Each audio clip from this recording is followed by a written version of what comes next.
Hey my watchers, welcome. Today we are gonna see, what if Harry Potter was corrupted god of Olympus? Join Patreon for early access and exclusive content of Super Op stories. Also contents that's too far for YouTube. You will get 400 plus content there, please do check that too. Please subscribe this channel, because definitely I will try my best to provide a valuable content for you all. Also check the description to support the original author for this beautiful creation. In a cottage within the little magical village known as Godric's Hollow in England, Patrick, a little bundle of toddler energy with lightning blue eyes, came running up to his aunt, asking her, "Aunt Lily, what are you drawing?" Lily Potter, smiling, said to the boy, "Well, Patrick, why don't you sit beside me and see what it is?" Excited enough to see the drawing, the boy clambered on top of the couch, only to gasp in some shock, which brought James Potter to look at him and ask if he was all right. Patrick could only reply, "Καλή εστίν. Κάτω νάρα μου αυτήν εβλέπων." She's beautiful. I've been seeing her in my dreams. The girl in the drawing had bushy brown hair with chocolate brown eyes. James, curious, asked, "Lily, do we know who she is?" "Oddly enough, James, she seems so familiar, as is this other one I drew."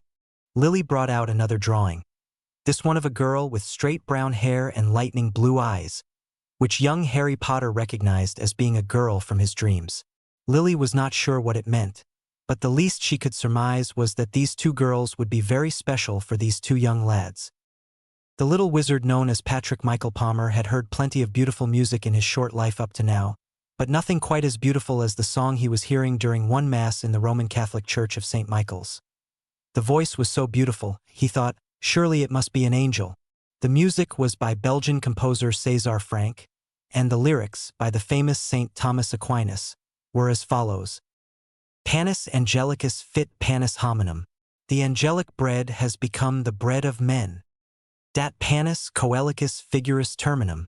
The heavenly bread gives an end to all figures. O res mirabilis. Menduca dominum popé, servu, et humilis.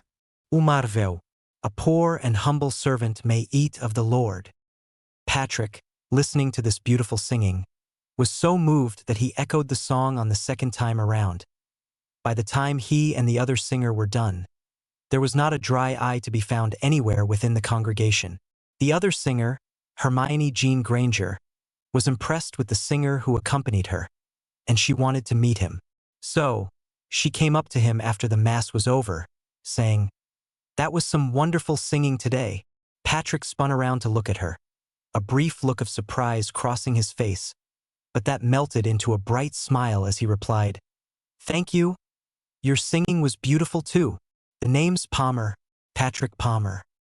What would be your name, Angel?" "Hermione Granger," she said with a blush. "I presume this is your family?" "These people are more of an extended family, Hermione. Harry, Uncle James, Aunt Lily, will you come over here, please? I have someone I want to introduce." "Pat," said Harry, panting. "What's up?" The reason for his pause was that he noticed the girl standing next to Hermione. "I would like to introduce you three to Hermione Granger and—" "I'm sorry," said Patrick to the other girl, "but I didn't get your name earlier." "My name's Lacey McCarty," she said. "Nice to meet you." "Harry dear," said Lily. "Is there something wrong?" "Well," said James, judging from the shocked looks on his face and Pat's face. "I think I know that look all too well, Prongs," said Sirius Black, godfather to the two boys. "Padfoot, don't make us come after you with a newspaper," warned Lily.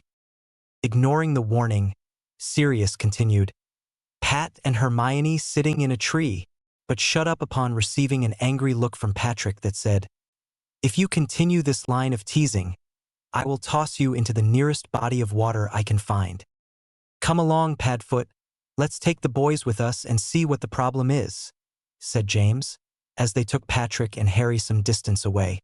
"So, boys, what's the problem?" "It's them," said Harry. "The girls that Mum drew. We have those drawings, right, Patrick?" "Yeah, I should have them right here," said Patrick, bringing the drawings out of his pocket. Merlin's beard, said a smiling Sirius. I was right. What do you suggest we do now, Prongs? How about we invite the Grangers and Lacey to spend the afternoon with us? The other three nodded to this suggestion as they came back to join Lily, who was talking with the Granger parents. Welcome back, said Lily as she kissed James. I would like to introduce you to Dr. Ed and Dr. Jean Granger. Ed, Jean, this is my husband, James Potter. It is such a great pleasure to meet you, said James, shaking their hands. The young version of me you see before you is my son Harry. The other boy, Patrick, is the son of my friend Nikos Palmer. I'm like his uncle in this sense. The goofy man with the shaggy black hair is my friend Sirius Black, also known as Padfoot. He's also their godfather. James is also known as Prongs, explained Sirius. We got these nicknames when we were at school, and they've stuck. We were just curious. Would you like to spend the afternoon with us? Asked James. There were nods all around. Sirius added, Wait a minute, Prongs. We've forgotten Mooney and Wormtail. A panting Peter Pettigrew came up to the group, explaining, Sorry about the delay. James? Remus is still there in the church, enjoying the atmosphere. Peter, why do you have to be in such a rush to go? Asked Remus Lupin. To quote our Lord, Can't you stay with me for 1 hour? Remus, is Peter still frightened of a crucifix? Asked Sirius. Something just creeps me out about it, protested Peter. Oh, where are my manners? Said Remus. Sorry for forgetting to introduce ourselves. Remus Lupin and Peter Pettigrew. Who are these new people, Prongs? We have here Dr. Ed and Dr. Jean Granger, their daughter Hermione, and her friend Lacey McCarty. So this is the one who was singing so beautifully, am I right? Said Remus, looking at Hermione. You know, Mooney, I think it's love at first note for Pat here, said Sirius. Uncle Padfoot, said a blushing Patrick. You think so, Padfoot? What about Harry? Uncle Mooney, said a blushing Harry. Would you two knuckleheads stop it? Asked Lily. Sorry, they said, grinning. No, you aren't, said Patrick. But let's go home. Uncle Wormtail, can you tell them the location of our home? The Potters live at 1 King's Lane, Godric's Hollow, said Peter. When the group arrived at the Potter residence, Ed Granger was dumbstruck. James, I didn't know that there was a residence here. How come I've never noticed it before? Have you ever heard of magic, Ed? Well, said Ed, thinking, yes, I suppose I have card tricks, pulling rabbits out of hats dash. Ed, said Lily, these are only cleverly crafted illusions. Have you seen Star Wars? Of course, said Ed and Jean. Well, magic is very similar to the Force from Star Wars. It can be used for either good or evil purposes, depending on the intentions of the person casting the magic, explained Lily. So, this is more like waving wands, abracadabra, said Jean. Yes, that's more of the general idea, said James. Those who have the ability to use magic are known as magical children. Wizards and witches, if you like. There's nothing derogatory meant. Those who can't are known as muggles. It is quite likely that the ability of using magic is genetic. Magical parents will generally have magical offspring. Muggles will have muggle offspring, but there are exceptions, explained Lily. In fact, I happen to be one. Both of my parents were muggles. As for non-magical offspring of magical parents, they are known as squibs, but they are rarer than muggle-borns. Now, have you noticed anything particularly strange about Hermione?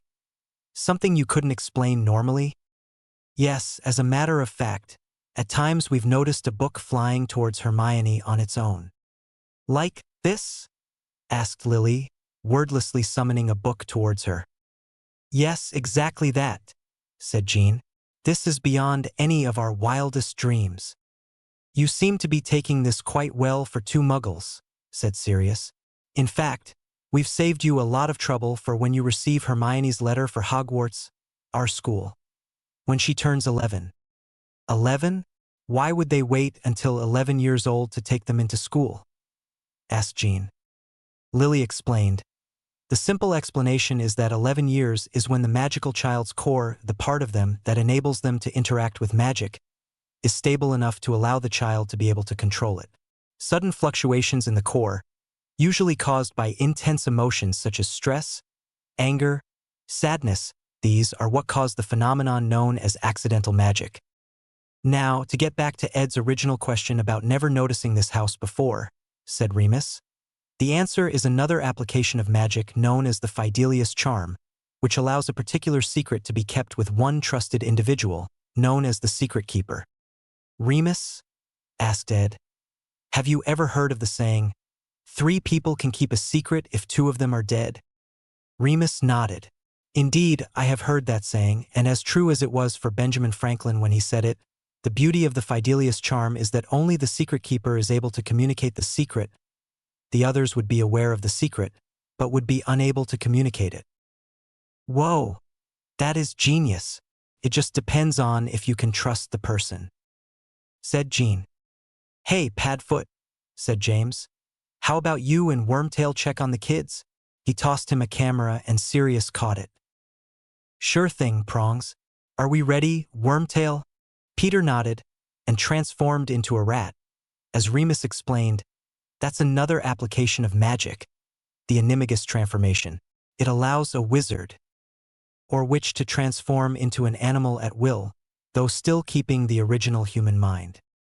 Sirius and Wormtail made their way into Patrick and Harry's room to find the 4 kids relaxing and talking with each other. Everything was going well until Hermione saw Wormtail make his way inside. Clambering on top of Patrick, she screamed, "Aiowa, a rat!" Sirius got a brief chance to take a picture of the hilarious scene and ran out with Wormtail, Patrick hot on their heels. Padfoot, what did you find? Asked a smiling James. Oh, the scene was so calm and beautiful. Then Wormtail had to ruin it, said Sirius. Peter, back to himself again, protested, I did not.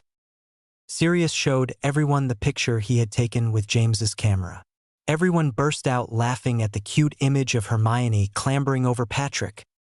It would have been wonderful if life could always remain this happy and full of laughter. Sadly, though, tragedy was about to strike. Once you go down the dark side, forever will it dominate your destiny. Yoda, Star Wars.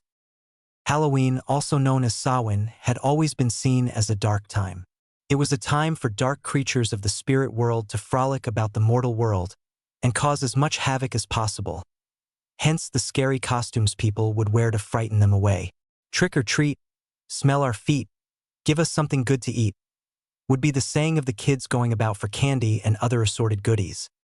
Among all the merrymakers passed an evil wizard.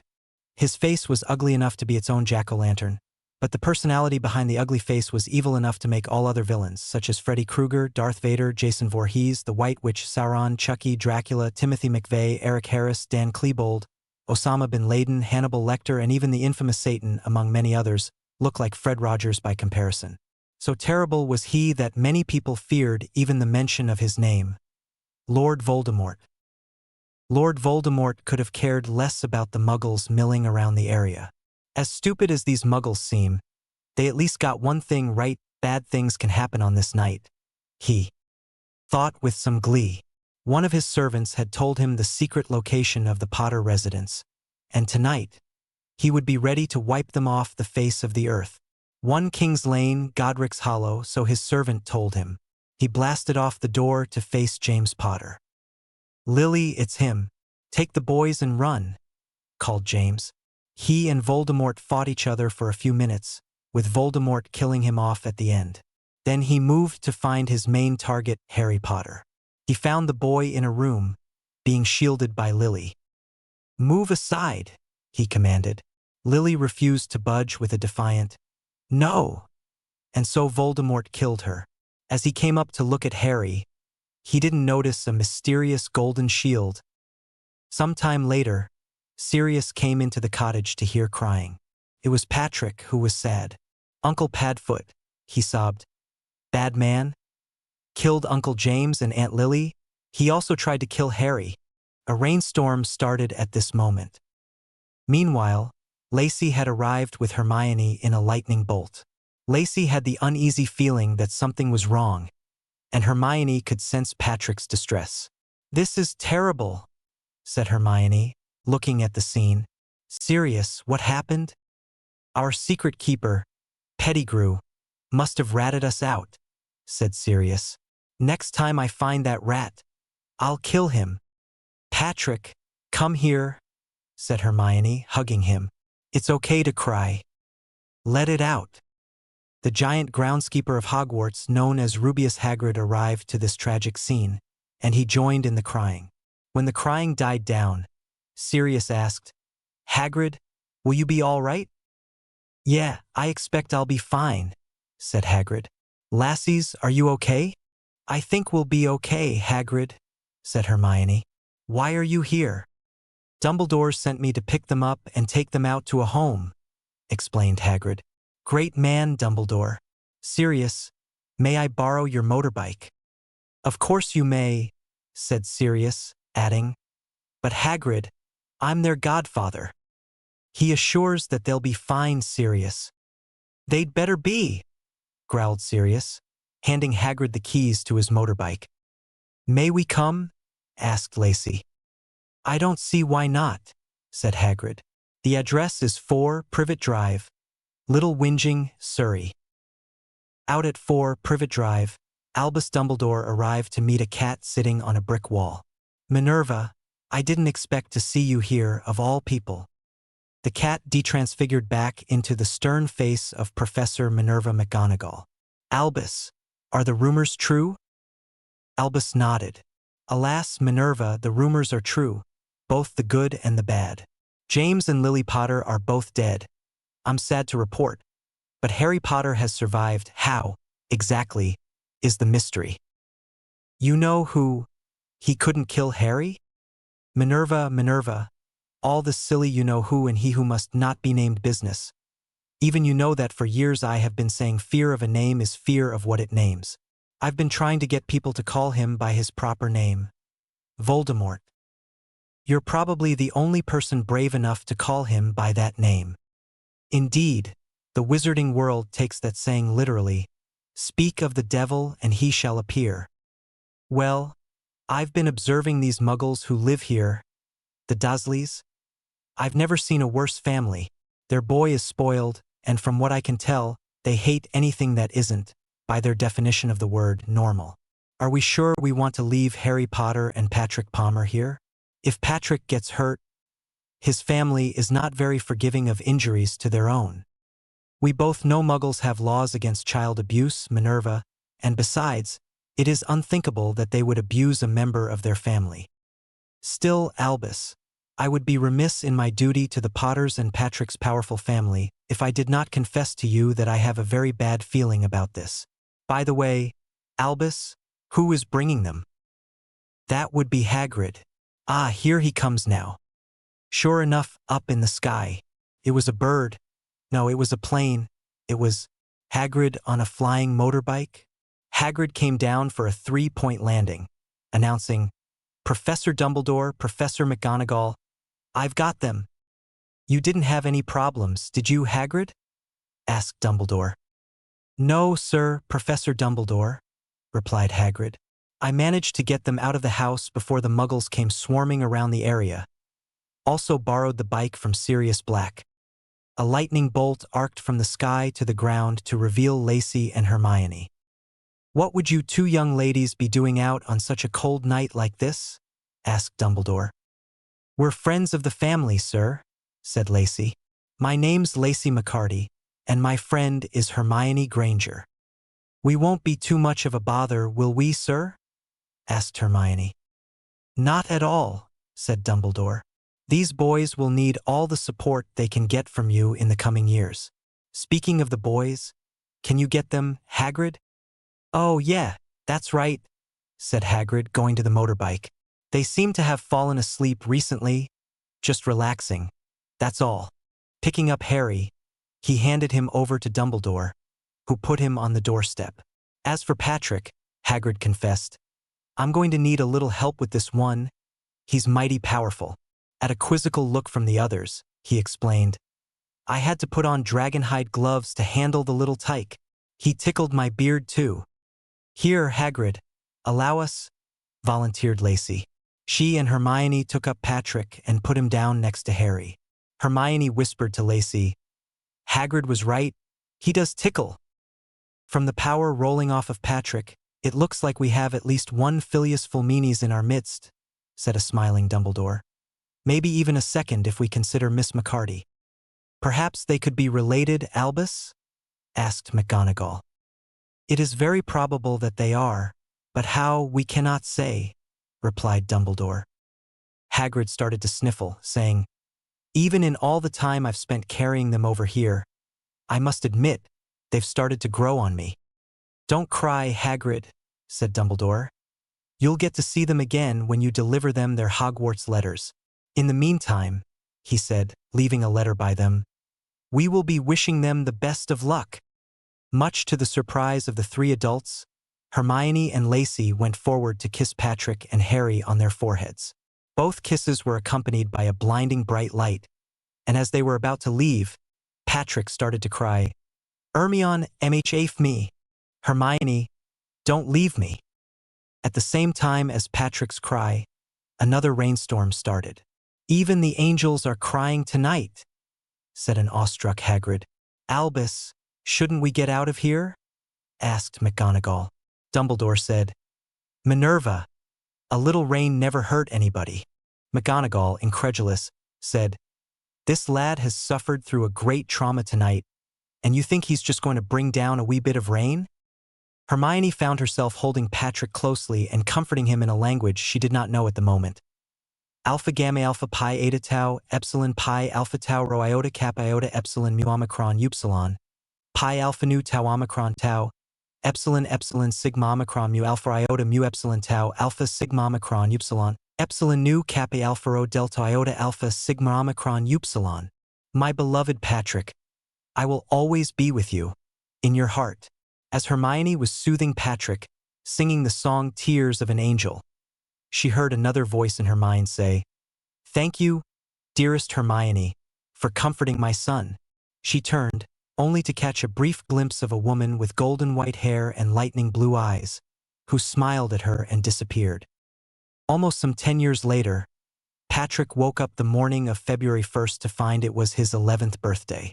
He entered the kitchen to find Harry cooking his birthday breakfast and his Uncle Vernon Dursley with a smile on his face, saying, Good morning, Patrick, and a happy birthday to you. You're how old now, 11?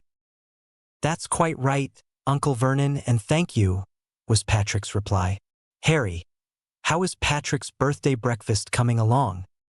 It will be ready in a second, Uncle Vernon. Harry, said Patrick, surely there is no need for you to go through so much trouble on my account. Surely I could consider cooking, or something. Don't be ridiculous, said Vernon. I don't want a repeat of what happened last year. Thank you very much. Last year.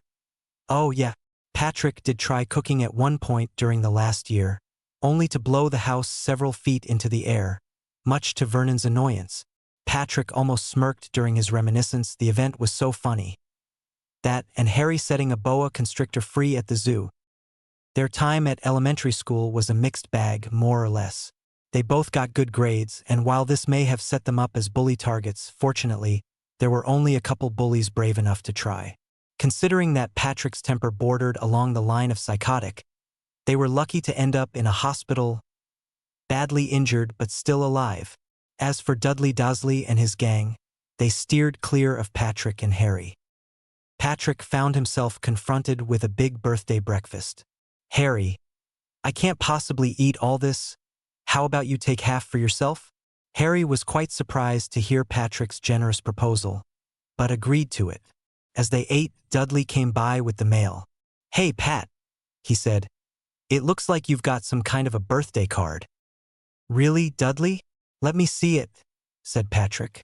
Dudley handed him the card, and Patrick examined it with some surprise, thinking, Now, what kind of a birthday card is this? Is everything all right, Pat? Asked Harry.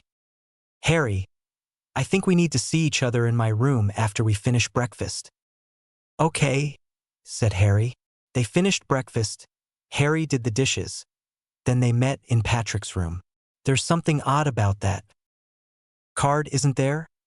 Asked Harry. You had this strange look on your face. What does it say?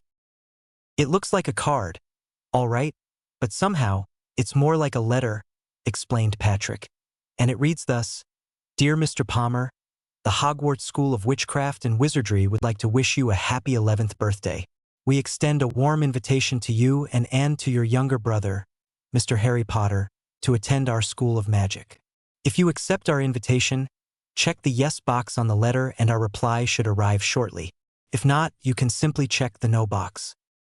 We wish you all the best. Sincerely, Minerva McGonagall, Deputy Headmistress. Well, what do you think, Harry? Do we want to accept this or not? I think we should accept it, said Harry, handing Patrick a pen. I agree, said Patrick, taking the pen from Harry and checking the yes box on the letter, which promptly disappeared. A minute later, an owl appeared at the window, prompting Patrick and Harry to reply, Wow, that's faster than the postal service. Patrick opened up the window, took the letter from the owl and read, Dear Mr. Palmer and Mr. Potter, let me be the first to welcome the both of you to Hogwarts School. Our term begins on September 1st, and with this letter you will find a list of the school supplies you will need. A member of the faculty will come by on Mr. Potter's birthday to explain the situation to you. Sincerely, Minerva McGonagall, Deputy Headmistress. Wait a minute, Harry. Your birthday is July 31st, am I right? At Harry's nod, Patrick could only groan. Oh, that's going to be a long wait. One afternoon, after finishing school, both Patrick and Harry were walking along when they saw, in the distance, two girls being surrounded by a gang of bullies. Arriving onto the scene between the girls and bullies with a leap from a rooftop, Patrick said, Well, what have we here? A couple damsels in distress and a group of bullies? What would that be to you, freak? Asked the leader. And what's up with you, shrimp? He added, looking at Harry. Please, snorted Patrick. I could come up with something better. Freak and shrimp are the best insults your Neanderthal mind could create. Seeing the knives drawn, Patrick sighed, closed his eyes and said, Oh, it looks like I will have to downgrade my initial assessment of your intellectual capabilities. I can't believe you would be stupid enough to use metal knives in the middle of a thunderstorm. What are you talking about? We all know it's... An ominous rumble of thunder interrupted the bully leader. Sunny outside. Patrick spoke in a chilling voice that terrified the bullies. Put those knives away and get out of here now, adding a thunderous, feral growl to the last word to emphasize his point. Most of the bullies obeyed, but the leader said, What's the matter with you cowards? He doesn't even have his eyes open. Then he tried to strike Patrick. Patrick was too fast for him. The bully missed him, got hit by a thunderbolt. Then Patrick sent him flying out a far distance. Okay, said Patrick, opening his eyes. Who's next? His eyes were a very dark black and flashing lightning, and this sight alone was enough to send the bullies running for their lives. None of them were willing to fight this person. Seeing that the danger was gone, the sky in Patrick's eyes cleared up back to normal, and he turned to see the two females he rescued, saying, Hermione, Lacey, are you two all right? Patrick, is that you? They asked in surprise. Well, who else were you expecting? Said Harry with a smirk. Yeah, it's him. Harry? Asked Lacey. At Harry's nod, she said, It's been 10 years since we've last seen you. What have you to say for that? Sorry? They both asked with an apologetic smile. You're forgiven, said Hermione with a smile, and you can make it up to us by walking us home. We'd love that, said Patrick. As the quartet walked back towards Hermione's home, they talked about plenty of things, from literature to what had been happening. Even though it had been some 10 years since they had last seen each other, they were soon talking like old friends. At some point, they came upon Dudley, who asked them, Hey, Pat, Harry, what are you two doing around here? We might ask you the same question, Dudley. What are you doing around here? Oh, I'm just taking a walk. Nice day out, isn't it? Do you know him? Asked Hermione. Yes, Hermione, I do, answered Patrick. Meet Dudley, my cousin. This fat ass is your cousin? Asked Lacey. Hey, I resent that, said Dudley. Well, Dudley, before you make any stupid mistakes, let me give you a warning, said Patrick, lifting him up. These ladies are under MY protection. Capice? Dudley nodded as Patrick put him down. I'm glad you understand. I'm just taking them home. We'll see you later. Hermione, did you see that? Said an awed Lacey. He just picked up a boy who was bigger. Hermione could hardly say a thing as she closed the distance between her and Patrick. Looking at the light surrounding him, she whispered, Aya, Erendel, Elenian Ankylima, Hail Erendel, brightest of stars. As she kissed Patrick and Lacey kissed Harry, a bright light surrounded the quartet. As the light diminished, Patrick and Harry had stunned looks on their faces. Hermione and Lacey laughed at the sight. Could somebody explain what's going on here? Asked Harry. You see, Harry, when a girl likes a boy, she usually kisses him, explained Lacey. Hermione and Patrick couldn't help but laugh at this. As Harry said, No, I mean, what was up with that bright light surrounding us? Hermione and Patrick started to sing. When the moon hits your eye like a big pizza pie, that's amore. Harry's eyes widened for a brief moment. Then he admitted with a smile. Okay, I guess that explains it. It's just our luck that it's magic. I think I would agree with you 100%. Harry, said Patrick. Then he spread out his arms and screamed, I'm king of the world. As for Hermione, she could not be any happier, and Lacey felt much of the same. Arriving at Hermione's home, they kissed Patrick and Harry goodbye. Patrick, with a loud whoop of excitement, grabbed Harry and went home in a lightning bolt. It was very seldom that Patrick could be surprised, but this particular surprise, quite mild as surprises go, was quite the pleasant one. He and Harry were both sleeping when he felt a certain bushy-haired female's weight on his bed burrowing into him. Not even opening his eyes, he said, Hi, Hermione. What's the matter? Couldn't sleep without me. The only explanation I can think of would be that we couldn't stop thinking about the two of you, and now we've ended up in your bedroom. In bed with you, no less, said Hermione, an obvious smile in her voice. How did you know it was me? Oh, several things gave you away, such as your bushy hair, which, for the record, I like very much, said Patrick. Harry, how are you and Lacey? This really is quite the pleasant surprise, Pat. Were you even expecting this to happen when they kissed us? No, I did not expect it, but do you hear me complaining? No, and I'm not complaining either. We could really get used to this. So could we, said Hermione and Lacey. The four of them were thinking the same thing. It was going to be an awesome night. That same night, both Patrick and Hermione found themselves in a dream facing two people with golden white hair. The man had eyes of a golden color, while the woman had eyes of a blue color, as well as lightning present in both pairs. Pat, unless I'm mistaken, these must be your parents, Hermione guessed. Just as I thought, Nikos, she's brilliant, said the woman. No wonder our son is so attracted to her, Michaela, said Nikos. How did you guess, Hermione? The shade of blue in her eyes is the same as in Patrick's eyes. Not to mention you have the same facial expressions, explained Hermione. Also, I can add that even though Pat is only 11, he's quite muscular already. Just how would you know about his muscles, Hermione? Asked Michaela, quite curious. I'm snuggled up next to him in bed. Wow, good for you, son, cheered Nikos. But with a glare from Michaela, he added, I mean, say what? All we can explain is that somehow, Hermione popped into my room with Lacey, and Lacey is with Harry, explained Patrick. Are you mad or something, Mum? Of course not, Patrick. On the contrary, we are very happy for you, Michaela said as she and Nikos hugged them. The fact is, the two of you have formed a bond, and since we've been away so long, we thought that we might as well come back. Mr. Palmer began Hermione. Hermione, please call me Nikos or Dad. Mr. Palmer makes me feel so old. Nikos, what about my parents?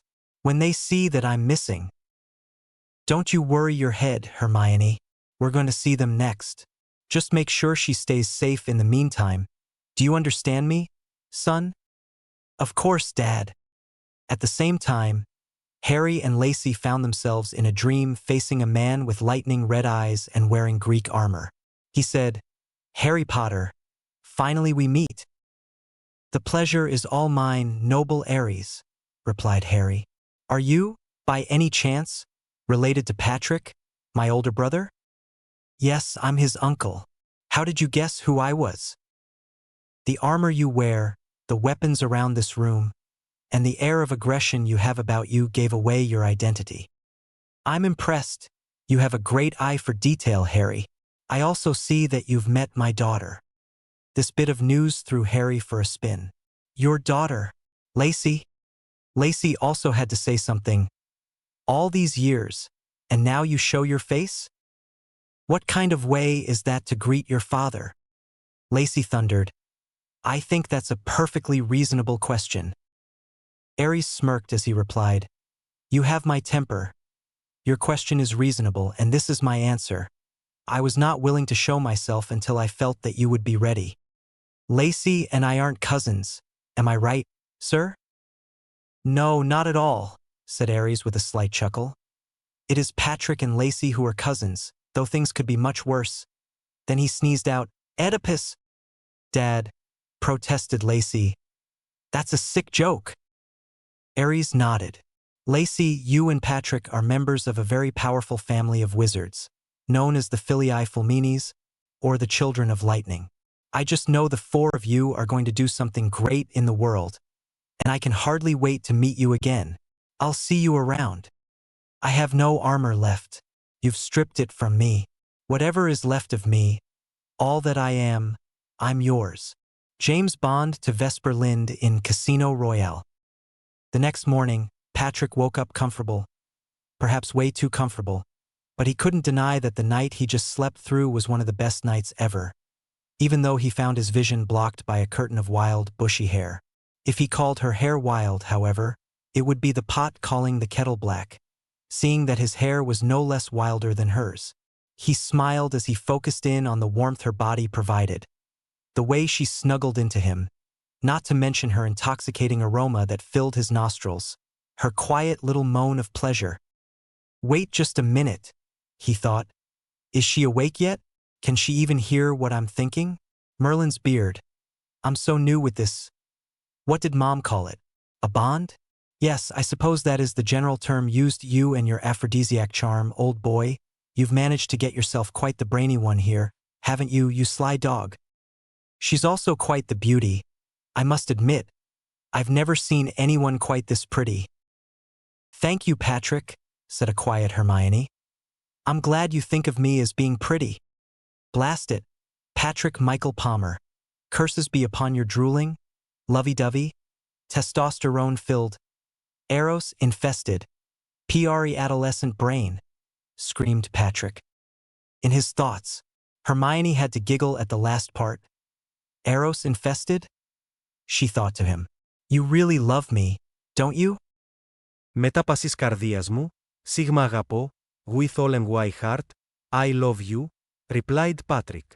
Through their bond, Hermione could sense Patrick's magic verifying the truth behind his words, and her magic responded in kind as she grabbed his face in a strong kiss that left them both gasping for air.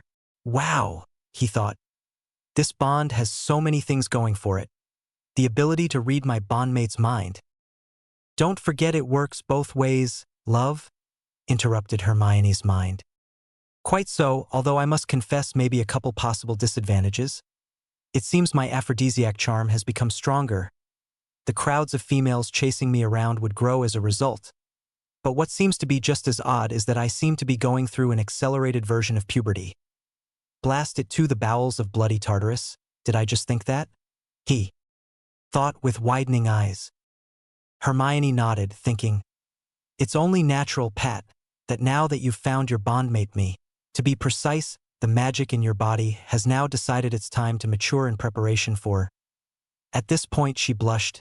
Mating. Seeing the panicked look on Patrick's face, she added, oh, Pat, don't worry. We don't need to jump right into it. Really? Thought Patrick with some amusement. I think if you wanted to, you would be jumping me right now. Yeah, I probably would, thought Hermione with a smirk. But I'm happy to remain at this level, snogging for now, as she started kissing him again. Patrick returned her kisses with equal fervor. But they would all need to get up soon. He tried to get up out of the bed.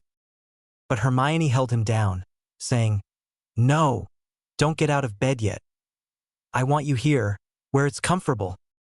I won't deny it's comfortable, Hermione, but the four of us need to get up, said Patrick. Besides, if you keep me pinned down like this, it's going to become uncomfortable and awkward for the both of us. Hermione, with a smirk, asked, oh, Pat, whatever would you mean? Please, Hermione, don't make me spell it out for you, groaned Patrick. Then he zoomed out to the bathroom. As he ran out, Hermione heard his mind screaming out in frustration. Curses be upon this male body's treachery. You just don't know when to stop, do you? As he came back in, 2 Thunderbirds came in a lightning bolt, 1 golden, 1 red, carrying with them a couple bags. The golden one stuck out its leg for Patrick to take a letter off of it. When Patrick did so, they disappeared with a nod. What was that all about? Asked Lacey. Patrick read the letter. Dear Patrick, in these bags you will find clothes for Hermione and Lacey. The Grangers will be coming to pick you and Hermione up. As for Lacey, she can keep an eye on Harry out at 4 Privet Drive. We'll see the 2 of you soon. Love, Mom and Dad. Harry poked his eyes open, saying, Pat, exactly what time is it? It's around 7 a.m., Harry. Why do you ask? Great, said Harry. I get more time to sleep in. Don't you usually cook breakfast for the family? I'm too comfortable in bed here with Lacey, groaned Harry. Let Aunt Petunia cook the breakfast for once. Wait just a minute, Pat, said Lacey. You just said, correct me if I'm wrong, Harry is the one who cooks breakfast? Patrick nodded, wary that Lacey might explode on him. But Lacey's reaction was one of some perplexion. Harry cooks the meals. Why doesn't Patrick? No, said Harry in desperation. He is never to set foot inside the kitchen ever again for the purposes of cooking. Never, never, never. Wow, someone's getting territorial, isn't he? Quipped Hermione with a giggle. Was it that bad when he tried cooking? Asked Lacey. Yes, but to be more exact, his attempt at cooking was destructive, due to his impatience with the speed of the cooking process, blowing the house several feet into the air, said Harry. Everyone laughed at this statement. Patrick, you have a visitor, boomed Uncle Vernon. Well, we might as well get up, said Patrick. Hermione, Lacey, and Harry got up and got dressed, then went out with Patrick into the living room, where they saw Dr. Granger, I presume? Asked Patrick. Patrick, it's been a long time since I've seen you, young man, said Ed Granger. Hermione, princess, have you had a nice time visiting him? I've slept like a baby next to him, Daddy, said Hermione. How did you know? Patrick's parents came by to see me and your mother last night, princess. Patrick, darling, thought Hermione. What's the deal with Dudley over there? Patrick looked around for Dudley, and he found him staring at Hermione in a manner that was making her uncomfortable. So he scared him off with a feral hiss that said, She's mine, back off. Dudley's response was to flee as fast as his legs could take him. Vernon, looking at the closeness between Patrick and Hermione, as well as his defense of her, said something very stupid. Patrick, are you sure that's all you did with this? Patrick sensed that the next word out of Vernon's mouth would not be polite, because he slammed Vernon on the ground and growled, "If you ever insult Hermione again, they will need a coroner to identify what's left of you when I'm done." "When we're done with him, Patrick," corrected Hermione. Her eyes were burning with a fury she never knew she could show, much to Patrick's amazement and Vernon's increased terror. "You have to teach your son better behavior around ladies, Vernon. It's considered bad taste to ogle them like they're a piece of meat. Heed our warning well, or else he will answer to the police, not to us." Ed Granger cleared his throat. "As charming as this place may be, we really do have to get going, Princess. Are you and Patrick ready to go?" "Yes, we are," they replied, after hugging Harry and Lacey and wishing them the best of luck. Vernon, however, could not keep his stupid, big mouth shut. "You two freaks deserve each other." The room temperature dropped like a bomb. John Williams' Imperial March played, and two voices said in stereo, "Never call those freaks." With an angry burst of magic, they sent Vernon flying out the back door, busting it with his large frame in the process, to land in the backyard, frightened but still alive. As the car arrived in the Granger driveway, Nikos and Michaela were already there waiting for them. Nikos's golden eyes shone bright as he said, "Pi Alpha Tau Rho Iota Kappa Iota Epsilon. Upsilon Iota Omicron Mu Omicron Upsilon. Patrick, my son." Patrick was so excited he ran into his father's hug yelling, "Pi Alpha Tau Epsilon Rho, Father." "Don't I get a hug as well?" asked Michaela, only to be answered by Hermione hugging her. As the four people stood there, Michaela turned to Patrick, whispering, "Delta Iota Alpha Nu Omicron Iota Alpha Phi Omicron Tau, Epsilon Iota Nu Eta Epsilon Chi Epsilon Iota Kappa Alpha Lambda Eta Epsilon Sigma Tau Iota Nu. Pi Alpha Tau Rho Iota Kappa Iota Epsilon. Theta Alpha Upsilon Nu Alpha Sigma Tau Eta Nu Gamma Upsilon Nu Alpha Iota Kappa Alpha Epsilon Upsilon Rho Eta Kappa Alpha." She has a brilliant mind and she's beautiful, Patrick. You found a wonderful woman. Hermione blushed at the high praise, saying, "Thank you, Michaela, or is it Mum?" Smiling, Michaela said, "Either one will do fine." "As happy as we all are about this family reunion," said Ed Granger, "how about we head inside the house where it's more comfortable?" Inside the house, Jean Granger grabbed Patrick in a heavy hug, kissed him on both cheeks, and said, "Patrick, c'est fate presque dix années que nous n'étions voyons pas." Où étais-tu? Hermione n'a rien dit. "Patrick, it's been almost 10 years that we haven't seen you. Where were you?" Hermione has said nothing. Patrick could sense the worry in her voice and responded, "Madam, Madam. S'il te plaît, appelle-moi Jean." Madame me fait sentir vieille. "Please call me Jean. Madam makes me feel old." D'accord. Jeanne, j'étais avec Harry chez son oncle Vernon Dursley. "Okay, Jean. I was with Harry at the home of his uncle Vernon Dursley." "One moment," interrupted Hermione. "You can speak French, Pat?" "Apparently he can," said Nikos. "Do you have any idea just how brilliant he is, Hermione?" "He's among the top in his year. Even his foreign language teachers say he speaks like a native," said Michaela, as Nikos ruffled Patrick's hair with a proud statement of, "That's my boy." "Even I must admit, his pronunciation is excellent," said a smiling Jean. "Back to the topic at hand, Patrick. You were living with Vernon Dursley?"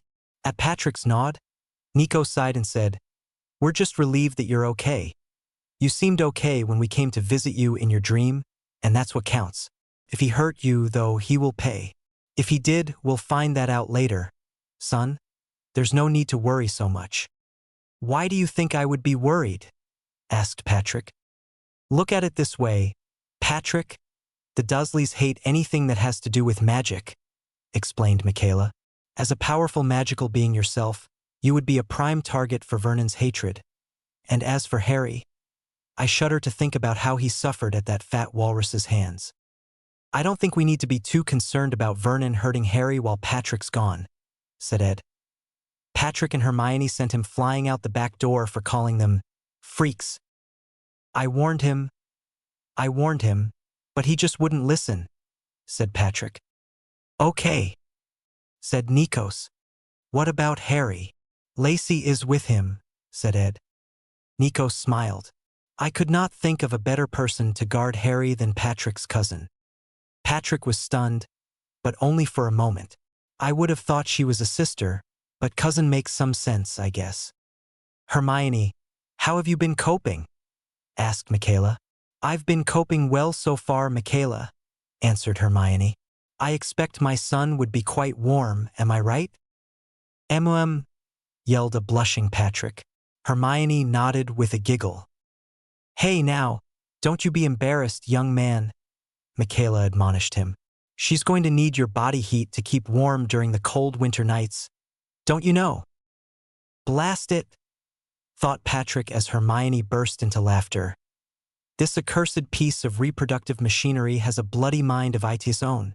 Down, boy, down. It's a common problem, son, I know, he heard Nico say in his mind. The increase in aphrodisiac charm filling your system is, shall we say, a magical version of puberty for us. As to why Ed isn't strangling you or anything similar, it's because we explained the situation to the both of them when we visited them last night. Nikos? Asked Hermione. Yes, Hermione? I just wanted to ask. I've noticed that Michaela, you and Patrick speak Greek. What's the explanation? Hermione, you understand Greek mythology, right? Yes, of course, said Hermione. After a few seconds of thought, her eyes widened. The aphrodisiac charm, the lightning, the strength. I almost would say I don't believe it, except that I've seen it for myself. Patrick's an Olympian. Yet again, you've applied your brilliant mind to the right conclusion. Hermione, cheered Nikos. That makes it, how many, Michaela? I've lost count.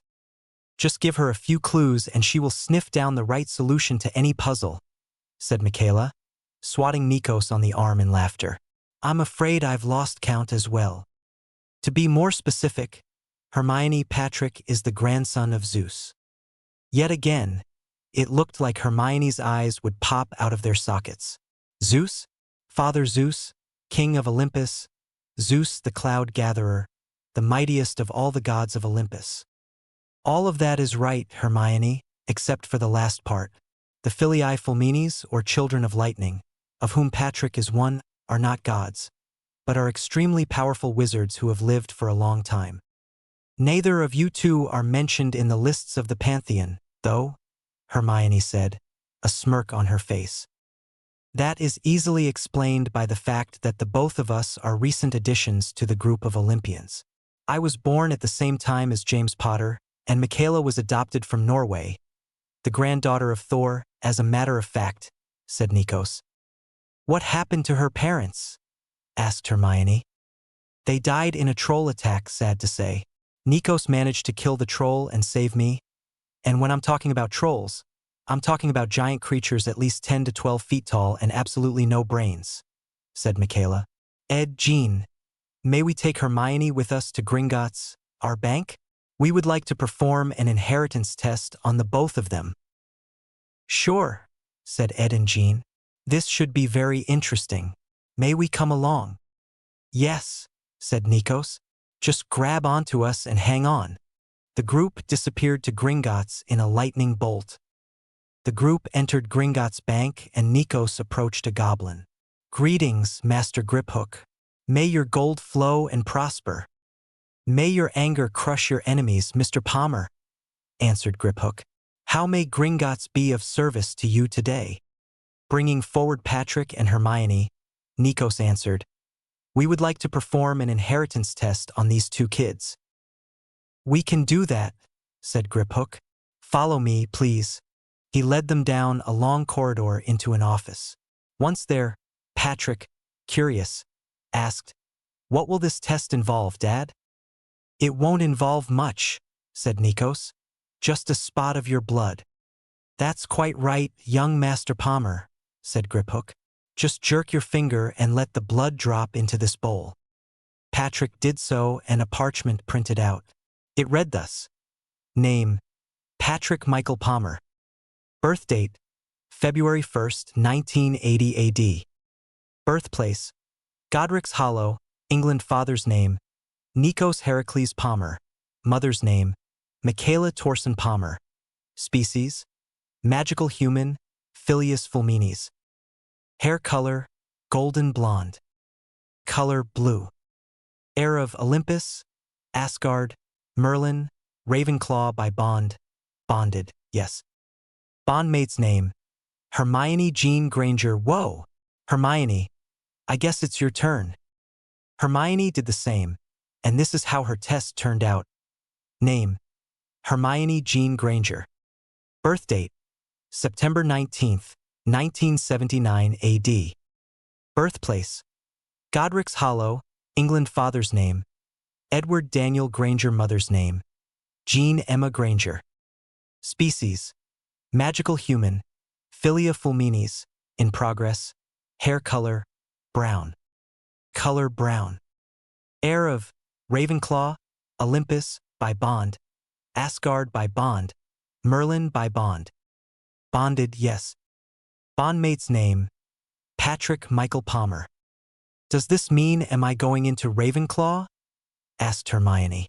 Not necessarily, answered Michaela. All this means is that you own Ravenclaw, given the bond between you and Patrick wherever one is sorted, the other one will go. What about Asgard? Asked Patrick. If I remember the myths correctly, it was destroyed in the Battle of Ragnarok. That's true. The only part of it left is Thor's hammer Mjolnir, which was refashioned into a sword by Godric Gryffindor with the help of Merlin, said Nikos. Hold on, Merlin was the one who advised King Arthur. Were King Arthur and Godric Gryffindor one and the same? Asked Patrick. Yes, they were, said Nikos. Okay, said Patrick. If my grandfather was Zeus, who's Merlin?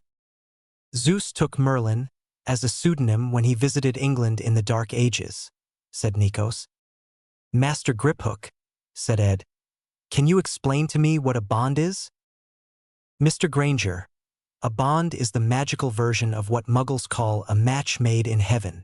Not all magical beings are bonded, but for those that are, it's something very special for the both of them.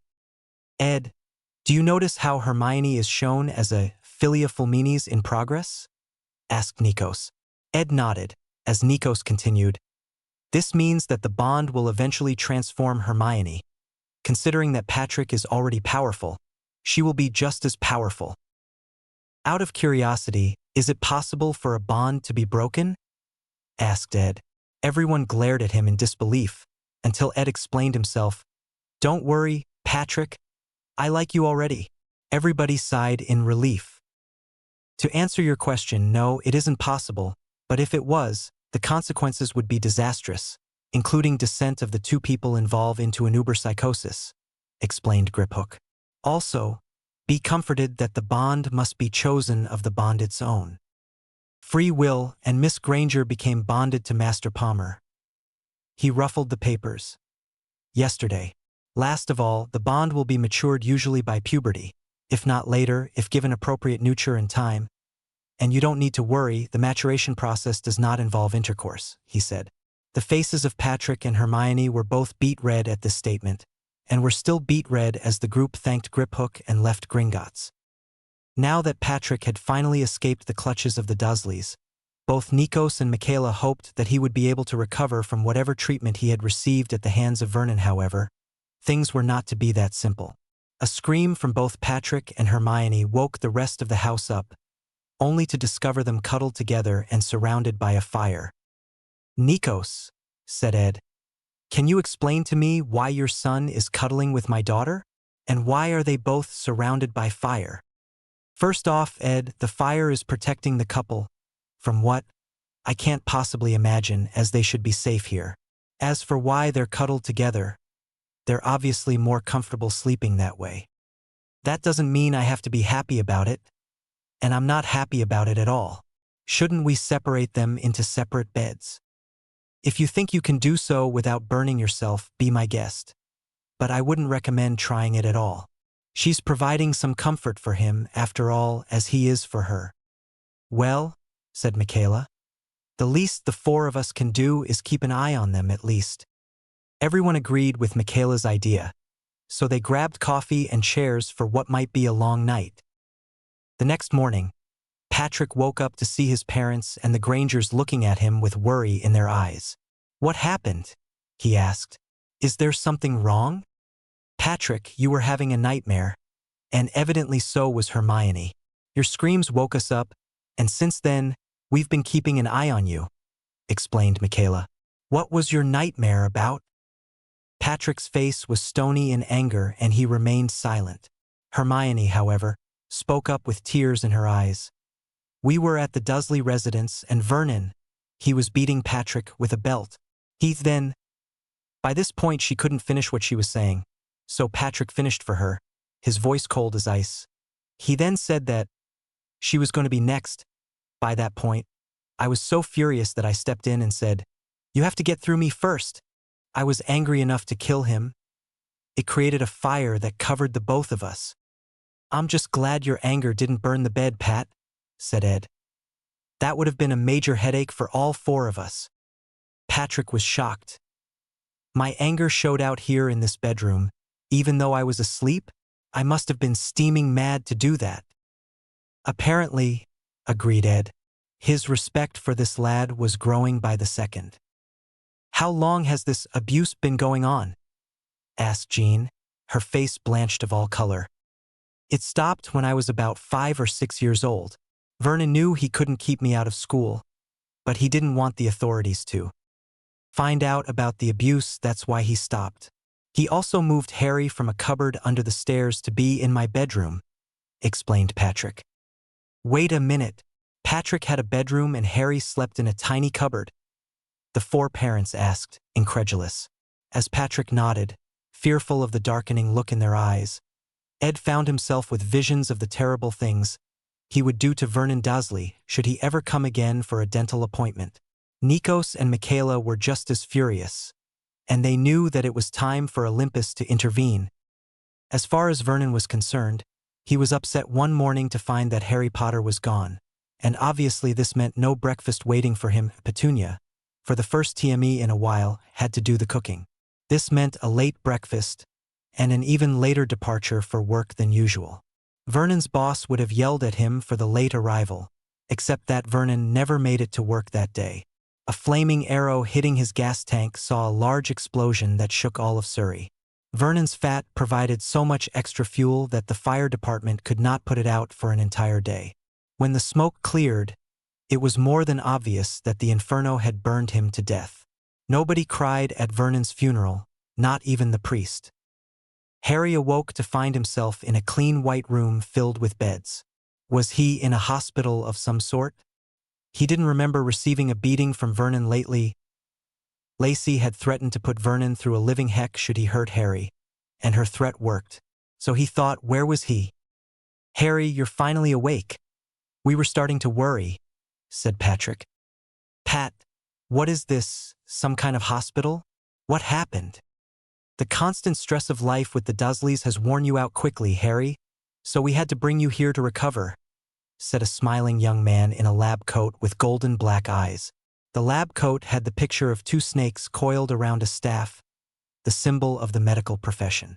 The name's Apollo, and you are in the infirmary of Olympus. What day is it today? It's July 31st, Harry, answered Patrick. Which reminds me. Happy birthday, Harry, yelled Hermione and Lacey. Such was Harry's surprise that he shot straight up to the ceiling, much to the amusement of the other Olympians who came with them. I just baked him a cake, everyone, and you had to scare him like that? Asked Dionysus, a wild-haired Olympian whose drunken Merlot eyes made him look like a madman. But then again, many people do crazy things when they're drunk. Shame on all of you.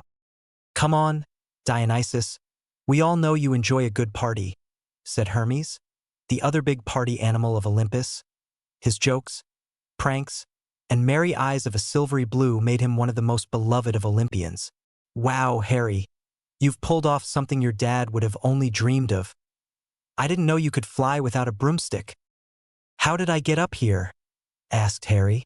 The odd thing about his question was the fact that there was no panic in his voice. In fact, he was very curious as to how this could happen.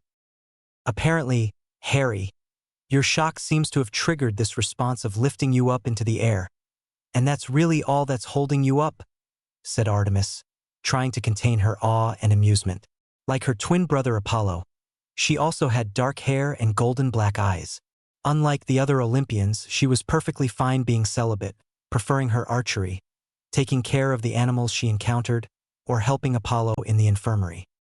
Well, that's brilliant, said Harry. How do I move about? Or, for that matter, get down? That's actually quite simple, Harry, said Patrick, flying up next to him. There are 6 directions in which you can move. Up, down, forward, back, left, and right. Do you sense the amount of magic that's keeping you afloat, Harry? Harry nodded. That's good, Harry. To move in a particular direction, you focus on where you want to go, and you command the magic to take you there. Bravo, Harry, you're flying, finished Patrick in a cheer. At the entrance to Mount Olympus stood Zeus and his brothers Poseidon and Hades. Earlier that morning, Zeus had received a message from Professor Dumbledore saying that he wanted to come visit Patrick and Harry. Zeus agreed to the visit. Even Patrick's recent troubles with Vernon Dursley had not soured the amicable relationship between the 2 headmasters. Vernon Dursley had received judgment, after all, so why punish Dumbledore? Poseidon and Hades were understandably somewhat reluctant at first, but eventually they agreed that the visit was a good idea. Kalimera, Zeus. Good morning, Zeus, called Dumbledore. Albus, my dear friend, called Zeus. I think I recognize the giant you've brought with you, Rubeus Hagrid? I'm a half-giant, actually, Professor Zeus, said Hagrid. No need to call me Professor, Hagrid, laughed Zeus. Many of the Olympians here call me Father Zeus, but Zeus does just as nicely. As for these 2 gentlemen with me, these are my brothers, Poseidon and Hades. Well, Hades, shall we continue with this situation of parley? Asked Poseidon, looking at the 2 with cold blue eyes. Hades was barely able to contain his anger, and his black eyes were starting to glow a fiery red. Albus, surely you must have some idea how Mr. Dursley's treatment of my great-nephew has caused me and Apollo additional work patching him back up? Nikos told me about the situation, Hades, and I repeat my deepest apologies. It still shocks me that Vernon would abuse a member of his own family. Just consider yourself lucky that you are one of my brother's friends, Albus, or else I would sick my Cerberus on you, growled Hades. Believe me, Cerberus is a mean dog and will turn any intruder into a chew toy. Looking up at the giant 3-headed dog behind Hades, Hagrid exclaimed, He's magnificent! I ought to warn you, Hades, that Hagrid has a soft spot for dangerous animals, said a smiling Dumbledore. I'm also going to need something guarded out at Hogwarts this year. Hades's eyes gleamed as he said, Really? I think, gentlemen, that we can come to a satisfactory arrangement if you need a guard dog. Some time later, Hagrid, Dumbledore, Zeus, Poseidon, and Hades managed to find Patrick, Hermione, Harry, and Lacey. Dumbledore, upon seeing the quartet, had to wipe a few tears from his eyes. Zeus, it is a marvel to me that in spite of the hard treatment they received, they have also managed to be loving people. All that sorrow that my choice caused. I'm sorry, he said, starting to cry. Forgive an old man his mistakes. You may have been the one to put Harry and me with the Dursleys, but you did not cause them to hate us, explained Patrick. Considering this, we forgive you as well as Hagrid. Dumbledore and Hagrid were both speechless. The one person who certainly could hold a grudge against them for his harsh treatment at the Dursleys forgave them. After some more crying, Dumbledore announced to the group that, if Nikos and Michaela were all right with it, Hagrid would be taking the boys to get their school supplies. Nikos was fine with it as long he could come along. As for Michaela, she volunteered to keep an eye on Hermione and Lacey, and so they all went off. Back in London, Nikos, Patrick, Harry, and Hagrid made their way to a wizarding pub and hotel called the Leaky Cauldron. Upon entering, Tom, the barman, asked, "Hey Hagrid, long time no see. Would you like the usual?" "I'm afraid I can't stay here for very long, Tom. I'm taking Harry and Patrick to get their school supplies." Merlin's beard gasped Tom. "I don't believe my eyes. Harry Potter and Patrick Palmer in my bar of all places." Much to Patrick's fright, the bar became silent. Then all the other clients started rushing them and shaking their hands. Among all these people was a nervous man in a purple turban, who stuttered, "Harry P Potter and P Patrick P Palmer. It's an honor to meet you." The man's name, it turned out, was Professor Quirinius Quirrell, the new Defense Against the Dark Arts teacher. After he took his leave, Patrick asked, "I didn't mean him any offense, but what's up with his stutter?" Hagrid shrugged. "I don't know what it was, but he must have been spooked by something. Let's get moving, shall we?" He led them to a brick wall behind the pub, tapped a few bricks with his umbrella, and announced, "Welcome, lads, to Diagon Alley, the academic shopping district of the British wizarding world." The jaws of both Patrick and Harry dropped to the ground upon seeing the sight of Diagon Alley. Nikos chuckled as he said, "Come along, boys. Pick up your jaws unless you want some insects to camp there. Shall we stop at Gringotts first, Hagrid?" At Gringotts, the group entered and walked up to Griphook. Nikos greeted him with, "Master Griphook, may your gold flow and prosper." "And may your anger crush your enemies, Mr. Palmer," answered Griphook. "How may Gringotts be of service today?" "We have at least a couple matters to attend to, Master Griphook. First of all, there need to be a couple withdrawals for Patrick Palmer and Harry Potter. That should be okay, assuming their family keys are available. Here's the Palmer key, Griphook, but as for the Potter key, it's been lost since the accident," explained Hagrid. "Don't worry, Harry. If you need any monetary support, Olympus can give it to you. We have more than enough money to take care of the both of you. As generous as this offer is, Mr. Palmer, there can be a new key made for Master Potter. He only needs to provide a small smaple of his blood." Harry did so, and a new key was made for him. "Now that the keys are available, is there any other business before we go down to the vaults?" "Yes, sir, just one more thing," Hagrid said. He handed Griphook a small letter with the words "Top Secret" written on it, whispering, "It's concerning you-know-what in vault you-know-which." Griphook led them out to the vaults by way of a cart. The cart ride was very similar to a roller coaster, unfortunately for Hagrid, whose face looked green by the time they stopped at Vault 523. Patrick was quite impressed by the fortune held within his family's vault. It turned out, when they reached Vault 687, that Harry's fortune from his parents was just as massive. The monetary system was also quite simple. Bronze coins were nuts, silver coins were sickles, and gold coins were galleons. It was 29 nuts to a sickle and 17 sickles to a galleon. As far as exchange rates to Muggle currency were concerned, the current estimate was 1 galleon to about £5. At Vault you-know-which, Griphook warned everyone to step back. He then ran his finger along the center of the door, and he explained, "Only a Gringotts goblin would be able to do that. Anyone else would be sucked inside the vault. We check about once every 10 years. Inside the vault was a small package wrapped in brown paper. Hagrid picked it up and tucked it in his pocket. Before exiting Gringotts, they stopped to run an inheritance test on Harry, and these were the results.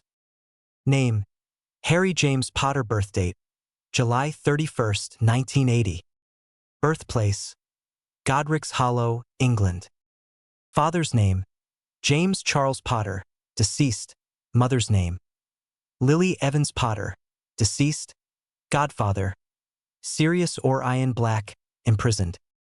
Tio live with Nikos Heracles Palmer.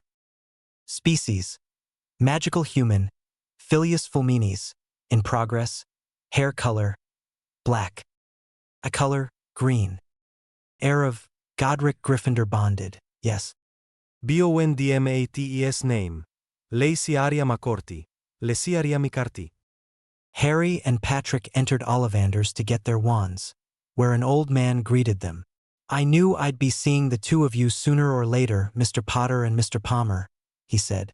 "Shall we start with Mr. Potter?" Harry replied, "That's fine, sir. It doesn't really matter. How are we going to do this?" The concept is very simple. We have you try different wands until you find the one that responds best to your magic. That being said, Ollivander handed Harry several wands with no response whatsoever to Harry, until he gave him a holly wand of 11 inches with a core of phoenix feather.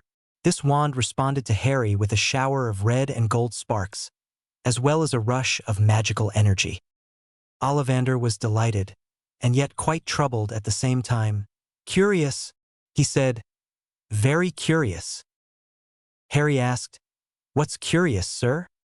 "I remember every wand I've ever sold, Mr. Potter. The phoenix who gave its feather for that wand gave only one other feather, to the wand that gave you that scar. You will be destined to do great things, Mr. Potter. He who must not be named also did great things. Terrible, yes, but still great. As for you, Mr. Palmer," he said, turning to Patrick, "you're going to need a very sturdy wand to handle all the power flowing through you. Come with me into the back. Wait for us in the front, Mr. Potter. We'll be right back." Out in the back of the store, Ollivander fashioned Patrick an oak wand of 7 inches with dual cores of sapphire and thunderbird feather. The two of them paid for their wands and met up with Hagrid, who had bought them owls. "Yeah, baby." Austin Powers Chapter 5. Summer days and summer nights. The Olympians made sure that the quartet got plenty of exercise with fencing lessons from Ares, who was pleased beyond measure to find that Patrick was equal to his skill in a sword duel. Harry needed plenty of potions from both Apollo and Hades to fix his malnutrition, but when he got to start his fencing lessons, he was not far behind Patrick. Hermione, however, was a different story. Patrick didn't exactly go easy on her as a dueling partner just because she was a girl. In fact, he tried to get her mad on purpose. Hermione hated to admit it, but he was good at making her mad, and, in fact, her anger did help her in fencing, but it would take a while. As for Lacey, she was almost Patrick's equal, and she and Hermione would often gang up on Patrick, who could easily take on the two of them, much to everyone's amusement. Even when Harry joined in the mix on Lacey and Hermione's side, it was still very hard to beat him. September 1st came too soon for everyone's liking, for they had been enjoying their lessons, not just fencing, but the other subjects as well. Hagrid had given everyone their tickets, and Hermione had quickly solved how to get onto platform 9 3/4 at King's Cross Station. Logically, it would be between platforms 9 and 10. Nikos and Michaela confirmed this deduction. The Olympians were so impressed with Hermione's knowledge that they soon started calling her Patrick's second brain, as well as Patrick's library. Aphrodite, however, noted that her brain had its weakness in looking at Patrick's well-toned body while he was fencing. He may have been only 11 years old, but Zeus's thunder, he was built to mouth-watering proportions. "It doesn't seem fair to me at all that I'm distracted by your body, but you aren't distracted by mine," she complained to Patrick as the group entered King's Cross. "Hold on, who said that I'm not distracted by your body?" said Patrick. "As a matter of fact, I do find you, and your body, to be very distracting. Your mind simply needs more training in being able to filter out distractions and focusing on what's important." "Speaking of distractions, son," said Nikos, "there's a red-headed fangirl at 6 o'clock, some distance behind us. Judging by all the red-headed males around her, it must be the Weasley family." Blasin Patrick groaned, "Pater, ου βοήθης." "Dad, you aren't helping." Νίκο σμέρκτ. Answerin, διάτι πήρωτε τον προσώπον σου. "Why is your face burning?" Ου πήρωτε τον προσώπον μου. "My face is not burning," protested Patrick. "Will you two stop it? You're acting like school children," complained Hermione. "For the record, I am a school child," said Patrick. Nikos added, "And I'm not. Pat, can you run interference for us while we get Harry to the platform?" asked Lacey. "Sure, Lacey. What did y'all have in mind?" Hermione looked at Patrick and said, "You're the genius here, Loverboy. I'm sure you can figure out something." And I just did, said Patrick with a smile. Lacey, you run Harry to the platform and keep an eye on him. Hermione and I will run interference. Dad, you can choose whether to go with them or stay behind with us. As entertaining as watching the distraction may be, I think I'll go on ahead with Lacey and Harry's son, said Nikos. Don't keep us waiting, you two lovebirds. As Lacey, Harry, and Nikos disappeared into the barrier, Hermione turned to Patrick and asked him, "Well, what did you have in mind, Pat?" "This," said Patrick, grabbing Hermione and snogging her like there was no tomorrow. As soon as the snog was finished, Hermione looked at Patrick and asked him, "That was your plan? To snog me in the middle of a train station? Why are you complaining? It worked, didn't it?" "Pat, darling, I'm not complaining at all. Far from it. But why are you saying it worked?" "Hermione, it's because there's a family of redheads staring at us." Hermione's face blushed as she noticed that Patrick was right. She grabbed Patrick's arm and thought to him, "Mission accomplished, darling, let's go." On board the scarlet-colored train known as the Hogwarts Express, Patrick and Harry were relaxing inside a cabin when a young red-headed boy popped his head inside, asking, "May I sit here with the two of you?" "Sure," said Patrick, smiling. "What's your name?" "Ronald Weasley." "What are your names?" "Patrick Palmer and Harry Potter." "Whoa," said Ron, looking at Harry, then turning to Patrick. "It seems to me you're the guy we caught snogging his girlfriend. Pat?" "Guilty as charged." Before Patrick could say anything else, Hermione's mind interrupted him. "Pat, have you seen a toad anywhere? A boy called Neville Longbottom has lost one." Patrick looked around the cabin and saw the toad. "Yes, darling," he thought back to Hermione. "I see it. Bring Neville by here and Lacey as well if she's with you. We're with a young redhead by the name of Ron Weasley." He turned to Harry and said, "Harry, pick up that toad. A boy named Neville Longbottom is coming by for it." Harry did so, asking, "Did Hermione just talk with you?" "Of course she did. Don't you notice the same thing with Lacey?"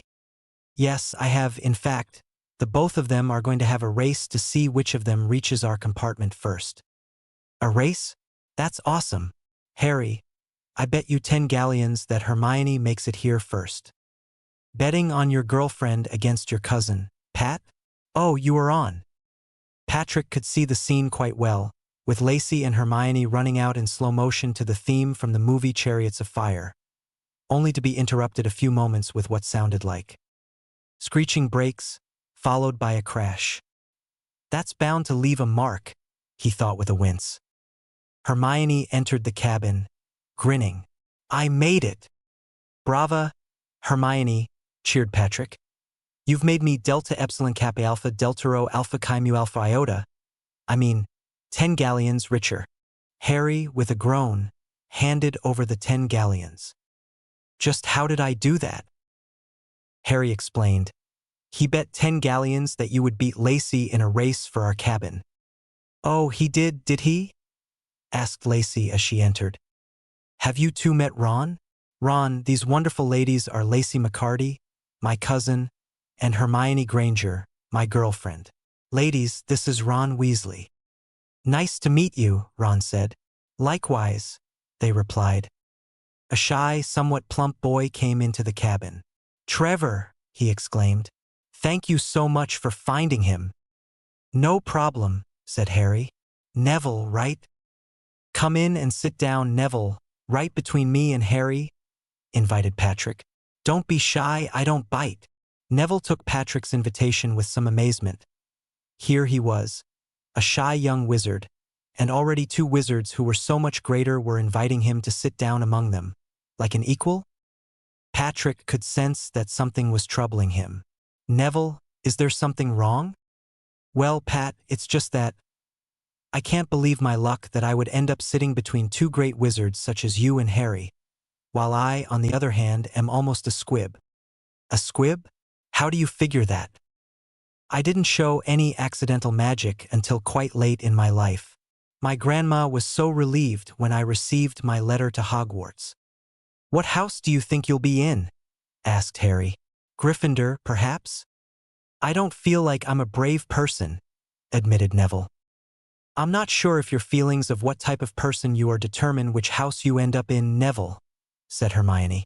It's more of the type of person you are than the type you feel like you are. Do you see the difference? I think I do, said Neville. Do you know what houses you'll be in? My family's been in Gryffindor for generations, said Ron. Families are usually in the same house. Pat, what about you? Most likely Gryffindor, though I seem to have plenty of the other characteristics the other houses would want: cunning, brains, and loyalty. Both of my parents were in Gryffindor. Harry said, I think it would also be Gryffindor, most likely. Like Pat, both of my parents were in Gryffindor. Lacey, what about you? Lacey said, That's a tough call, Harry, but since my name comes before yours in the alphabet, where I go, there you'll be, even if it's Slytherin. Pat, I wager Hermione would say the same. Patrick noticed a look of disgust on Ron's face and decided to comment on it. Ron, what's with the look on your face? Slytherin, Ron asked in disbelief. You would be okay with Slytherin? Honestly, Patrick said, it wouldn't be my first choice, but whatever's wrong with Slytherin? All bad wizards and witches have come from Slytherin, explained Ron. Ron, explained Hermione, you're judging a person's character mainly on the basis of what house they were in. Just because someone is, or was, in Slytherin does not make them evil. Name one witch or wizard from Slytherin who is not evil, challenged Ron. That's easy, my cousin, Benjiodolios, son of Hermes, answered Patrick with a smile of triumph. During his time at Hogwarts, he was a friend of the Potters, as well as a constant annoyance and fright to his fellow Slytherins. You see, Ron, I don't judge people based on their house, but on the content of their character. It would be wise if you could take the same attitude. Patrick's eyes darkened, causing Hermione to ask, Pat, darling, what's wrong? I smell 3 boys who are strong with the dark side, and they're coming this way, Patrick replied in a low growl. Sure enough, 3 boys did enter the cabin. The one in the middle had slick platinum blonde hair, and his 2 friends minions reminded Patrick of gorillas in both size and intelligence. Yes, Patrick knew that real gorillas would feel insulted by the comparison, but he still thought it apt. So, it's true what they're saying, Harry Potter and Patrick Palmer are on the train, said the middle boy. Oh yeah, growled Pat. Who might you and your monkeys be? These are Crabbe and Goyle. As for me, the name's Malfoy, Draco Malfoy. Draco extended his hand for Patrick to shake. We just want to help you know the right kind of people to hang around with, instead of poor riffraff like Weasley or nearsquibs like Longbottom. Patrick found himself liking this arrogant git less and less by the second. Grabbing Draco's hand, he cracked his metacarpals with the fierce grip and twisted his arm behind his back. Holding Draco in this painful position, he hissed in his ear, If you and your monkey minions don't leave the cabin right now, you're going to be meat. Dead meat. When my father hears about this, Draco started, only to feel a slight increase in the pressure on his arm. You think your father scares me? I'm not about to be bullied into joining a crew of pureblood bigots, and if anyone messes with me, my family, or my friends, that person will be sleeping at the bottom of the Black Lake. Do you understand me, you ignorant pureblood scumbag? Just one slight move here, and I can wrench your arm cleanly out of its socket. I don't think you want that. Am I right? Better tell your monkey boys to back away. Crabbe and Goyle, while they were horrified at the pain Patrick was inflicting on their leader, they were not wanting to back down. And so, Patrick said, Fine. You leave me no choice. Tossing Draco out of the cabin, he said, You want to dance? Before Crabbe and Goyle could respond, Patrick picked the both of them up, slammed them on the ceiling, and tossed them out to join Draco. The 3 boys, beaten and bruised, ran as far as they could, as long as it was away from this tornadic vortex of magical anger. Besides the appearance, beating, and sudden disappearance of Draco, Dumb and Dumber, the train ride went okay. Patrick bought everyone some wizarding sweets and found that he didn't like Birdie. Bought every flavored beans after he came upon a jalapeno-flavored bean that had him breathing fire. He also got to meet Ron's rat Scabbers. Noticing a familiar smell about the rat, he filed that information away for later investigation. Arriving at Hogwarts, they all met Hagrid, who put them all onto boats to sail across the Black Lake. The sight of the castle was breathtaking, even for Patrick, and this was saying something, considering how impressed he was with the halls of Olympus. Arriving at the other shore, Hagrid led the students up to the entrance doors, where he knocked and presented them to the deputy headmistress, Professor Minerva McGonagall. Professor McGonagall was a tall, stern woman with her hair stuck up in a bun. She also spoke with a Scottish accent that only got thicker if she became angry. "Good evening," she said. "My name is Professor McGonagall. Before you can join your classmates, you must first be sorted into your houses. At Hogwarts, there are 4 houses: Gryffindor, Hufflepuff, Ravenclaw, and Slytherin. Your house will be like your family while you are here. Your triumphs will earn you house points, but misbehavior will lose them as well. Now, if you are ready, please follow me." She led the students into the Great Hall, where they were amazed looking at the sky up on the ceiling. Hermione commented to Patrick, "It's not really the sky. It just looks like the sky." Patrick said back to her, "Well, now I can get the weather forecast as I come down for breakfast. Breakfast. Drool." Professor McGonagall laid an old hat on a stool and announced, "Now, when I call your name, you will come up, place the sorting hat on your head, and it will determine which house you will enter. Susan Bones." The sorting hat said, "Hufflepuff, Terry Boot, Ravenclaw, Lavender Brown, Gryffindor, Millicent Bulstrode, Slytherin, Vincent Crabbe, Slytherin, Tracy Davis, Slytherin, Seamus Finnegan, Gryffindor, Justin Fitch-Fletchley, Hufflepuff, Gregory Goyle, Slytherin, Hermione Granger." Hermione, with a smile from Patrick to keep her calm, walked up to the stool and put the hat on her head. Inside her mind, she could hear the sorting hat say, "Well, good evening, Miss Granger. Let's get you sorted now, shall we? Wow, you've got a brilliant mind, one of the highest IQs I've seen since Rowena Ravenclaw. You're her heir? That almost seems to cinch it, but I'm sensing something else here. Bonded to a filius fulminis, Merlin's beard. Is this who I think it is? Do you mind if I reach across your bond, my dear?" "Go right ahead," thought Hermione. Πριγκίπας μου. "My prince." Patrick's head jerked up. "You rang." "Your Highness, I am more than honored to have you here at Hogwarts. Is there anywhere you would prefer for your bondmate and yourself?" "Anywhere but Slytherin. I don't like the thought of Draco, Dumb and Dumber, being anywhere near her." "Indeed, and I know of your family's hatred of the dark side. One of your family is enough trouble for Slytherin to last for an entire age. If anyone else in your family enters Slytherin, it would end up off the map, literally. So let it be Gryffindor, Daphne Greengrass, Slytherin, Neville Longbottom." The sorting hat seemed to take a while before it shouted, "Gryffindor, Draco Malfoy." The hat was barely on his head for 1 second before it yelled, "Slytherin, Lacey McCarty. No question here, Gryffindor, Patrick Palmer." "Your Highness, you already know where you are going. This bond makes things so much easier. If it wasn't for that, my decision would be a lot harder for me, considering you can fit in all 4 houses. Gryffindor, Pansy Parkinson, Slytherin, Padma Patil, Ravenclaw, Parvati Patil, Gryffindor. Harry Potter." "Ah, Mr. Potter, you seem to be quite the enigma, aren't you? Even though it seems like you could do well in Slytherin, I also have to take into account your bond to Miss McCarty, as well as the fact that I hear your mind asking me to put you anywhere but there. Don't worry, lad, I take your desire into account as well. Gryffindor, Dean Thomas, Gryffindor. Ronald Weasley." Yet another Weasley. How many of you are there? Gryffindor. Blaise Zabini. Slytherin. Now that the sorting is finished, the headmaster would like to share some words with you.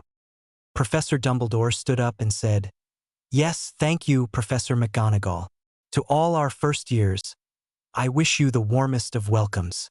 The Forbidden Forest outside the grounds is exactly that, forbidden for all students. Even some of our older students would do better to remember that. Quidditch trials are to be held during the second week.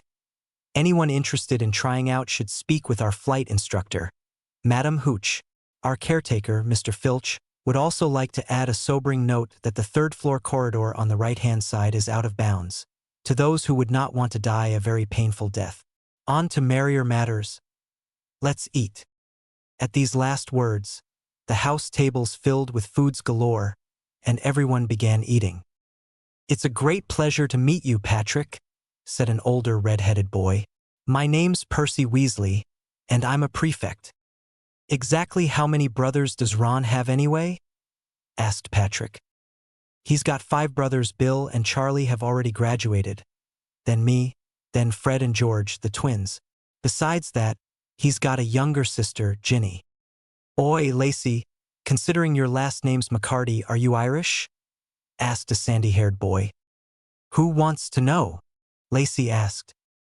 "Me name's Seamus Finnegan. I'm just curious, is all. Maybe partially, but I know I'm part Greek. I'm Patrick's cousin." "Oh, is that so? You Irish either, Pat?" "Nope, sorry to disappoint you, Finnegan," said Patrick with a smile. "On my dad's side I'm Greek, but Norwegian on my mom's side." "Ah, it don't matter at all, Pat. We all be the same in God's eyes," said Seamus. "Regardless of whether we be pure blood, half and half, or, even muggle-born, we've all been given a gift, and we must learn to treasure it for the good of people everywhere." Patrick gave a hearty laugh at this, saying, "Words of wisdom indeed, Seamus. I'll drink to that, to the good of people everywhere." All the Gryffindors joined in his toast with warm smiles. "You know," Patrick said to Hermione, "I can easily see me and Seamus in a drinking contest one of these days. Like that Red Bull drinking contest you had with Uncle Dionysus and Uncle Hermes?" she asked. Patrick laughed yet again at the memory of that crazy night he had with Hermes and Dionysus. The 3 were swinging from the chandeliers and singing such songs as, "To Anacreon in heaven, where he sat in full glee, a few sons of harmony sent a petition, that he their inspirer and patron would be." When this answer arrived from the jolly old Grecian, "Voice, fiddle, and flute, no longer be mute. I'll lend you my name, and inspire you, to boot. And besides, I'll instruct you, like me to entwine the myrtle of Venus." In the pause, Patrick looked at Hermione with a smirk and said, "Giggity!" Everyone laughed. "With Bacchus's vine." Everyone cheered the singing, and the party lasted long into the night. Patrick's flashback ended when Harry said, "Ow!" and put a hand to his forehead. "Harry, are you all right?" asked Lacey. "It's just my scar. I was looking over at the staff table, at this black-haired man, and my scar started to hurt." Patrick glanced over to the black-haired professor that Harry pointed out to him, and was amazed at how similar he looked to Hades. Turning to Percy, he asked, "Percy, exactly who is that professor?" "He's Professor Snape, our potions professor. He's also the head of Slytherin House." "And who are the other head professors?" "Gryffindor has Professor McGonagall, our transfiguration professor. Then Hufflepuff has Professor Sprout, our herbology professor, and Ravenclaw has Professor Flitwick, our charms professor." "You know, Harry, this is really odd. You haven't even done anything, and there's already one professor who doesn't like you. I don't know what it is, but I sense that it's a grudge held from days long gone by." "That's encouraging," said Harry, feeling discouraged. "Cheer up, Harry. I'm sure we'll be okay," said Patrick, only to pause for a brief moment as his eyes swiveled back and forth like a cornered animal.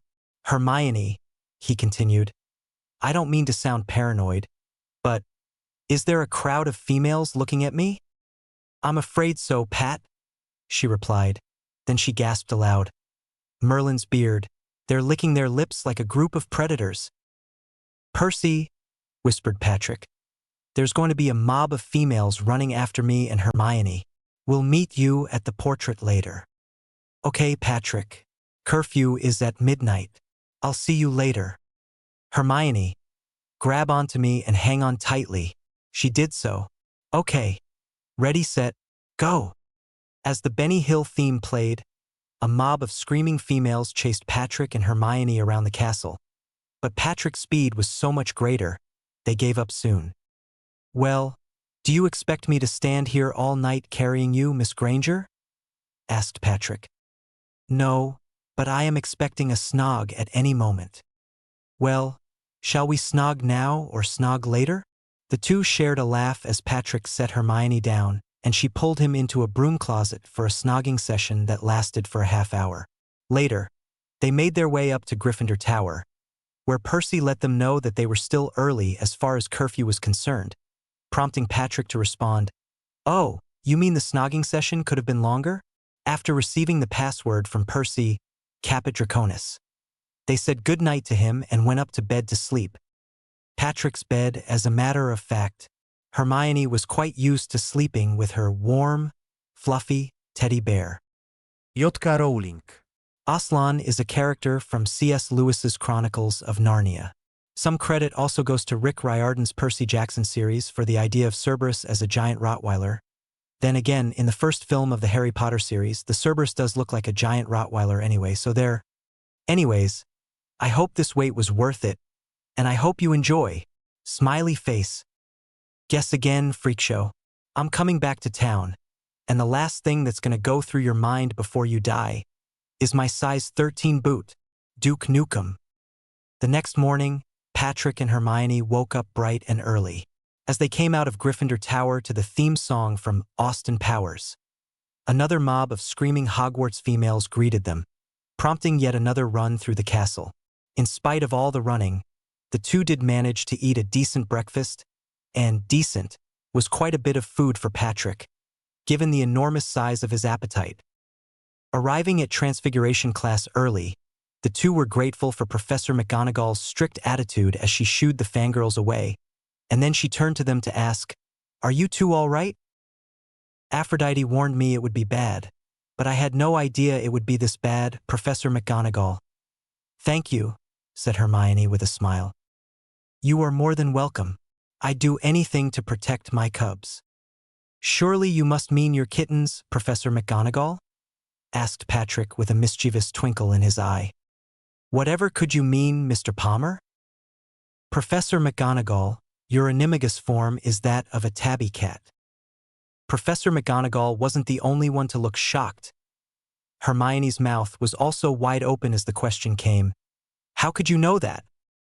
I'm glad you asked, Patrick said with a smirk, drew in a long breath, and started to explain. Professor, during my time staying in Surrey, I noticed a cat with the same eyes that you have, the same color and the same modes of expression. They say eyes are the windows of the soul, and I agree. The eyes of this cat in particular were stern. Not the type to take any nonsense at all. What ultimately gave you away, though, was... Here he paused for dramatic effect, inched close and took a whiff. Your scent. Professor McGonagall was impressed. We normally don't start an animagus study until much later in your studies, Mr. Palmer, but I am more than convinced that your animagus would be a dog with that sense of smell you have. I think your guess is pretty accurate, Professor, said Hermione. He has a big appetite, he's very affectionate, not to mention warm at night. Oh no, did I say that aloud? Looking at the expression on Professor McGonagall's face, Patrick wasn't sure whether to laugh or to run for the hills. Was that a smile or a scowl? Much to his and Hermione's amusement, however, she reached down and started ruffling his hair. Now, you wee ones should be getting into class, she said. Aside from the late arrival of Ron and Harry, Transfiguration class went well. After a stern introduction, Professor McGonagall gave some detailed notes and started the class on transfiguring a match into a needle. The basic idea of transfiguration, she explained, was the transformation of one material into another, but as this was a difficult branch of magic, she expected everyone to pay attention. She would tolerate no playing around whatsoever. As far as the day's class went, only Hermione and Patrick were able to get perfect scores, while Seamus managed to set his match on fire. Charm's class was with a short and excitable teacher named Professor Phileas Flitwick. While Transfiguration focused on the transformation of the elements of an object, Charms focused on giving objects properties they would not have naturally, such as being able to make an object fly. The first class, however, started on the Lumos charm, which would emit a light from the caster's wand.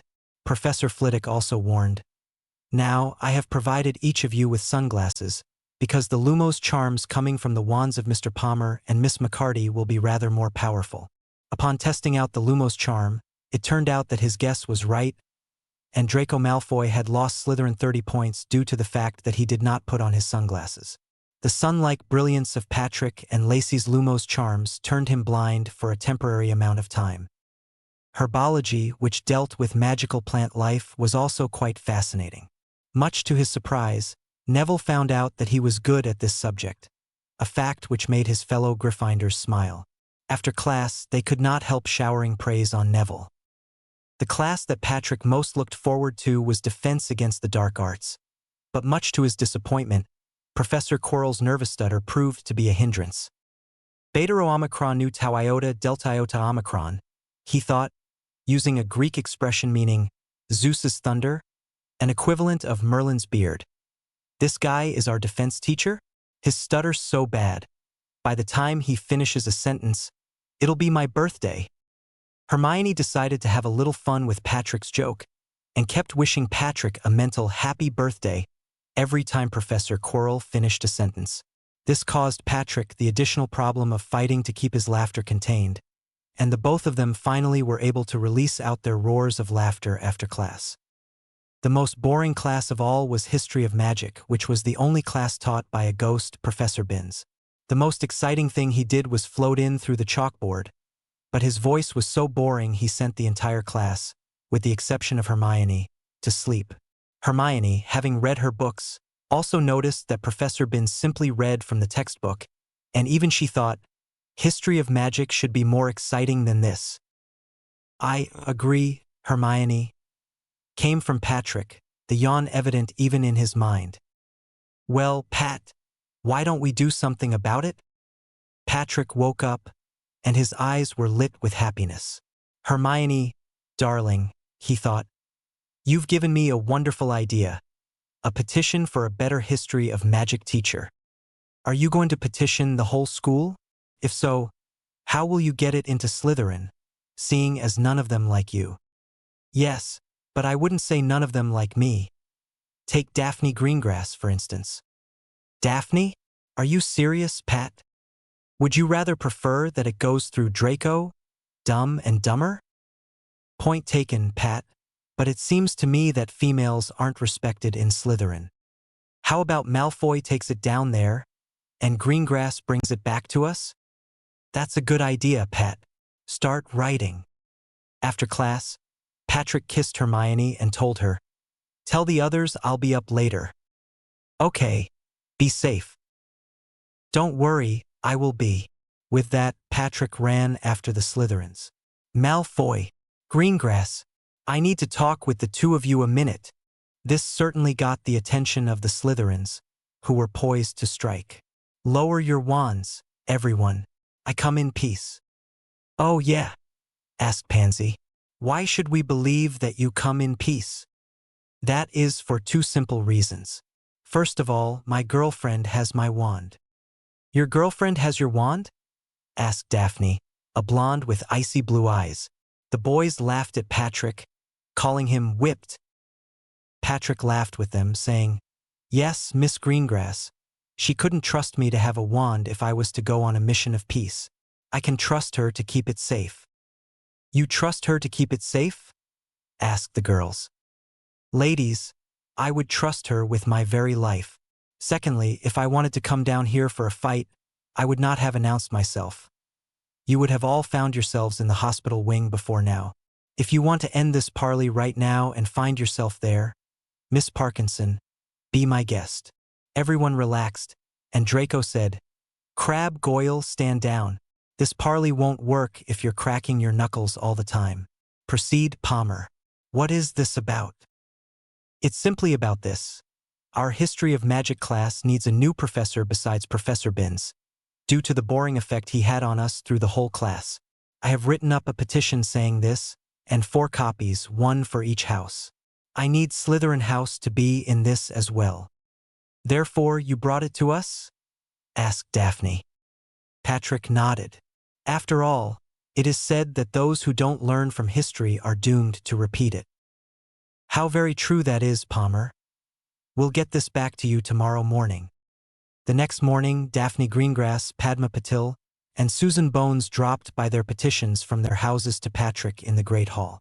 Glancing through all of them, he realized that the petitions were unanimous. Every student had signed. "This is amazing," he said. "Thank you for all the hard work." "It was our pleasure, Palmer," said Daphne. "So, can you tell us who you're naming to replace Binns?" "No, ladies, I'm sorry. I want that to remain a surprise." "Will you tell me?" asked Hermione. "No." She put on a cute puppy dog face. "The answer is still no. Besides, you probably already have a good idea who it is." Ido. Smartest, which since Rowena Ravenclaw, of course you should have a very good idea. Beta iota beta lambda iota omicron theta eta kappa iota mu omicron upsilon, my library. "Really? She has an idea? Who is it, Hermione?" the 3 ladies asked. "Even if I knew, what makes you think I would be one to spoil Pat's surprise? You'll just have to find out," she replied. "Thanks for the support, darling," said Patrick, kissing Hermione. "Now, if you ladies will excuse me, I have to give the headmaster these petitions." "Bye," he said with a heart-melting smile. The 3 ladies looked at Hermione and said, "You are one lucky young witch." "He makes me feel like one each and every day," she replied. "Mr. Palmer, what a pleasure to see you. Surely you are not in trouble already?" Professor Dumbledore said with a twinkle in his eyes. "Not at all, headmaster. Otherwise, Professor McGonagall would be screaming after me all the way up here." "Yes, quite right," admitted Dumbledore with a chuckle. "Would you like a lemon drop?" "My apologies, sir, but no thank you. I'm not really fond of hard candy. A cup of tea would be nice." "Very good." As he set up the tea for heating, Dumbledore asked, "So, how are you enjoying your time at Hogwarts so far? Making any new friends?" "So far, sir, yes, I'm enjoying my time here. I certainly am enjoying the company of my fellow Gryffindors, such as Neville Longbottom, Seamus Finnegan." "Good, very good. Are the females causing a problem for you?" "Problem? What could you possibly be talking about?" Patrick asked with some slight confusion. Then he realized, "Oh, right, the mobs," he said with laughter. "Those have caused quite a bit of entertainment for me and Hermione as we've run from them." "Indeed," said Dumbledore, an unmistakable grin of mirth on his face. "Ah, the tea's ready. How would you like your tea?" "With sugar, please, sir," was Patrick's reply. "Thank you. You're welcome. Now to business." "To business," replied Patrick, hoisting his cup and nodding as if accepting the toast. Dumbledore had to chuckle at the joke. "Okay, I guess I walked right into that one. What brings you here?" Patrick cleared his throat. "Headmaster, my classmates and I have noticed that the history of magic class is seriously lacking. History is supposed to be an exciting field of study, regardless of whether it's muggle or magical. The problem is that Professor Binns sent everyone off to sleep so quickly that we don't learn anything. I don't think he was an exciting teacher when he was alive. I think I see the problem. What's your proposed solution?" "To make a petition for a new teacher, and they're right here," said Patrick as he brought them out, adding, "They've been signed by all the students." Dumbledore was shocked. All the students signed this petition? Even the ones in Slytherin? Yes, headmaster. Is there some kind of a problem? No, not really, but Slytherin has generally stood on its own and does not join with other houses on anything, especially Gryffindor. So, have you a proposal for the replacement? Yes, headmaster. Zeus of Olympus. An excellent choice. I'll speak with him as soon as I can. Go on to class now. As interested as he was to see how Zeus would do as a history of magic professor, Patrick still had to make it through the first week, and there was one class he had not gone to yet, the class of potions. Not just one class but 2 classes back to back, a double session with the Slytherins. Oh, the joy! His fellow Gryffindors stayed close to him as he led the way down into the dungeons, a ball of fire in his hands lighting up the way. Nev, mate, cheer up, said Seamus. What should have us so afeared? Especially with Pat protecting us all and Lacey holding up the back. That is a good point, Mr. Finnegan, but considering that you are Gryffindors, said a cold voice, why should you be scared of anything? The group turned in the direction of the voice, to face a person who looked like an oversized bat with greasy black hair and cold black eyes. This man's name was Professor Severus Snape, a ruthless terror to all non-Slytherin students. Professor Snape, I presume? Asked Patrick. It's good to see that you and your fellow Gryffindors are so early to my class, Mr. Palmer, said Professor Snape. Please come inside the classroom, but extinguish that flame in your hands first. Some of the potions in the classroom are flammable. Professor Snape silenced the class immediately with the words, there will be no foolish wand-waving in this class. Now, some of you may not find a simmering cauldron and the fumes which come out of it to be fascinating, but for those of you who pay attention, I can teach you to brew fame, bottle glory, put a stopper in death. That is, if you aren't the usual bunch of dunderheads I usually teach. So, Mr. Palmer, tell me, what would I get if I were to add powdered root of asphodel to an infusion of wormwood? You would get the draft of living death, Professor, but to be technical, there is more to the potion, answered Patrick. Impressive. Mr. Potter, where would you look if I asked you to find me a bezoar? I would look in the stomach of a goat, Professor. Very good, Mr. Potter. Miss Granger, what is the difference between monkshood and wolfsbane? That is a trick question, Professor. They're the same thing. Excellent. Mr. Palmer, you mentioned that there is more to the potion of the draft of living death. Can you name the other ingredients? The other ingredients, Professor, are valerian roots, sloth brain, and the juice of a saprophyros bean. Professor Snape was stunned at the accuracy of these responses. Much to everyone's shock, he said, 40 points to Gryffindor. Now, let us start on today's potion, which is a potion to cure boils. Except for the accident of Neville spilling his potion, the class went well. As the class was going out, Professor Snape called, Mr. Palmer, can you stay a minute? Is everything all right, Professor Snape? Evidently you have had a good teacher in this subject, Mr. Palmer. Uncle Hades does try his best, Professor. I also read a lot. That is an encouraging sign, as is your Highness's attention to detail. Patrick raised an eyebrow. You're already addressing me using my royal title? I was not aware that it was public knowledge. Does your Highness prefer that I not use it? It's fine in a private setting such as this. In public, however, it will depend upon the company that is around us. That makes plenty of sense. If you like, I can pledge my loyalty to you as well. Whatever for, Professor? Asked Patrick, his curiosity piqued. Some of your Highness's family may not trust me due to my past as a Death Eater, a follower of Lord Voldemort.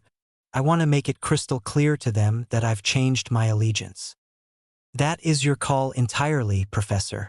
While I do appreciate the idea of having allies, I personally do not require a loyalty oath from them. Professor Snape raised his wand and said, I, Professor Severus Tobias Snape, on my magic, do pledge my loyalty to Patrick Michael Palmer, Prince of Olympus, until death claims me or until he chooses to release me. So mote it be.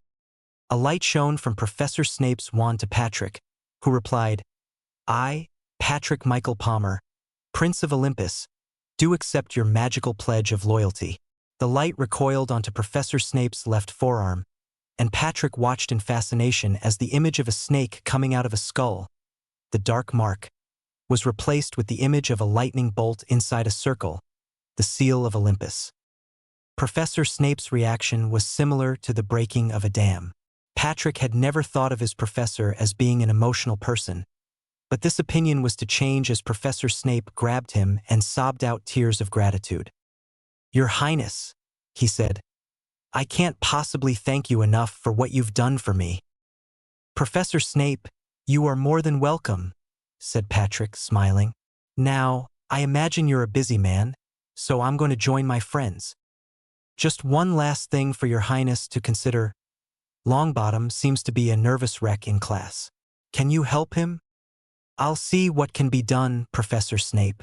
Have a nice day. Patrick arrived back in Gryffindor Tower to find Harry, Lacey, Hermione, and Ron waiting for him. What did Professor Snape want? Asked Ron. He wanted a chance to talk with me about class, not to mention he wanted to make amends with my family, so he willingly pledged his loyalty to me on his magic. Seeing the incredulity written in Hermione's and Lacey's faces, he added, It was entirely his call. I did not encourage him to do it, but he still did it. Harry said, So, he's now one of our allies? Patrick nodded, and Harry breathed a sigh of relief. Is Neville back yet? Patrick got a nod in response. Good. I have to talk with him. Hey, Pat, said Neville. It's good to see you're back. What did you want to talk about?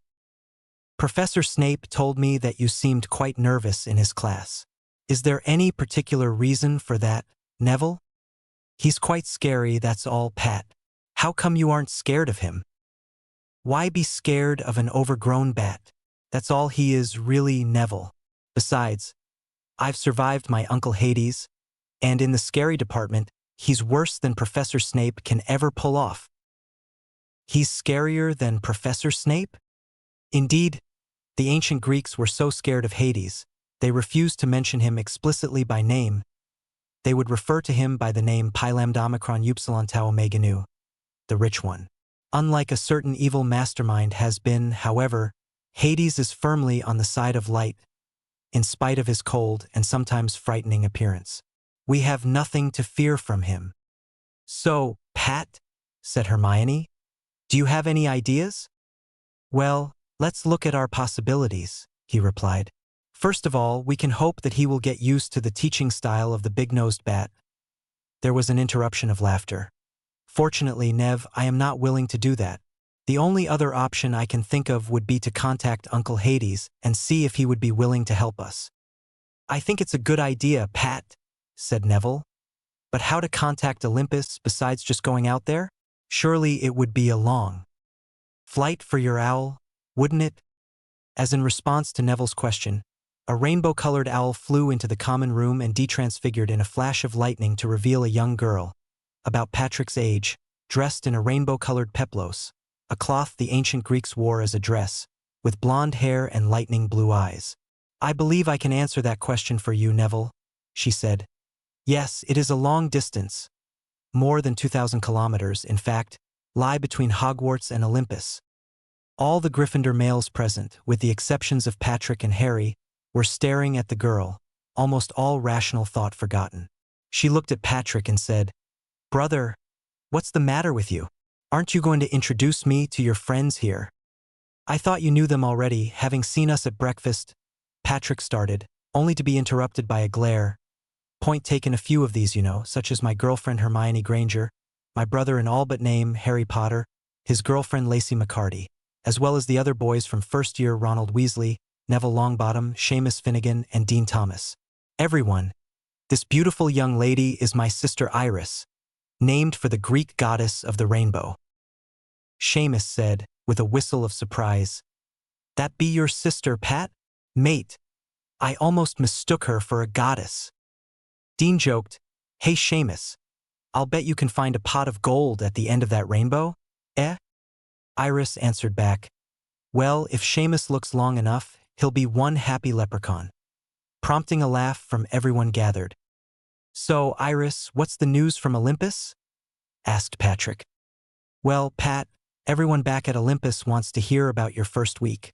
So they sent me in with a method of communication in the instance you can't make it out there for some reason or another. A communication mirror, she said, holding up what looked like a small hand mirror. It's really quite an ingenious piece of work. Uncle James and Uncle Sirius came up with them. Really? That's amazing, said Harry. So, how do you use them? It's quite simple. You simply state the name of the person you wish to contact. A mirror receiving a contact will heat up. Patrick took the mirror and called into it. Patrick Palmer calling Nikos Palmer, Olympus. The faces of Nikos and Michaela Palmer appeared in the mirror. Patrick, it's good to see you at last, called Nikos. I see you got our delivery. Yes, Dad, I did. You don't know just how much it means to me to have this communication mirror. It's brilliant. How are you, Mom? I'm doing well, Patrick. Thank you for asking. Iris, how have things been for you in the Hogwarts Ollery? Try spending a week with male owls hooting after you, Mom, and you might get an idea of how it's been. You know, I ought to have Patrick transfigured into an owl. I hear Hedwig has quite the crush on him, answered Iris, prompting yet another laugh from the group, with a small scowl from Hermione. Hermione, don't worry. I wouldn't do anything of the sort to my dearest brother. So, have things been okay this week, son? Asked Nikos. Between running from mobs of Hogwarts females, going to classes, and so forth, yeah, it's going well. Our first potions lesson with Professor Snape was interesting, to say the least. The only one having a problem in that would be Neville Longbottom. He seems to be nervous around the big-nosed bat. We thought Uncle Hades might be willing to help. I think you'd be right about that, son. Hades will be more than willing to help you out.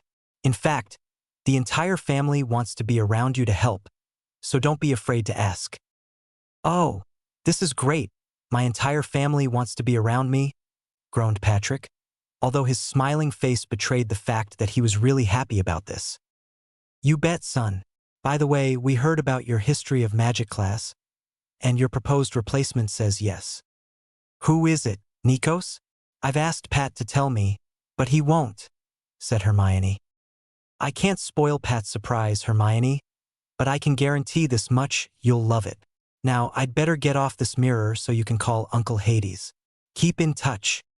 The mirror went blank, and Patrick said, Patrick Palmer calling Hades, Olympus? The face of Hades appeared in the mirror. Why, Patrick? How's my favorite nephew? You keeping out of trouble, I hope. Of course I'm keeping out of trouble, Uncle Hades. Why would you think otherwise? The ladies around Olympus fear that Dionysus and Hermes are bad influences on you, lad. At that very moment, both Dionysus and Hermes stumbled into view. Hermione asked, Have they been drinking? So what if we have, Hermione? Dionysus asked. You've got 2 Patricks to keep you warm at night, and Patrick has 2 of you to keep him warm at night. Dionysus, you mean the 2 Patricks and the 2 Hermiones can help each other keep warm at night? Can't you count straight? Said Hermes. Ναι, δύναμη 2, 4, 6, 8, 10, 12, 14. Yes, I can 2, 4, 6, 8, 10, 12, 14. Drunk out of your bloody minds, you 2 are, said Hades. So what else is going on? Is potions class going okay? With the exception of Neville here, things are going well in potions for all of us. Oh, really? What's the matter with Neville? I'm nervous around Professor Snape, sir, Neville said. Pat suggested that we call you for some help. Pat said that you would be happy to help if you could. It takes a lot of courage to ask for help, Neville. Also, Pat's right. I am willing to help you out during this weekend, and any other times you need the help.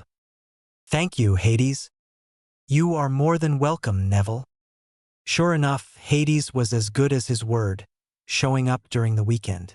The first thing he did was to start the Gryffindors on some meditation exercises to help keep their minds calm and clear.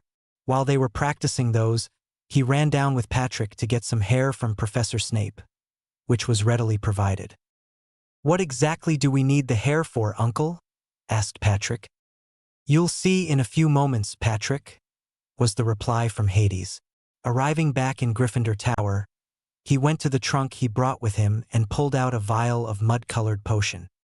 Hermione asked, "Uncle Hades, exactly what is that potion?"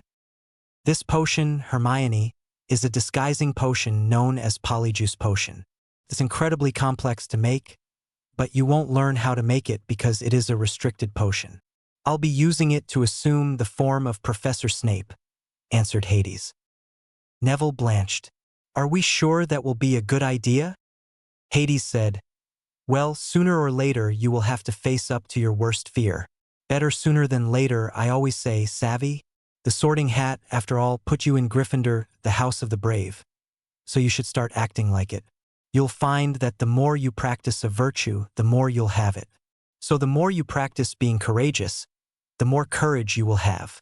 Neville nodded and steeled his face as Hades took the Polyjuice Potion, saying, "Gamma Epsilon Iota Alpha Mu Alpha. Cheers." For the next hour, the fake Professor Snape that Hades had become berated Neville and tried to throw him off of his concentration as he went about making a potion, only to find that Neville did not flinch one bit the entire time and produced a perfect potion as a result. At the end of the hour, Hades grabbed Neville and said, "Well done, Neville. We'll make a potions master out of you yet." Patrick, Hermione, Harry, Lacey, and Ron later went down to Hagrid's hut on the grounds to visit with him. Fong, his dog, barreled straight into Patrick, pinning him to the ground and kissing his face like mad. "Fong, get off of him," said Hagrid, pulling him off. Hermione's eyes widened as she heard Fong in her mind. "Ah, I like him. He smells nice, and so friendly too." "Pat, was that what I thought it was?" she thought to him. "Did I just hear Fong?" "Apparently yes," he thought back. "The Filii Fulminis are able to understand animals and communicate with them. This is interesting. The bond must be moving ahead. Doesn't it drive you crazy at breakfast time, when the owls arrive with the mail?" "Oddly enough, no. If I just focus on the two owls that are most important to me, Hedwig and Iris. I know Hedwig is Harry's owl, but she's important to Harry." "You certainly have a way with animals, don't you, Pat?" asked Hagrid. "They just can't seem to resist me, Hagrid," said Patrick, smiling. "I believe you've met all of us except for Ron Weasley." "Hi, Hagrid," said Ron. "Yet another Weasley, eh? Your brothers Fred and George have been giving me plenty of grief for the past few years. I can't count how many times I've had to chase them away from the Forbidden Forest. How's your brother Charlie up on the Dragon Reservation?" "He's doing quite well, Hagrid. Last I've heard from him." "You like dragons, Hagrid?" asked Harry. "Misunderstood creatures they are, Harry. Crikey, I'd even like to have a dragon." Oh, the 5 kids all thought the same thing at that moment. Hagrid plus dragon equals disaster. Patrick noticed a newspaper on the table and asked, "Hey, Hagrid, do you mind if I look at that?" "Not at all, Pat, go right ahead. Don't you get any newspapers from Olympus?" "Yes, there are newspapers out there, but Iris would go crazy having to bring me a daily paper all the way from there. Do I look like the type to drive her crazy?" "You seem like the type to drive all girls crazy, Pat, even if one of them is your sister," joked Lacey, earning a glare from Patrick. Hermione giggled, thinking to him, "It's true, Pat. You are very attractive. We know you drive females crazy. Why should I worry? We both know that you are mine." Patrick smiled at her, then turned his attention to the newspaper clipping, all about an attempted break-in at Gringotts on July 31st. The same day they went to Gringotts. Whatever the thief's intention was, he was not able to steal anything. In fact, the vault in question had been emptied earlier. That was a relief. Apparently, Hagrid emptied the vault just in time. As to what it was, Hagrid did not say a word, and deciding that it was nobody else's business, Patrick was not curious about it. The next Monday, Professor Dumbledore gave an announcement at breakfast. "Faculty and students of Hogwarts," he said, "Professor Binns has decided to retire permanently, and so please join me in welcoming Professor Zeus to our illustrious faculty." The large doors of the great hall swung open, and Zeus entered. His tall frame of 6 feet was impressive enough, but his magical aura spoke more of an ancient power far mightier than Albus Dumbledore. The combined effect produced an awed silence in the students and faculty gathered. "Headmaster, forgive me for asking, but why is everybody so quiet? I can hear crickets chirping, but that's it." "Zeus, I just think they're just stunned at your aura," said Dumbledore with some mirth. He then called to the students, "Carry on." A few minutes later, the owls arrived with the mail. Iris swept in and landed on a surprised Neville's shoulder after dropping a small package into his hands. He said, "Iris, is this package for me?" She looked at him as if to say, "What do you think, Nev? You don't think I know how to deliver a package to the right person? Of course it's for you." He put up his hands in a gesture of surrender and said, "Sorry, Iris, I'm just making sure." Patrick found this quite interesting. "Neville, you can actually understand her?" "Oddly enough, Pat, it seems I can understand her." "I'm happy to hear that, Nevada.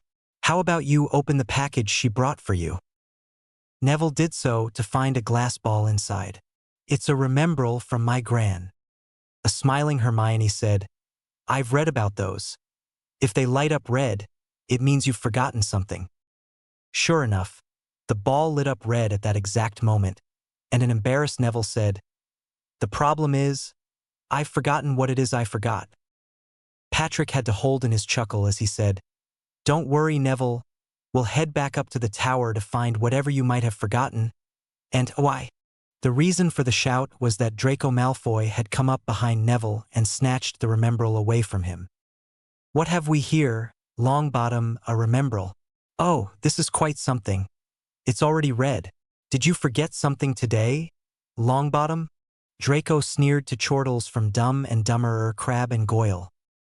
Neville felt humiliated, but Patrick, ever quick of wit, came back at Draco with, "Look, Malfoy, the remembrall's still red, which means you've forgotten something as well. What did you forget?" "Today, your brain." This zinger brought out guffaws of laughter from the Gryffindors. "What seems to be the trouble?" asked Professor McGonagall. "Malfoy has Neville's remembrall, Professor, and he was about to hand it back, weren't you, Malfoy?" said Patrick, looking at Draco with a frightening glint in his eyes. Fortunately, Malfoy did not want to risk angering Patrick any further, and handed Neville back the remembrall. "Very good, Mr. Malfoy. Mr. Palmer, as entertaining as I find your battles of wit, please refrain from battling an unarmed opponent," she said to him with a smiling wink as the Gryffindors laughed yet again. Patrick was looking forward to having Zeus as a professor, and, as things turned out, he was not to be disappointed in the least. After the class entered, Zeus said, "Good day to you all. Now, I have heard from a reliable source that your former professor in this subject sent you all to sleep in his class. I can only start by saying that I hope I don't have the same effect on you, however. I'd like to make a deal. You don't sleep in class, and I don't teach in your bedroom. Do you understand me?" The class nodded, and Zeus continued, "That's good. I'm very happy. Now, I am sure that Bathilda Bagshot, the author of your textbook, is a good historian, and she deserves the credit. That being said, I will also be supplementing her work with books on the subject of Muggle mythology." "Why should we care what some stupid Muggles?" sneered Draco, only to find himself spun upside down in the air, looking into a face that was boiling with anger. "Mr. Malfoy, you will never insult Muggles or Muggle-borns in my class. Do you understand me?" roared Zeus. 50 points from Slytherin and detention with me for the week. When my father... Oh, I didn't realize you were so high and mighty that you needed to go whining and crying to your dada when you come upon a problem," said Zeus, the heavy sarcasm in his voice sending the Gryffindors into laughter. This was priceless. "This is my class, Mr. Malfoy, so I have the right to have my rules.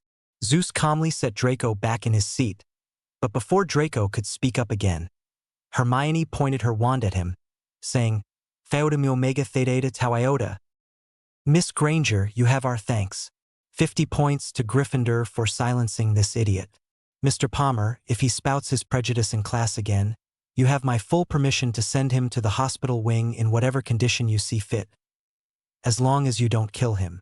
Patrick nodded with a feral smile on his face, and Zeus continued, Okay, then, you may wonder what mythology has to do with magical history. The fact is that the two fields become quite intertwined, especially in the early days. In our modern society, people laugh at myths, seeing them as untrue. The fact is, though, there are many facts that the Muggles get right about the way the world works. Also, as to the other question, why Muggle mythology? The easiest explanation for that is that the wizarding world hasn't had much interest in mythology. Yes, Mr. Potter. That's interesting, Professor Zeus. Why would that be? Asked Harry. Good question, Mr. Potter. There are a couple possible explanations, and I assume that both may be right. The first explanation is for the same reason as the modern world's rejection of mythology, the scoffing at myths and thinking of them as being altogether untrue. The second explanation is that we see magic doing so many wonderful things. It doesn't seem there's anything else more wonderful than magic itself. Does this, perhaps, mean that the wizarding world is irreligious? Asked Daphne. Another good question, Miss Greengrass, but no. The religious opinions of the members of the wizarding world are as varied as the religious opinions of the Muggle world, though unlike the Muggles, religion is not a constant cause of division. Do you have a comment, Mr. Finnegan? Aye, Professor Zeus. It is well known that some religions look down on magic itself, so how can it be that the religions of the wizarding world are just as varied? Asked Seamus. It may be, Mr. Finnegan, that in the wizarding world, we seem to consider religion a private affair, so we don't consider it to be such an issue. Magic is in and of itself morally neutral.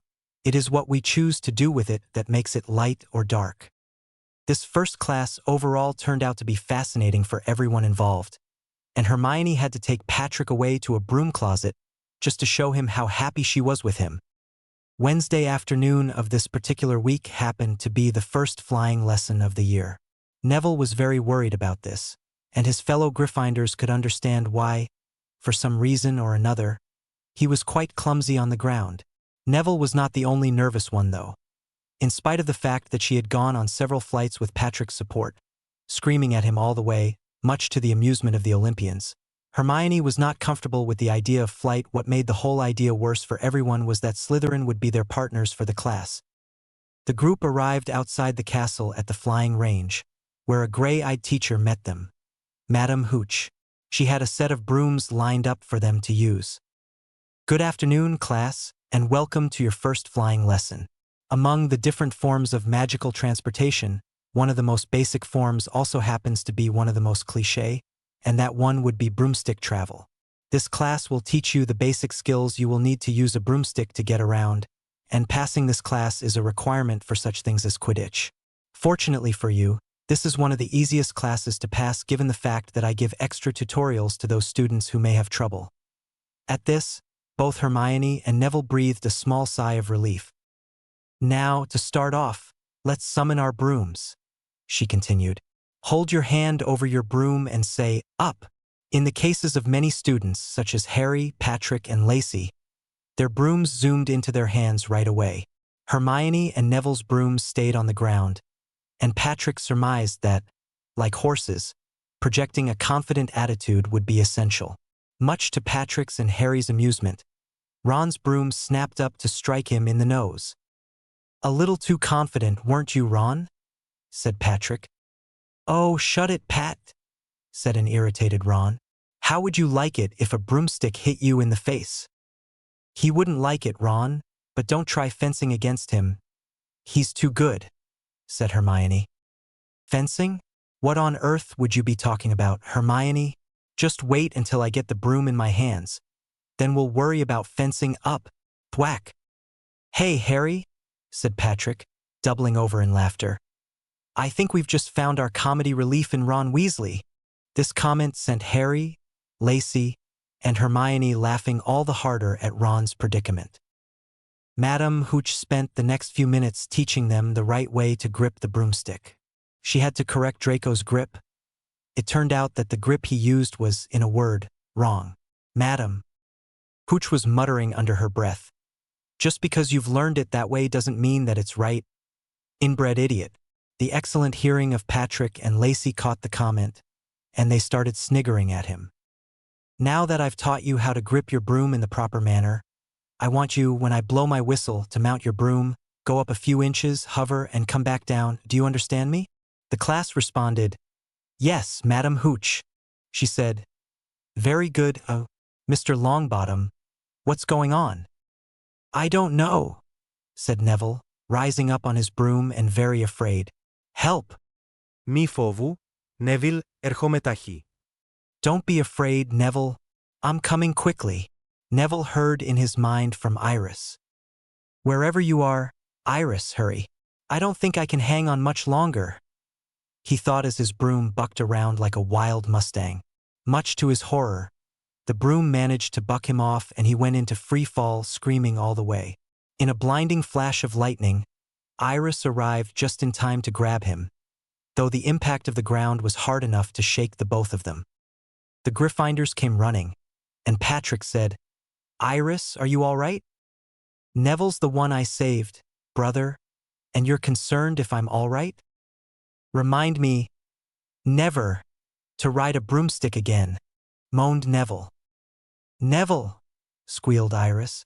Before Patrick could protest, she latched onto Neville's lips in a searing kiss, relieved that he was alive. A bright light shone from the couple, prompting Seamus to ask, Pat, what be that light? That light, Seamus, means that a bond is taking place. It looks like I'm going to have Neville as a brother-in-law. Clearing his throat, Patrick added, Iris, I'm pretty sure Neville still has his tonsils. How is he? Iris stopped the snogging session and, glaring at Patrick, replied, He's all right, except it seems he broke his wrist. I would take him up to the hospital wing, but I don't exactly know where it is. Miss Palmer, said Madame Hooch, since it was in my class that he became injured, I feel partly responsible. I'll help you bring him up there. Looking at the class, she said, All of you stay here until I get back. If I see a single broomstick in the air, the one riding it will be expelled before he can say Quidditch. They both left, carrying Neville. Once the three were out of earshot, the Slytherins started laughing. I can't believe your sister would fall for a squib like Longbottom, Palmer, said Draco. He's so forgetful. He forgot his precious remembrel. The other Slytherins chortled at this, until Harry stepped up to say, Hand it over, Malfoy. No, Potter, I don't think I will, said Draco. You know what? I think I'll leave it somewhere for him to find. How about on the roof? Holding onto his broomstick, he then flew up. Come and catch me if you can, Potter. Harry responded by dropping his broomstick, running, then he leaped into the air and started flying, much to the surprise of almost everyone. You're not so strong up here without your monkeys to protect you, Malfoy. Hand it over or I'll knock you off. He flew at Draco, who dodged. You missed me, Potter. Draco, however, did not notice a dark wall of clouds forming behind him in the air, nor did he notice the lightning bolt that struck him. The Remembrel went falling, and, much to the elation of the Gryffindors, Harry caught it. The joy was short-lived, however, when Professor McGonagall appeared, saying, Harry Potter, follow me. You're kidding me, said Ron. A seeker? First years never make the house teams. You must be the youngest player in a century, said Harry, according to Professor McGonagall. Harry, said Patrick, do you realize what Dad's going to do when he hears about this? He's going to be so ecstatic. He then stopped, sniffed the air and said, Double, double, I smell trouble. Don't you two know better than to sneak up on the son of a marauder? The two red-headed twins were shocked. How did you know? Asked one. That it was us? Asked the other. Georgie, You think he has eyes in the back of his head? Fred, it would seem so, I would think. Patrick turned around with a mischievous look in his eyes. So, I take it you two are the twin terrors that Percy told me about, Fred and George Weasley? Affirmative, your royalness, said Fred. George smacked him in the head. Fred, you address a prince as Your Highness. George, when have we been known to be traditional in anything? We could even call him Your Commodiness if we wanted to do so. Yeah, and we would risk offending him.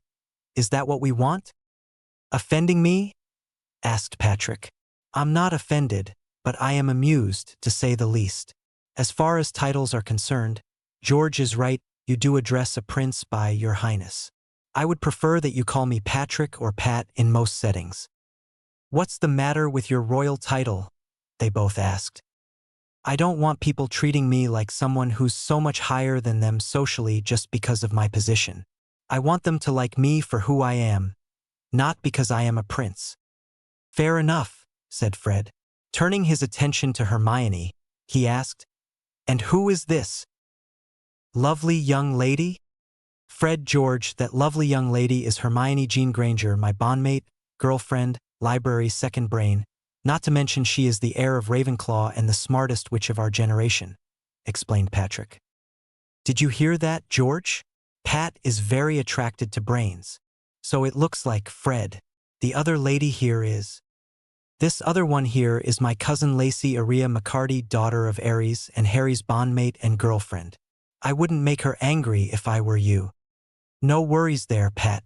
Harry, we'd like to offer our congratulations on joining Gryffindor's Quidditch team. We haven't won a match since our older brother Charlie graduated from Hogwarts.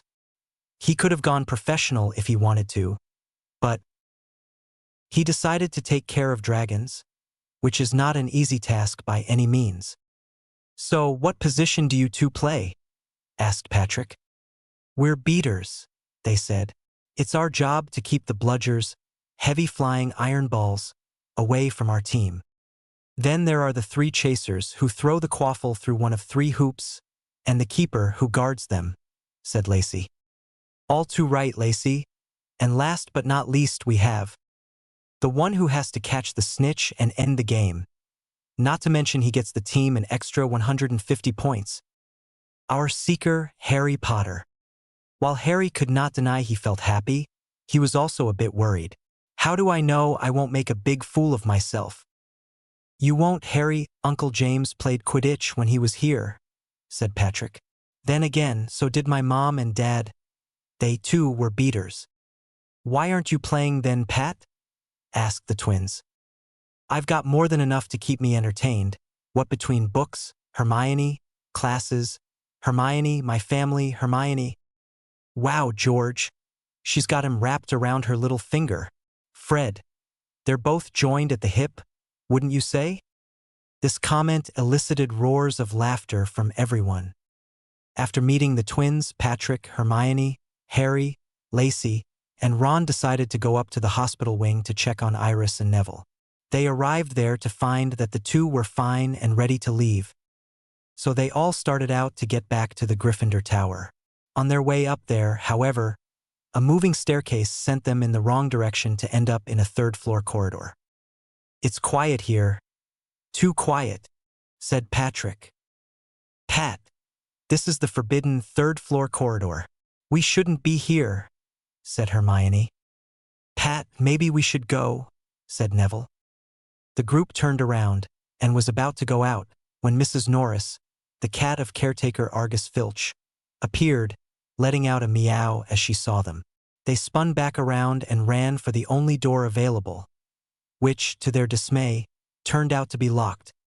This is it, we're done for, said Ron. Patrick and Hermione whipped out their wands and pointed them at the door. Alohomora! Alohomora, said Ron.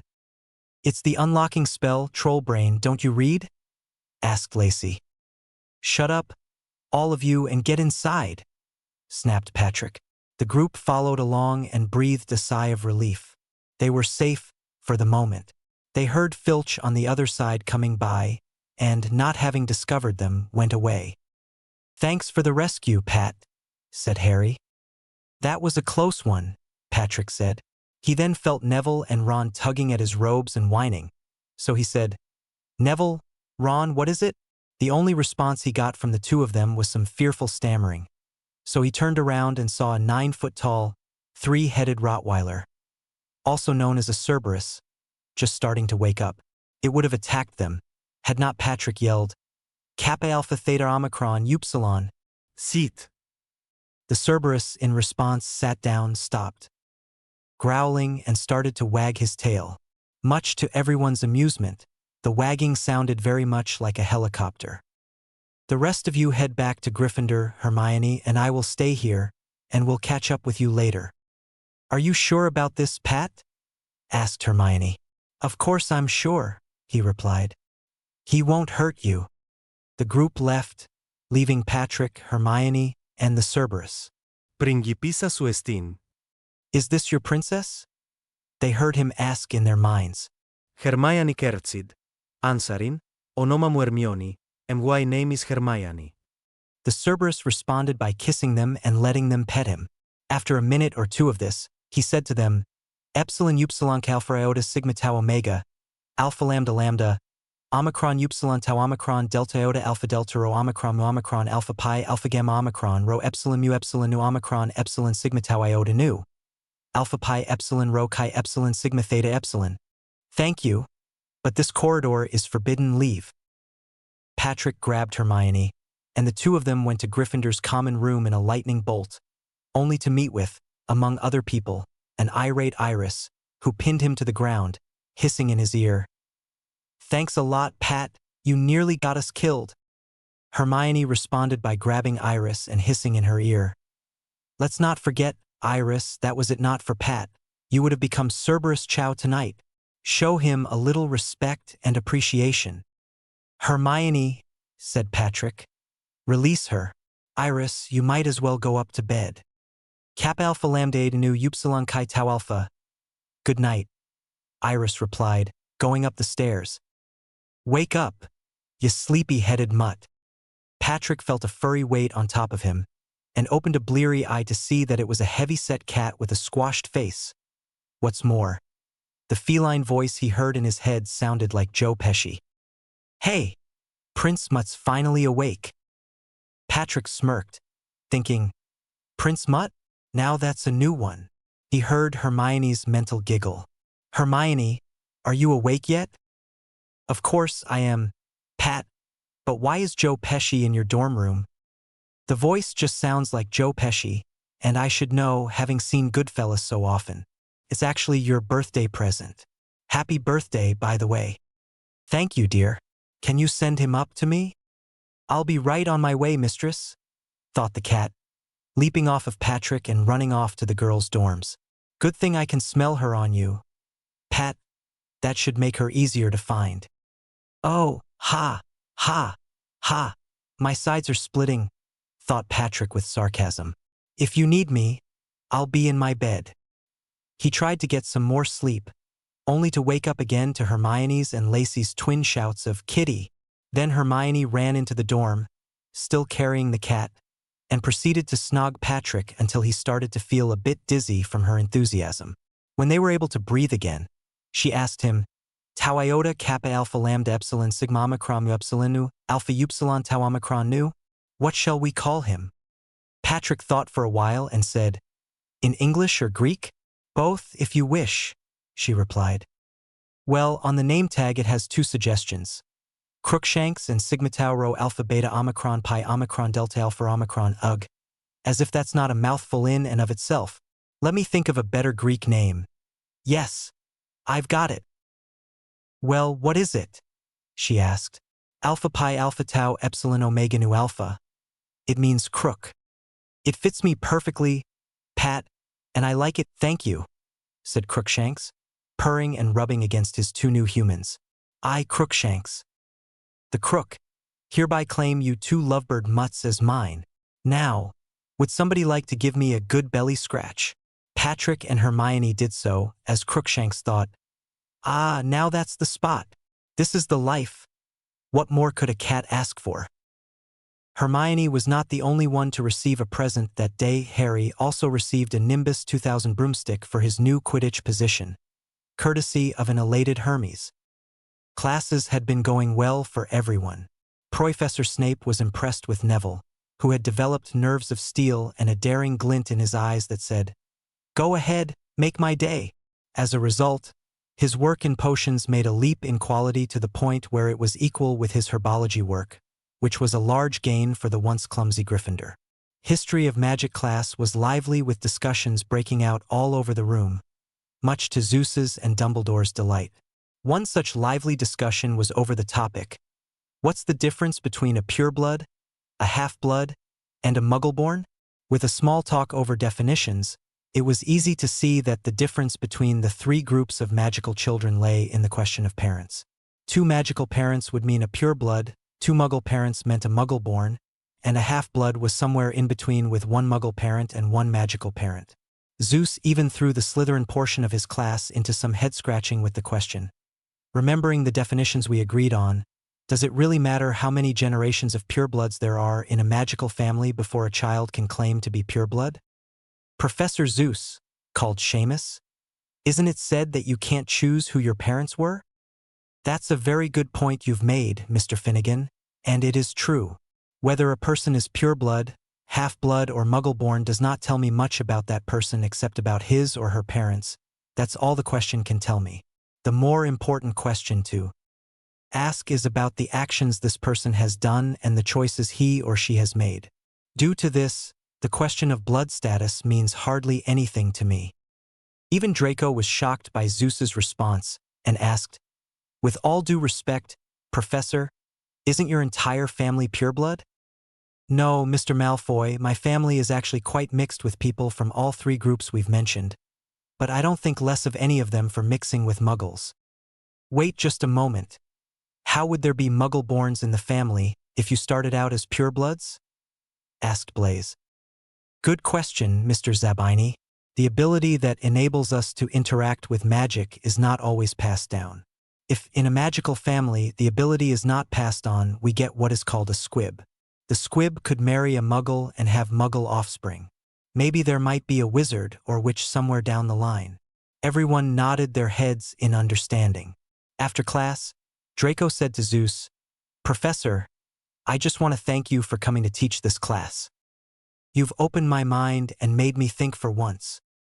"You're more than welcome, Mr. Malfoy, and it is part of my job description to change the world one mind at a time." Halloween arrived, much to the sadness of Patrick and Harry, and with it arrived an interesting charms class learning the Wingardium Leviosa charm, used to make objects fly. Ron, in particular, was having some difficulty with the charm, and he started waving his wand at the feather like he was hacking it. "Ron, watch where you're pointing that bloody thing. You can hurt somebody if you aren't careful," said Patrick. "What are you trying to do? Levitate your feather or murder it?" "Levitate it, of course. What else does it look like I'm trying to do here, Pat?" snapped Ron. Patrick said, "Well, you aren't going to levitate it by whacking at it, are you? First the motion, the swish and flick, good. Nicely done. Now, the words." "Wingardium Leviosa," said Ron. "Well, there's your other problem, Ron," said Hermione. "You're pronouncing it wrong. It's Leviosa, not Leviosar." Patrick added in, "Ron's stress makes all the difference between assess and assess." "Well, you 2 genius lovebirds do it, if you're so clever." After a brief glance at each other, Patrick and Hermione said, "Wingardium Leviosa." Their feathers went flying up to the ceiling. Much to Professor Flitwick's delight, they got 20 points for their excellent demonstration. After charms class, Ron was feeling irritable. "She's a bloody nightmare. It's Leviosa, not Leviosar." He sneered with a mean high pitch in his imitation of Hermione. "I'm surprised that Pat's in love with such a freak as she is." Hermione pushed past Ron, tears in her eyes. The sky started to darken as Ron heard Patrick's cold voice say in his ear, "Would you like to say that to me again?" Ron turned around, only to freeze in fear at the look in Patrick's eyes, saying nothing. "I thought so," said Patrick with a harsh smile. Then he smacked Ron in the cheek and came back at the other with a backhand, sending him into tears. "You made her cry, so I make you cry. Fair exchange, right?" He then left, telling Harry, "Harry, if you or anyone else needs me, I'll be in the library." Troll in the dungeon. Thought you'd want to know," said Professor Quirrell before fainting in the Great Hall. The students started to scream, only to be interrupted by Professor Dumbledore yelling, "Silence! Everyone will please not panic. Prefects, take your houses back to their common rooms. The staff and I will search the dungeons." The prefects complied with Dumbledore's request. Iris brought out her communication mirror. Iris Palmer calling Patrick Palmer. "Come in." "Patrick here. What's wrong, Iris?" "Pat, it looks like a troll somehow entered the castle." Professor Quirrell was screaming his head off about it and fainted in the Great Hall. "Iris, Lacey, the both of you make sure the rest of Gryffindor is safe. I'll go and collect Hermione." "Can't we help?" Iris and Lacey asked. "Most emphatically not. That's an order. Do you understand me?" The communication link went offline. Lacey looked at Iris, and they said, "I have a bad feeling about this." Patrick located the bathroom where Hermione was hiding with no problems, only to hear a scream from her. He moved forward, only to find his way blocked by two transparent men. One of the men, wearing an eye patch, said, "By the authority of Aslan the Great, we have been allowed to come here to Hogwarts to aid you, young one. Father Odin, with all due respect, I have a damsel in distress to save." "Indeed you do, but you cannot do it without the help we have come to provide. Thor, my son, please present your heir with his sword." Patrick turned to look at Thor, amazed by the sky blue of his eyes. Thor brought out a sword and said, "Patrick Michael Palmer, ta detter sverdet, Jo G. Seer." "Patrick Michael Palmer, take this sword, go and conquer." On one side of the sword was written Mjolnir, and on the other side were written the Greek words epsilon xi epsilon rho chi omicron upsilon kappa alpha iota nu iota kappa alpha, go forth and conquer. Patrick took the sword in his hand and felt a rush of magical power rush through him. When the surge of power was finished, he came out of it with the appearance of a terrifying angel of death. Blasting the bathroom door off of its hinges, Patrick walked through to see Hermione cowering before a troll, and this was enough to awaken an anger as ancient as Thor himself, the nerve of this Jotun. "Hey, Jotun," Patrick thundered. "If you don't stop attacking my beloved right now, I will send you on an express one-way trip to the underworld." This statement certainly got the troll's attention, and it responded by charging at him. "Fine, have it your way." Patrick growled as the piece A Satyr by Amon Amarth played in the background, with a storm thundering, the castle shaking, and Mjolnir's abilities helping its master beat the troll in epic battle, finally killing him. Hermione came out of the stall she was hiding in, a mixture of fear and amazement on her face. Patrick coaxed, "Hermione, you have no reason to fear. Come forward." She did so, latching onto him in a hug. "I was so scared I was going to die, and here you come to save me. I owe you a bigger debt than I could ever repay, my lord." "What, pray tell, shall milady offer to me in payment?" he asked with a smirk. "If my lord shall be so kind, let him accept my hand in marriage. I cannot think of anything else I can offer my lord." "So be it." The two of them kissed, and the white light that surrounded them changed into a golden color. Meanwhile, in Olympus, everyone recognized that the bond between these two lovebirds had finally matured. Olympus's prince finally got his princess. J.K. Rowling would be after me, sad face. Again, I don't need to remind anyone that I don't own Harry Potter or any related characters. What's more, I received my new laptop charger very recently, so that means I can use my laptop again. And it works. Dixit quoc Dominus Daus, non est bonum esse hominum solum. Faciamus e adiutoriem similem sui. And the Lord God said, "It is not good for man to be alone. Let us make him a help like unto himself." Genesis 2 verse 18. Everyone in Olympus was shocked by what they saw on their view screen, so shocked that they didn't know what to say. A couple minutes later, Ares said, "Michaela, can we see that again? I have a hard time believing my eyes." "Of course," said Michaela. Even she was having a hard time believing what her son had accomplished. As the video of the battle ran again, Apollo noted, "This music rocks." Ares smiled. "Of course it rocks, Apollo. The kids got excellent taste for battle music." Hermes goggled. "Holy Mother of Hecate, Ares. Pat's speed is totally off of the monitor." "It's his power that drives him, Hermes," Hades replied. "When's the last time you ran that fast?" Hermes thought for a moment and said, "Well, there was that time I stole Apollo's cattle, and he was chasing me around Olympus while the rest of you were laughing at us." Dionysus snorted. "Yeah, as funny as you know I've been, seeing you two run around like that took the tau omicron upsilon rho tau alpha. We couldn't stop laughing for days." When the battle was finished, everyone applauded and cheered, as Ares said, "Yeah, that's how you defeat a troll." Nico said, "That's my son that defeated the troll. That's my son." Michaela said, "He did it. He killed a troll. Saved Hermione. Zeus's thunder.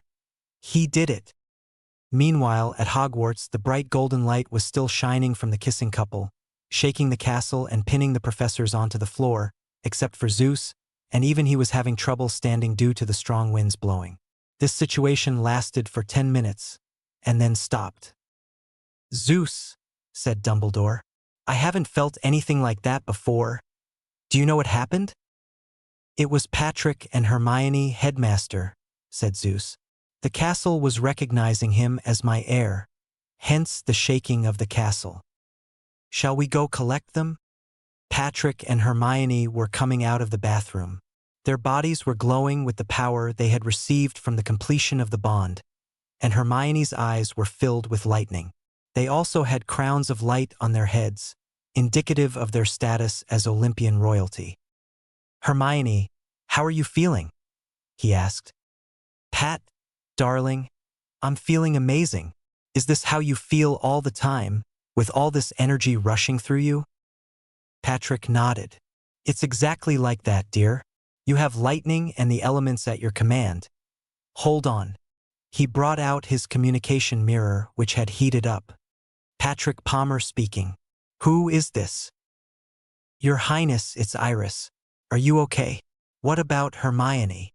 "We're both okay, Iris. How's Gryffindor?" "The rest of us are up here, and Lacey's been fielding calls from Olympus. The mood out there is that of a large celebration, and, according to what they've seen, you killed a troll to save Hermione. Is that last bit true, or are they pulling my leg?" "It's true, Iris. The troll's dead." Iris's eyes widened. "Beta Rho Omicron Nu Tau Iota Delta Iota Omicron. You two had better get up here quick. I don't know how much longer we have until a party breaks out." Patrick and Hermione soon arrived at the entrance to Gryffindor Tower, where the portrait of the fat lady was waiting with a smile on her face. "Your Highness," she said, "it is an honor to see that you and your lady have come into your inheritance." "Thank you, Miranda," said Patrick, the castle supplying him with the fat lady's name. "The castle? It seemed to him the rumors of the castle being sentient were true. "Wait just a minute. How did I know your name?" "Milord Palmer, as the heir of Merlin, you are one of 5 people who own this castle. That explains why the Sorting Hat could speak to me. It recognized me right away." "Indeed. You two had better enter. No need for a password anymore." The portrait opened, and, much to their shock, Patrick and Hermione found themselves greeted with a roar of cheers as they entered.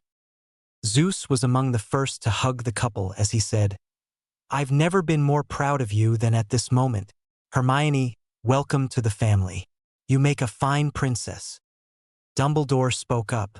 "For your heroic rescue, Lord Palmer, I have seen it fit to give Gryffindor 100 points." There was another roar of cheers at this news. I also have heard, courtesy of Miss Palmer and Miss McCarty, that your family is very excited about this development. Before we all head out there, if Professor Zeus agrees. Zeus smiled. Of course they may all come, Headmaster. The more, the merrier. Thank you, Professor Zeus. Our question is quite simple. How did you kill that troll? As the House of Gryffindor remembers, Ronald Weasley, the resident troll brain, had insulted Hermione, sending her into tears.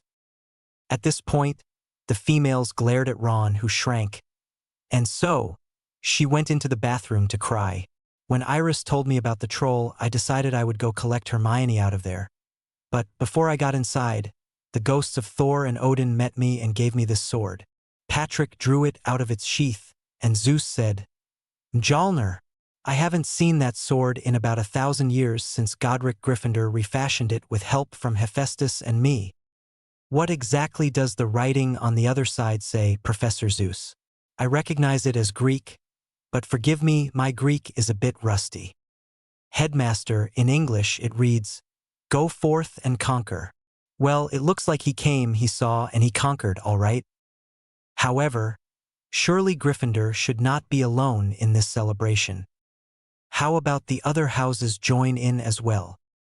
Headmaster, that's an even better idea, and I approve. This should be a celebration for the entirety of Hogwarts. Patrick and Hermione, do you agree? It's your celebration, after all. Patrick and Hermione smiled. Of course. Ron could not believe his ears. You even want to invite the Slytherins? Before he could say anything more, though, Fred and George muffled him. Your Highnesses, please excuse our little brother. He tends to talk before he thinks. Hermione decided to speak up. Ron, I think our point that we made to you on the Hogwarts Express still stands. You can't judge a person based on what house they were or are in. To continue on that thought, Ron, non-Slytherins are not always good either, said Patrick. Take, for instance, Peter Pettigrew. There were some gasps of shock from the students. What? You don't think I know the story about Peter, the allegation that Sirius Black killed him and 12 muggles in broad daylight? Not to mention the additional allegation which says that Sirius was the secret keeper? Well, there's at least one thing wrong with the story, and that is that Peter isn't dead. Well, where is the evidence? Asked Dumbledore. He was intrigued by this. I'm glad you asked, Headmaster. First of all, the muggles were killed by a gas line explosion, but all that was left of Pettigrew was just a finger, that's it. A blasting curse directly at the body would produce a mess, the killing curse would just leave a corpse, and a fire would leave a burned corpse. None of these were found. There is no way to kill a person to leave just a finger. Secondly, Headmaster, continued Hermione, Patrick has smelled Peter's scent on Scabbers, Ron's pet rat. Percy, how long has he been in the family? He's been in the family for about 10 years, Lady Palmer, said Percy. That's odd, because if I remember correctly, responded Patrick, the normal lifespan for a rat is about 3 years. So, this means Scabbers isn't really a rat? Asked Ron. That is exactly what we mean, Ron, and if you could get Scabbers, we'll demonstrate. Ron ran upstairs to the dorm and brought Scabbers back down. Hermione petrified the rat. As Patrick said, Theta Eta Rho Iota Omicron Mu Alpha Gamma Omicron Nu Alpha Pi Omicron Kappa Alpha Lambda Upsilon Pi Tau Omega, the Greek equivalent of the Animagus revealing spell. The rat transformed into a small, pudgy young man with the same rat-like features on his face. His eyes widened in fear as he heard Patrick say in a cold voice, Well, Peter Pettigrew. Welcome to the party. With some help from Zeus, they sent him to a prison cell in Olympus to await trial. As the students of Hogwarts arrived at Olympus, their mouths dropped open in an expression of awe at how grand it all looked. They also noticed several people coming up to them. Hera, Apollo, Demeter, Ares, Athena, Hades, and Persephone. The others followed along. Poseidon, Nikos, Michaela, Dionysus, Hermes, Aphrodite, Artemis, Hephaestus, and Hestia. A very good morning to you, students and faculty of Hogwarts, said Hera. Welcome to Olympus. The day today is November 1st, All Saints' Day. My name is Hera, and I teach health. Let me introduce you to the other Olympians. You already know my husband, Zeus, the headmaster and king of Olympus.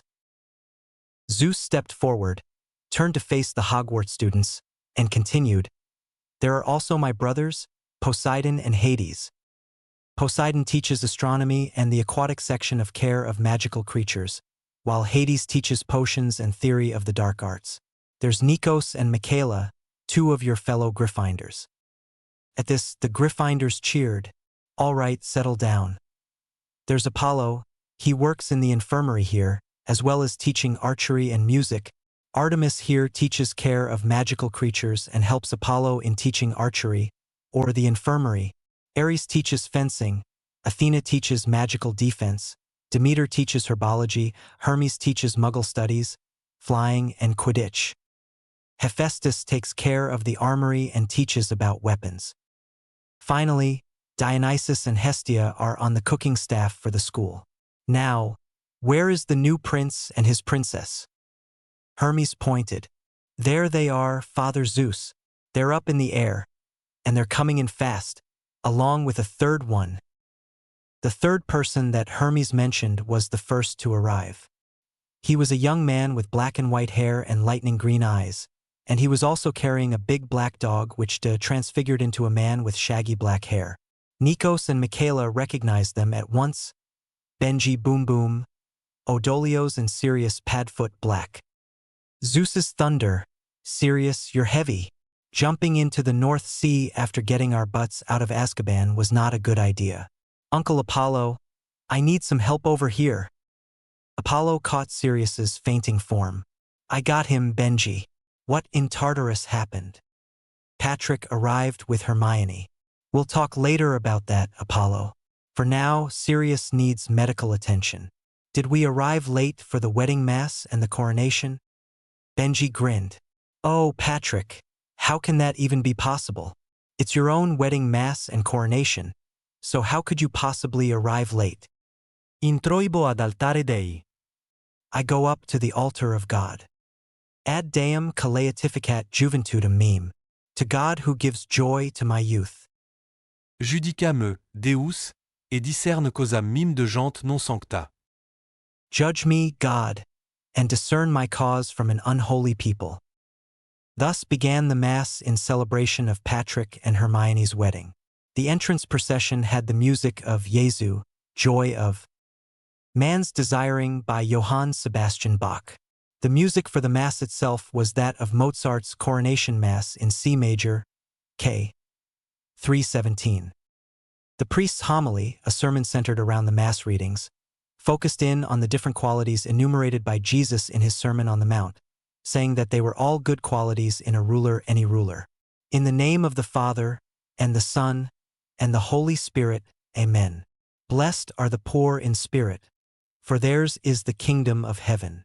Even though Olympus itself may be rich, praise be to God, your highnesses must remember that without God on your side, you won't succeed.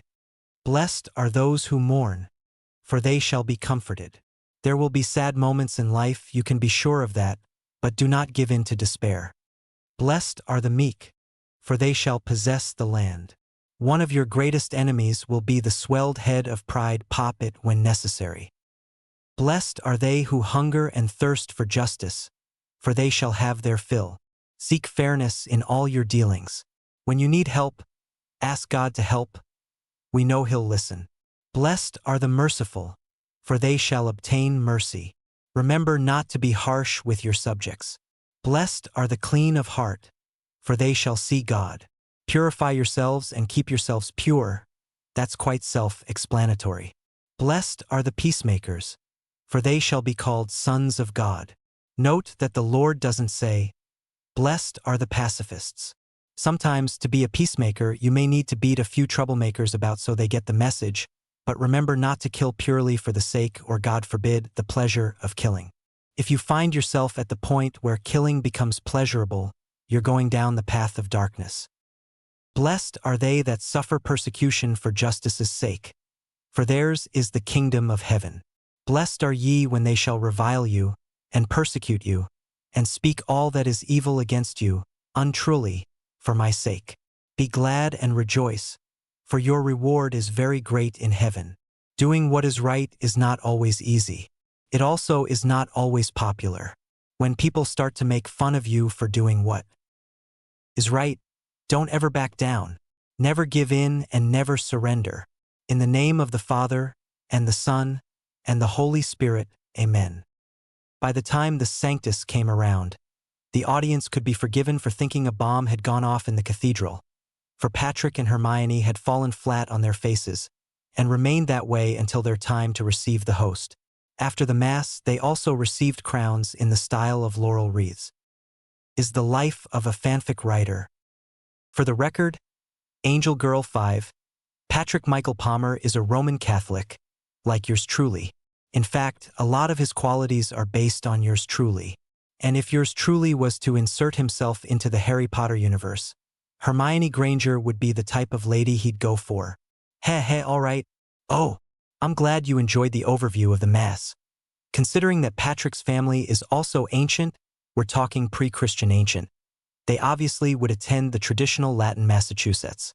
As for yours truly, he also likes the traditional Latin Mass, but unfortunately only one parish that he can find in the diocese offers it, and it's not one nearby. Sad face. He can almost hardly wait for the new translation that's coming out by Advent 2011. November 27, 2011. Hold on a minute, why am I talking about myself in the third person? LOL. By the way, would my readers like a cast list for this fanfic, just to get some idea of how the Olympians might look? The dark fire will not avail you. Flame of Uden, go back to the shadows. You shall not pass. Gandalf, the Lord of the Rings, the Fellowship of the Ring.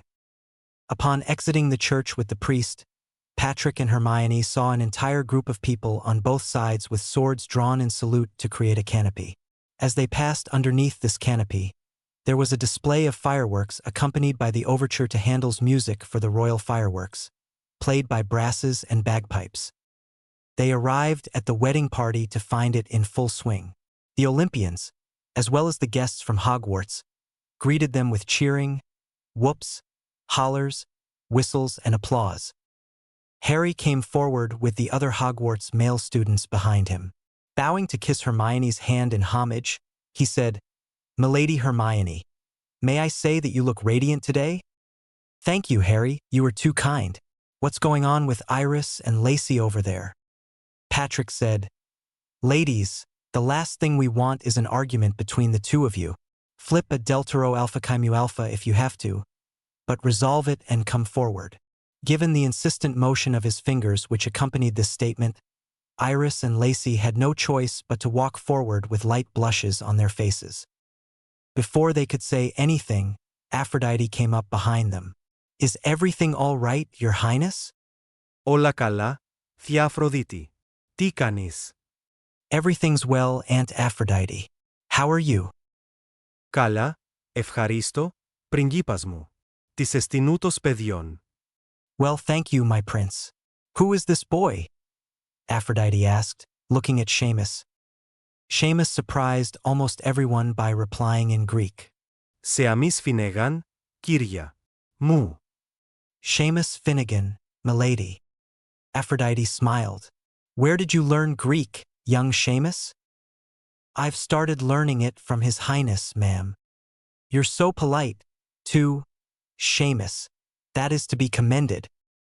The conversation was interrupted by the sound of a boom. Hermione asked, "Pat, darling, what is that sound?" Patrick's face darkened. "Olympians to your battle stations. This is not a drill. Olympians to your battle stations." Looking at Hermione, he said, "It looks like we have some company and the worst kind, Dementors." Μπέντζι said, πριγκίπας μου, την αθελούσιν και πως έβρον ημάς. "My prince, what man do they want? And how did they find us?" Outside the gates came a voice loud and clear. "Sirius Black, come out with your hands up. Give us Sirius Black, and none here shall be harmed." Patrick looked at Benji. "Does that answer your question?" "Dementors, No other magical creatures aroused more fear in the hearts of mortal wizards and witches, or more anger in the Olympians, who considered them Delta Alpha Iota Mu Omicron Nu Iota Alpha, or demons. The Dementors, for their part, felt an equal hatred for the Olympians and all other creatures of the light. Hermione was incredulous and seething. Dementors? We have Dementors at the gates of Olympus? I knew we should have blown the place up and sent the lot of them back to the underworld where they belong. So, let me get this straight, said Michaela. The three of you invaded Azkaban and saved Sirius. Am I right? They nodded. As much as I want to congratulate you, I also have to ask, are you out of your bloody minds? Evidently, His Highness is out of his bloody mind, said Fred. He left an invitation to his wedding with an RSVP on it, after all. Nice work on the part of your highnesses, the twins said together. Patrick cracked a brief smile. Thanks, guys, but we have to get going. Iris, Hestia, the both of you hold down the fort and keep everyone else safe. The professors will be coming out with us. Headmaster, where is Professor Quirrell? The last I heard, Lord Palmer, he is in the hospital wing, quite incapacitated. Is there a problem? No, Headmaster, there's no problem at all. I wouldn't trust such a stuttering coward as he to have my back in a fight anyway. Sirius, since you are under the protection of Olympus, your position is clear. You are to stay here. You're too important to lose. Cornelius Fudge, the Minister of Magic, and his Undersecretary Dolores Jane Umbridge were waiting outside the gates of Olympus for a response. When no response seemed forthcoming, he said, "All right, send one Dementor out." As the Dementor glided towards the gates, it was met with twin shouts of Pyro Omicron Sigma Delta Omicron Kappa Omega Sigma Omega Tau Eta Rho Alpha and Expecto Patronum. Host of Patronuses came forward with two Saint Bernard Patronuses at the lead. These two, blazing with seraphic fire, jumped on the Dementor, who died with a blood-curdling screech. The other Dementors reeled back, screaming in pain at the light that was shining on them. The light! It burns! It burns! Loki, Sophia, stand down with the other Patronuses and keep an eye on the Dementors while we talk with the Minister, said Patrick as he came out with Hermione and the other Olympians. If they attack us, you have our authorization to terminate them with extreme prejudice and to send them back to the underworld where they belong. The two Saint Bernard Patronuses bowed. As you wish, my lord. At this point, Minister Fudge decided to speak up. Now, look here, Lord Palmer, Sirius Black is a very dangerous man, and I have the right to have protection with me should I want. Silence. While we recognize your right to protection, Minister, you do not have the right to bring what we consider enemies of the kingdom into our presence, regardless of their stated purpose. It would be equivalent to us coming to visit you with a troop of Death Eaters, and we don't think you want to insult our royal personage by such a comparison. Madame Umbridge decided to chime in with a pronounced throat clearing. Hem. Lord Palmer, the Ministry does not feel that your comparison is apartment. Certainly the Ministry has recognized Dementors as the guards for Azkaban, so who are you to question the Ministry?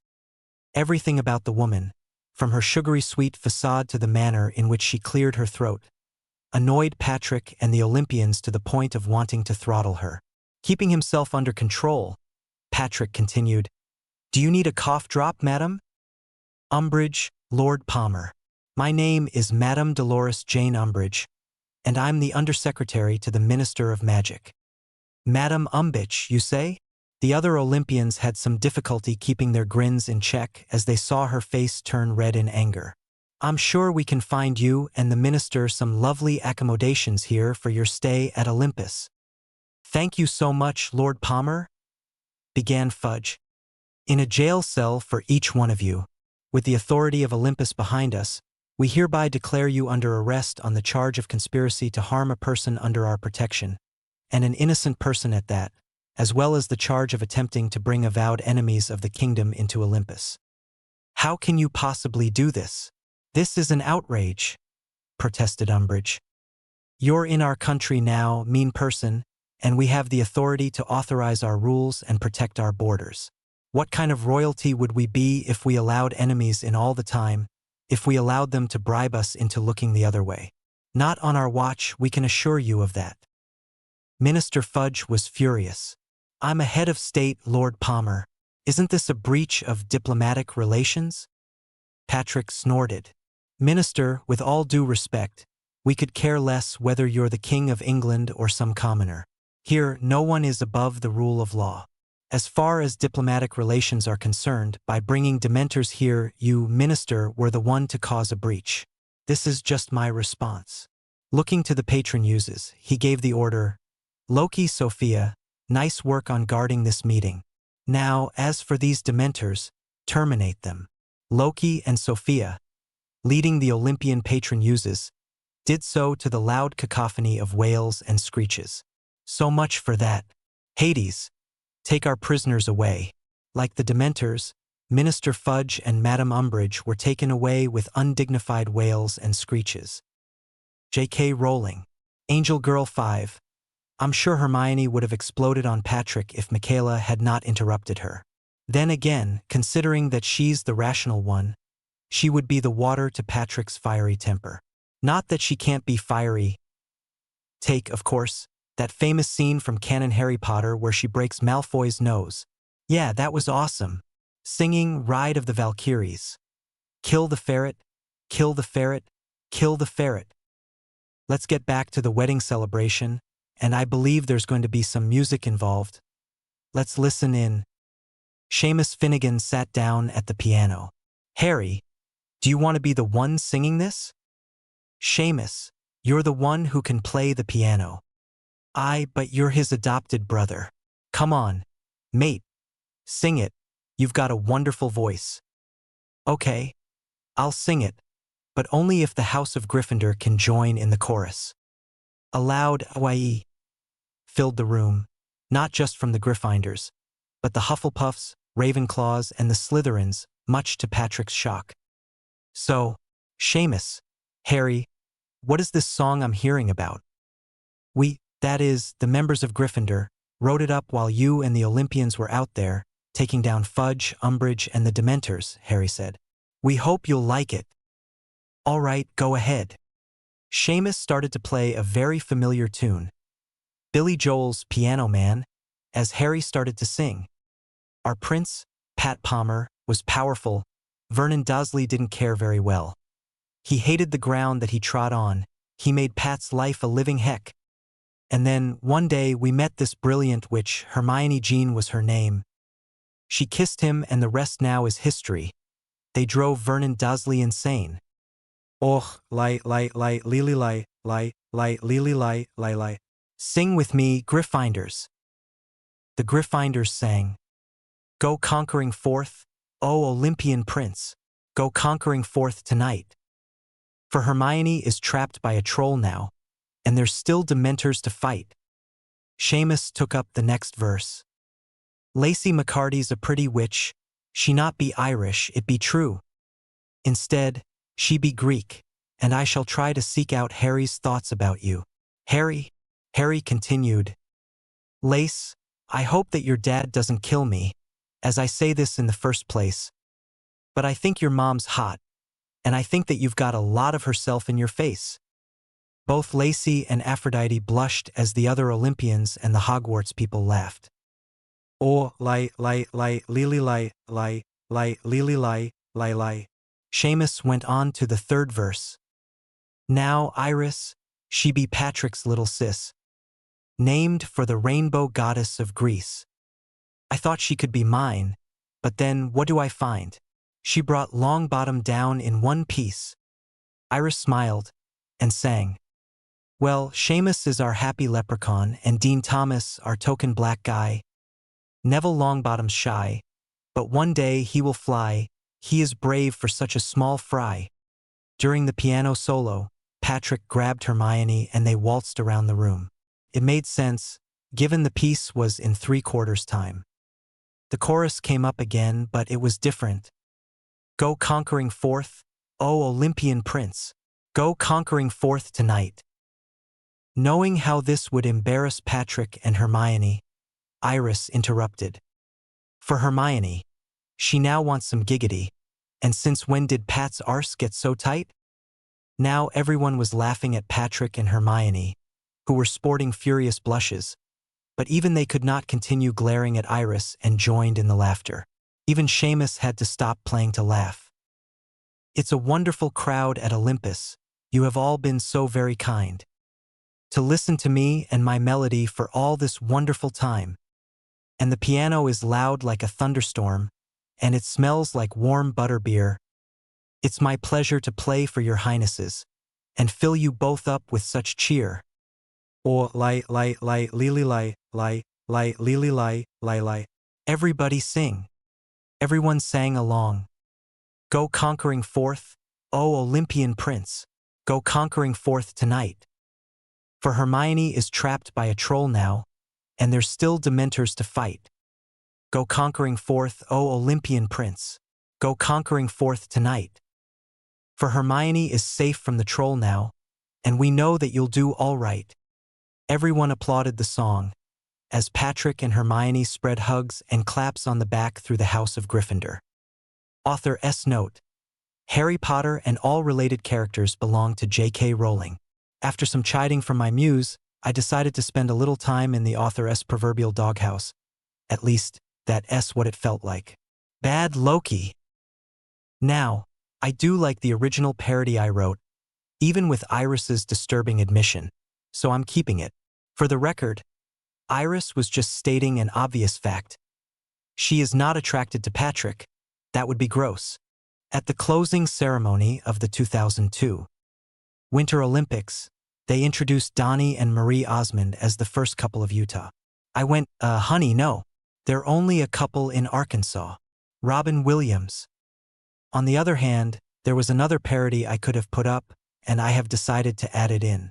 For the record, Disney owns the tune for this, and I do not.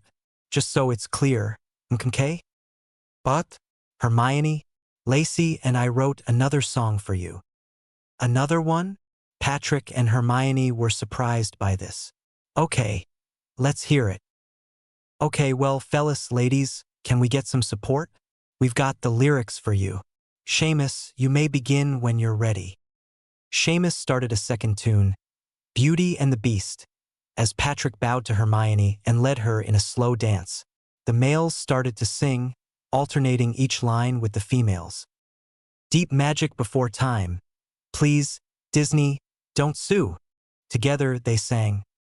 We'll knock you down so fast and kick that mouse's ass until he's black and blue.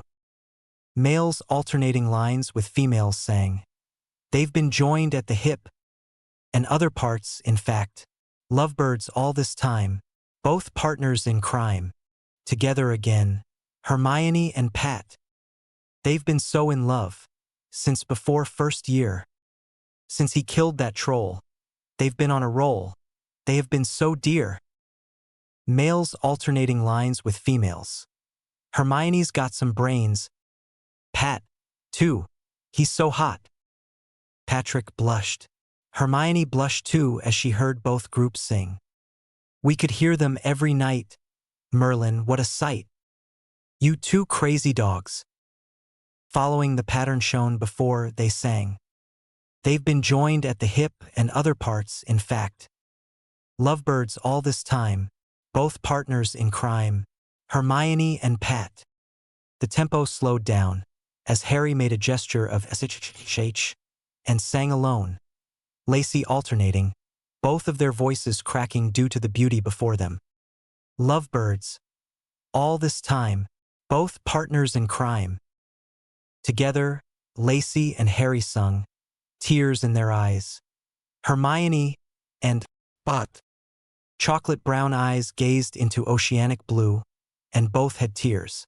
They were so wrapped up in each other that they were oblivious to everything else for a few moments. The world could have blown up, and they would not have cared. All these two knew was the bliss of being in a beloved's arms. No one dared to interrupt the beauty of this moment, and no one wanted to interrupt it. This moment was for the two of them. Author S. Note: Harry Potter and all related characters belong to J.K. Rowling. Trying to describe that scene between Patrick and Hermione Wow, how does a person express the inexpressible? Here's how I do it, one word at a time. I think it's interesting that many people remember their dreams because I don't remember them, at least not very often. The last one I remember was some years ago, so that should give you some idea. Also, when I do remember dreams, I only seem to remember snippets of them. There is that story about Samuel Taylor Coleridge receiving a poem from a dream he was having, and it was so inspiring he had to write it down. Unfortunately, one of his friends chose that moment to interrupt him, and when he got back to it, he forgot the rest. Now, if I was in Coleridge's shoes, I would have asked, or depending on my mood, yelled, at my friend to come back later. It's not that I have a problem with visitors. I don't. Given Coleridge's circumstances, however, he needed to concentrate. What's it like to be around me when I write?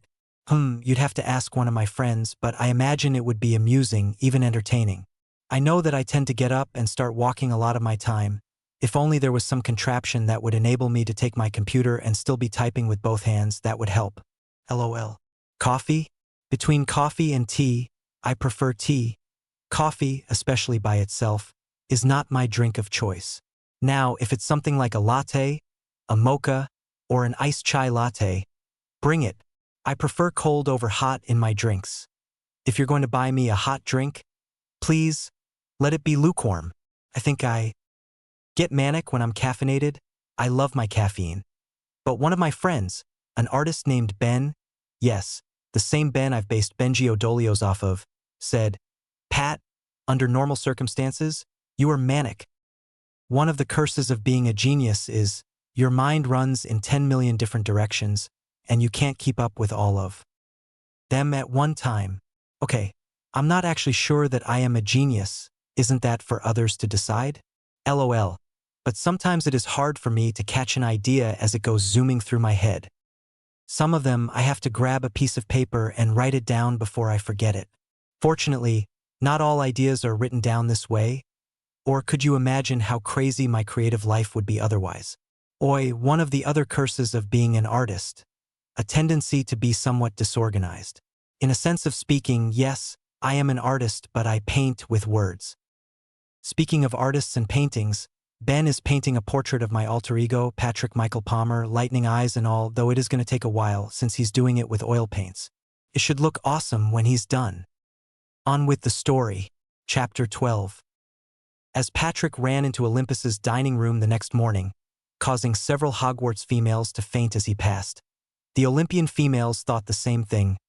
Thank God for the invention of underwear, because what mortal woman could bear the sight of an Olympian male in all his glory? Much to their relief, Patrick was clad in a pair of sky-blue boxers, yet he was glowing and his smile rated a brightness of 1,000 megawatts. "It looks to me as if someone had a good night," said Aphrodite with a smirk. "Did you forget something, Pat?" asked Lacey. "Such as your robe?" "I think his brain's still down south, Lacey, if you get my drift," said Iris, and this statement sent them both into giggles. This statement sent everyone else into laughter. "Oh, ha, ha, ha, my sides are splitting," said Patrick, rolling his eyes. "I know Aphrodite turned up the thermostat last night, and I'm certain that she had a little help." "Guilty as charged," said Aphrodite, Lacey, and Iris. Patrick then felt Hermione's warm body snuggling up on his back. "Mione, how are we this fine morning?" "Doing fine. Pat, is it breakfast time already?" "Yes, now. Come on, Mione, you're tickling my neck," he said, laughing. "Off now, off, that's a good girl." They sat down, Hermione in Patrick's lap. "All right, you might as well sit here. Dionysus, what's for breakfast?" "Knowing how big your Highness's appetite is, how about some of everything? We all know you like to eat like a king, after all." "That's true, Dionysus, that's true. Bring us 2 Phi Alpha Pi Epsilon as well." Phi Alpha Pi Epsilon refers to a type of iced coffee in Greece. The breakfast involved a lot of Patrick's favorites, like flatbread and hummus, among others. Hermione said, "Uncle Dionysus, I think I've found the reason behind Patrick's large appetite. It's related to the fact that he expends more energy than most wizards. hence the need for more food. Dionysus nodded with a smile. You're right about that, Hermione. There's also another good reason for an Olympian's large appetite. Do you know what that is? Hermione shook her head in the negative, so Dionysus gave the answer. It helps with making the babies. Lots and lots of the babies, continued Hermes. After all, Hermione, why else would you think that Zeus's nickname among us is Father Zeus? Sigma pi epsilon rho mu alpha epsilon lambda lambda epsilon nu iota kappa omicron nu kappa rho alpha tau alpha iota omicron nu epsilon sigma tau iota nu epsilon rho mu iota omicron nu eta. Greek seed is powerful, Hermione, said Benji with a smile that sent the royal couple blushing. So, Patrick, any ideas when we're going to hear the pitter-patter of little Olympian feet? Asked Michaela, a mischievous smile on her face. Hearing this question, Ed Granger almost started choking, until Jean clapped his back. Mom, I'm only 11. Yes, but you must admit, your kids are going to be so adorable, Patrick. They'll be even more adorable if they inherit your wild and messy hair, said Aphrodite. Don't make Hermes start taking bets now.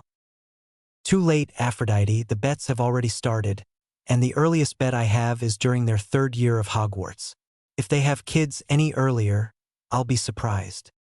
We'll put 20 galleons on their 3rd year, Hermes, said Fred and George. Hermione and I will have them when we're good and ready, no earlier, do you understand me? Said Patrick. Of course, said the Olympians. Hear ye, hear ye. The Council of Olympus is now in session. All rise for the Olympians, His Royal Highness Patricios Michael Palmer. Patrick Michael Palmer, presiding. Everyone rose as the Olympians entered. Patrick stepped up to the judge's podium and said, You may now be seated as this meeting comes to order. First of all, we have the case of Olympus versus Minister Cornelius Oswald Fudge and his Undersecretary Dolores Jane Umbridge. That's Umbridge, you twit, she yelled. Faster than anyone else could blink, Hermione leaped over the banister and gave Umbridge a resounding thwack, saying, Insult my husband one more time and we'll give you worse than contempt of court. You stupid mean person. If you want to get out of here alive, shut the heck up, she finished, smacking Umbridge for emphasis. As much as we enjoy seeing Milady go psycho on this defendant, we must ask that she stop and come back to us. Hermione came back and curtsied, saying, My apologies to Milord and the Council. No apologies necessary, Milady. The Council feels your reaction was warranted, said a smirking Patrick.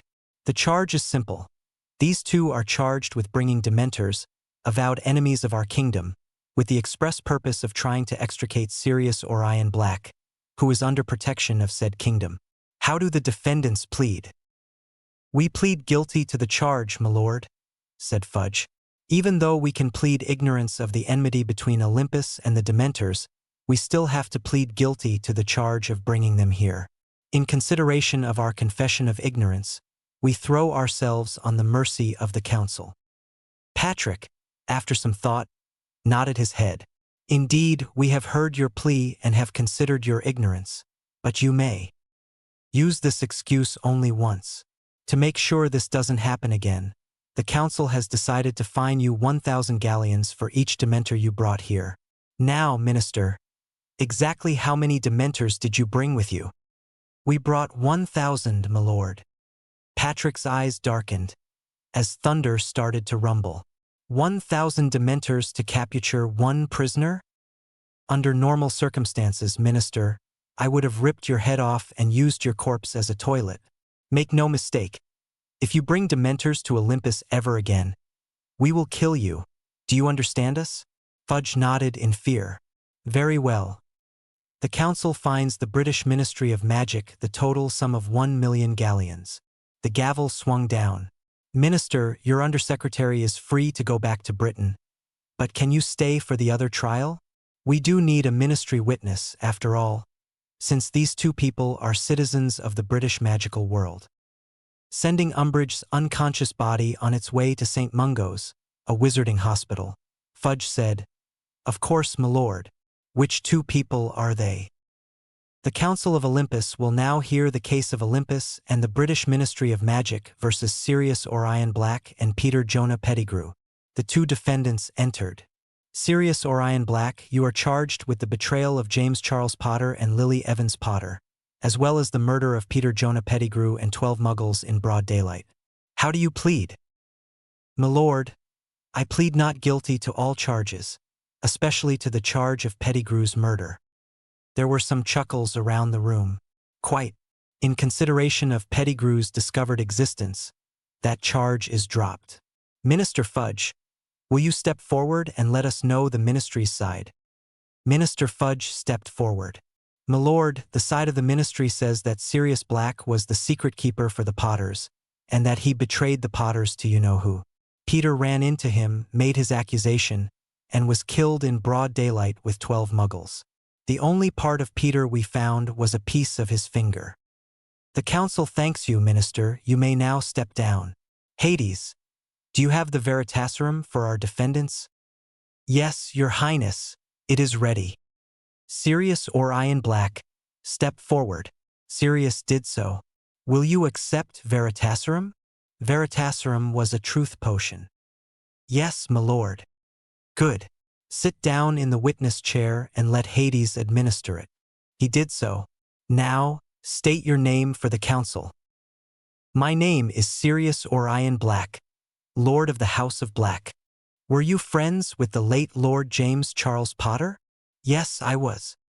You were also friends with Remus John Lupin and Peter Jonah Pettigrew? Yes, I was. Were you the secret keeper for the Potters? No, I was not. There were some gasps of shock. Order. Why were you not the secret keeper? I feared that I would be too obvious a choice, so I suggested to James and Lily that they switch to Peter Pettigrew. Tell us what happened that night, after you left me and Harry. My lord, I knew that Peter would be hiding somewhere, so I went to find him. I found him in a London street, where he screamed to everyone that I had betrayed James and Lily. Then he cut off his finger to make it seem like I had killed him, blew up the street and ran away. Have you ever entered the service of Lord Voldemort as a Death Eater? No, my lord. I have never entered his service. To emphasize his point, he drew up the left sleeve of his robe to reveal a clean arm. Sirius, thank you for your testimony. You may step down. Peter Jonah Pettigrew, come forward. Peter did so. These charges seem to transfer to you, Peter. Will you accept Veritaserum? Peter was scared, yet resigned himself to the fact that there was no way out of this, so he accepted. State your name for the council. My name is Peter Jonah Pettigrew.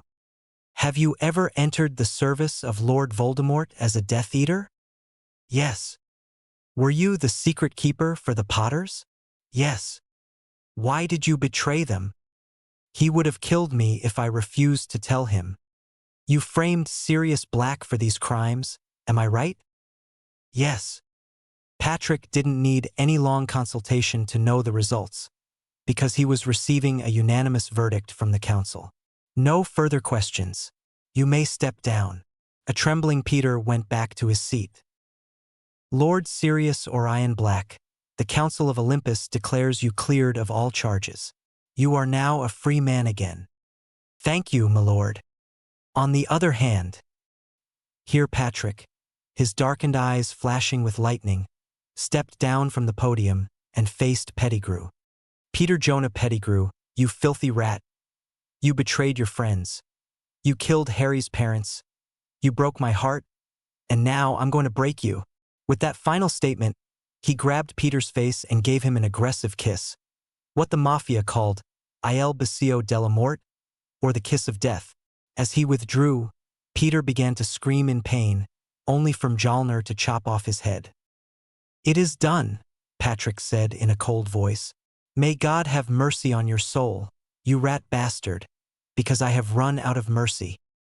J.K. Rowling. I think I have a good explanation for Peter's brief time between his sentencing and his punishment, but I'll let Patrick explain that. Smiley face. Everyone gazed on Patrick in shock, seeing his robes and sword covered in blood. Hades was the first to break the silence. Well, that was a quick punishment. As much as I and the council agree that he was guilty, did we have to kill him? Uncle Hades, isn't that the usual punishment for traitors? Yes, Your Highness, but what happened to millennia of torture? Why not keelhaul the rat? Said Poseidon. We could have chained him to a rock and had birds peck out his liver, said Zeus. It worked on Prometheus, the thieving bastard. We could have broken every bone in his body with a sledgehammer, said Hephaestus. The question is, which one of us would have been first? Who cares? Said Nikos, Michaela, Sirius, and Benji. I say we could have barbecued the rat alive, said Ares. Dionysus, do you know any good rat recipes? Ares, I don't know if rat is fit for consumption, whether the eater is mortal or Olympian, said Dionysus. It sounds unappetizing, but the prospect would have been entertaining. Then he started chanting, "The rat!" Hermes joined in, "The rat!" Together, they chanted, "The rat is on fire. Keep pouring on the ouzo. Let the stinking traitor burn." A smiling Apollo said, "Hey, why not Unending Hours of Barney?" Everyone stared at him like he had lost his mind, then burst out laughing, some of them saying, "Unending Hours of Barney, that's a good one, Apollo." When everyone had calmed down, Zeus said, "Well, Patrick, why don't you explain your logic to the council? It's not that we disapprove. We agree that he deserved to die as the traitor he was. But we would like to know your reasons." "Thank you, Grandpa Zeus. My first reason I already explained. Traitors receiving the death penalty is nothing new. My second reason is the possibility of escape, if we decided to keep him in prison for life. My third reason is when I make a promise, I keep it. That's plain and simple. My last reason is that no matter how long we tortured him here, it would end at some time. Down in the underworld, or Gamma Epsilon Epsilon Nu Alpha, Gehenna, or heck, call it what you will, the torture does not ever stop.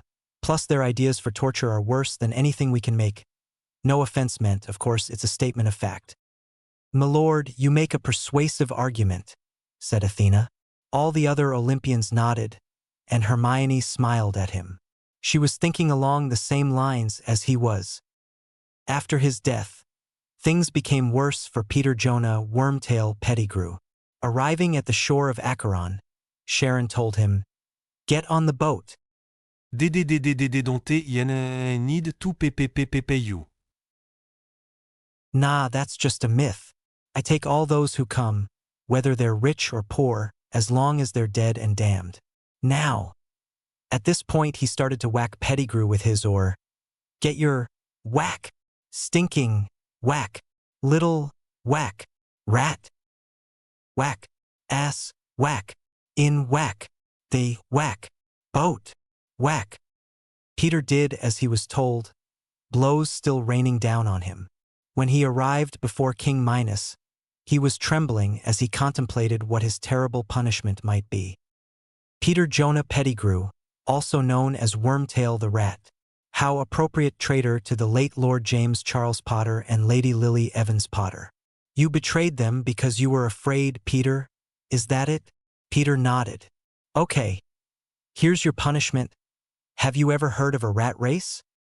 The mentioned rat race would be with other fellow traitors, such as Judas Iscariot, Cassius, Brutus, and Smeagol, among others. The traitors were put in a maze as rats, and the goal was simple. Be the first one to get to the cheese. What they did not know was that the cheese was a slice of uber-spicy, quasi-nuclear, jalapeno cheddar. All of them also received severe beatings, regardless of whether they won or lost. Heck also chose to dip them in the burning cold of treachery's frozen lake to recover. Then the race would start over again. The lesson these traitors learned, and would keep learning throughout eternity, was this. If you win or lose the rat race, it doesn't matter, because in the end, you're still a rat. What do you, my readers, think of that? In fact, what actors/actresses could you see playing each Olympian? You don't have to name them all, but I am curious. Until the next chapter. Smiles, Loki Palmer. Ding dong. It was about supper time at Olympus when the doorbell rang. Patrick said, Since when do we have a doorbell at Olympus? Nikos shrugged. We can't have just anybody walking into Olympus, can we? Dad, of course we can. As long as it isn't anything like dementors or vampires. Enter, stranger, and declare yourself. Upon seeing the stranger's entrance, the Olympians swarmed him with mixed cries of Uncle Mooney and Sigma Epsilon Lambda Eta Nu Eta Lambda Upsilon Kappa Omicron Nu. Indeed, it was Remus John Lupin, also known as Mooney. Sigma Epsilon Lambda Eta Nu Eta Lambda Upsilon Kappa Omicron Nu was the closest Greek equivalent, meaning moonwolf. He had tears in his eyes. It's been years since I've last been here, and it's the same as I remember it. Nikos smiled. Welcome home, Brother Mooney. It's good to be home, Gold Thunder. A little thunderbird told me there was a wedding. Did no one invite me, or what? Michaela looked at Patrick. Patrick, did you forget to invite Mooney? Mom, how was I supposed to invite him? What was I supposed to do? Did you expect me to scour the entirety of the United Kingdom? Let's not forget Ireland, said Hermes. And Ireland? Said Patrick, who paused to glare at Hermes for the interruption. Looking for one large canine? Let's not forget, Patrick, she said with a smile, that you, Hermione, and Benji flew all the way out to Azkaban in the cold North Sea to rescue another large canine. So what's your point? Mom, what do I look like, Superman? This zinger brought out snorts of laughter from the Olympians, as Benji licked his finger to mark a point on an imaginary scoreboard. Remus smiled. There are no apologies necessary, Patrick. I'm glad to be in a place where the mobs won't chase me with the torches and the pitchforks. As much as I'm sure it was a happy occasion for you and Hermione, he nodded at her. I don't know if I would have accepted the invitation. I'm shy at social gatherings. We're just glad to see you, Uncle Mooney, said Hermione. How about eating some supper? Thank you, milady. I'd like that. Dionysus smiled. Excellent. So, Remus, how would you like your steak? Shall we have a cow flown in? Dionysus, I can't possibly eat a whole cow. Yeah, you look like you need to eat a whole cow, Remus, said Benji. I agree, Remus, you need to eat, said Apollo. You look like you've been through a war or something. Dionysus, let's get him several steaks. Still mooing. By that, he doesn't mean a bloody cow. Dionysus, said Artemis, who cracked up in laughter when she realized her joke. Ha ha ha, laugh all you want, Artemis, but I know what still mooing means. What kind of chef would I be if I didn't know how to warm up your meat? There was the sound of a smack. Ow! Hestia, what was that for? Quit your arguing and focus on the meat. Merlot breath. Sirius was overjoyed to see Remus. The Marauders, Sirius. Remus, Nikos, Michaela, and Benji were all together once more. Zeus, Sir Ian McKellen Hera, Judi Dench Poseidon, Kevin McKidd Hades, Johnny Depp.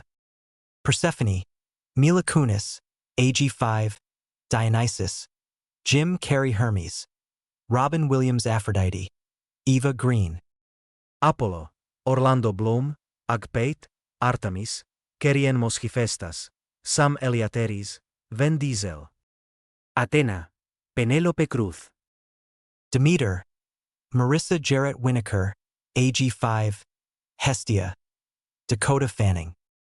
Nikos, Daniel Craig Michaela, Keira Knightley Dr. Ed Granger, Brad Pitt. Dr. Jean Granger, Emmanuel Burt the voice of Crookshanks, Joe Pesci. For the record, this is just to give an idea of how the characters might look, that is all. Any questions, comments, etc.? Feel free to let me know in a review or a PM, and I'll get back to you as soon as I can. The AG5 label marks the cast members that Angel Girl 5 suggested. Thanks again. Muse, Smiley Face, Smiles Loki Palmer. Author S. Note, Harry Potter and all related characters belong to J.K. Rowling. I never thought of Remus as being a little werewolf or a little anything, he seems quite big. But never let it be said that Dionysus starves the Olympians and their guests, lol. It was time for Patrick and the rest of the Hogwarts students to go back to Hogwarts. Smiling at Patrick, Hera said, "Well, Patrick, it's crying time again." Patrick hugged her. "Grandma, I'll be home for Christmas. The only question is, are we coming here to Olympus? Or are you coming to Hogwarts? Either way, dear, you're going to be home. Maybe we'll come and see you." "We're mighty proud of you, Pat," said Hephaestus. "Hermione, I made you a little gift." He smiled. "Consider it an early Christmas present." "An early Christmas present, you say, Uncle Hephaestus?" she said, receiving a rectangular box in golden wrapping paper. "You shouldn't have. May I open it?" "Of course, Princess." As she opened the box, the sword within flew into her hand, causing her eyes to glow with a surge of power that came from a lightning bolt striking it.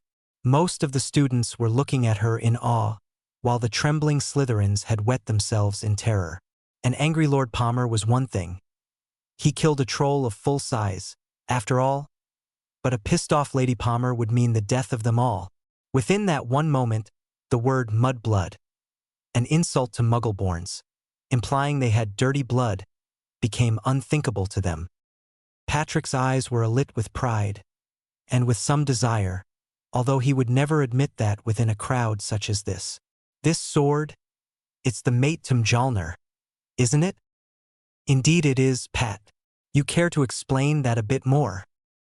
"Just as Mjolnir responds to my magic, so this sword will respond to her magic. It's almost like wands, isn't it, Uncle Hephaestus?" "Yep. I would not go so far as to say, the sword chooses the wizard, but rather swords bind themselves best to a master or mistress, whose magic complements them. I carved a famous Latin quote on it." Patrick and Hermione looked at it and smiled. "Amor vincit omne, love conquers all." "You too remember that, and there will be nothing that will stop you, not even the evil one himself." Ed stepped forward. "Your Highness, I mean, Patrick."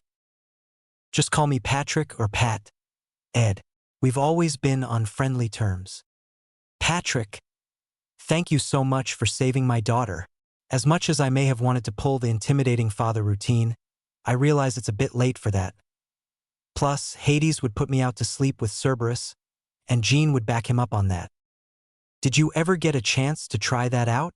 Ed nodded. "How was it?" It shuddered. As friendly as he is, that three-headed mutt is gaseous enough to run a natural gas plant. If Hades wanted to get into the business, he'd make a killing. There was an excited woof in the background as laughter broke out. After a round of hugs, Demeter's hugs being almost suffocating, they all went back to Hogwarts. Arriving at the headmaster's office with Dumbledore, Patrick, and Hermione, Professor Severus Snape knelt to kiss their hands in homage. "My lord, accept my congratulations upon your marriage, as well as my apologies for why I could not come there. We understand your apology, but the headmaster told us that he asked you to stay here to keep an eye on the castle. How is Professor Quirrell?"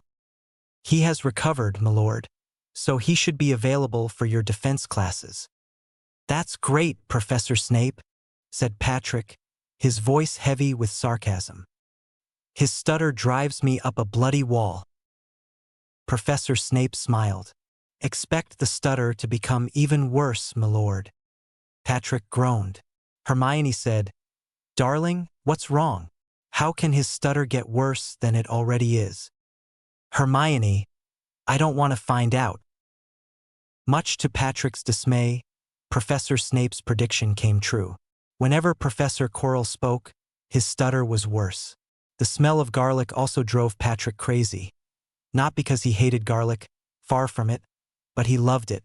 After one such class, Gryffindor House decided to order a pizza, which Dionysus delivered in the guise of a clown, much to Lacey's fright. The year's first Quidditch game soon arrived. Gryffindor versus Slytherin. Even though Oliver Wood, the Gryffindor Quidditch captain, wanted to keep Harry's seeker position a secret, the news still spread like wildfire throughout the school. Some students wished him luck, while others teased him by saying they would be out there with a mattress to catch him if he should fall. Far from annoying Harry, This latter comment amused him. Even though Patrick had no interest in sports, there were plenty of better things he could be doing, like spending time with Hermione. He decided to come to the game anyway. Between the two of them and Lacey, they convinced Harry to eat something in spite of his nerves. Overall, Patrick found Quidditch to be very entertaining, and part of this was thanks to the humorous commentary by Lee Jordan, a dreadlocked friend of Fred and George.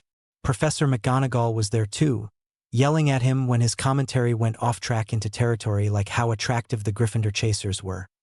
"Hey, Pat," said Hagrid. "I'm surprised that you're here. I thought you'd choose to spend the time with Hermione instead." He winked at the two of them. "Hagrid, I'm right here," she said with a laugh. "We're still spending time together. It's just that we're watching the game." "It's quite fascinating when you get into it," said Patrick. He winced upon hearing a bludger hit someone's face. "Ooh, that's bound to leave a mark. Has anybody complained about how rough this sport is?" "No, although I'm not surprised," said Ron. "People just like their sports to be brutal, I guess, Pat, and Quidditch is no exception. Without beaters and bludgers, how would you stop the chasers?"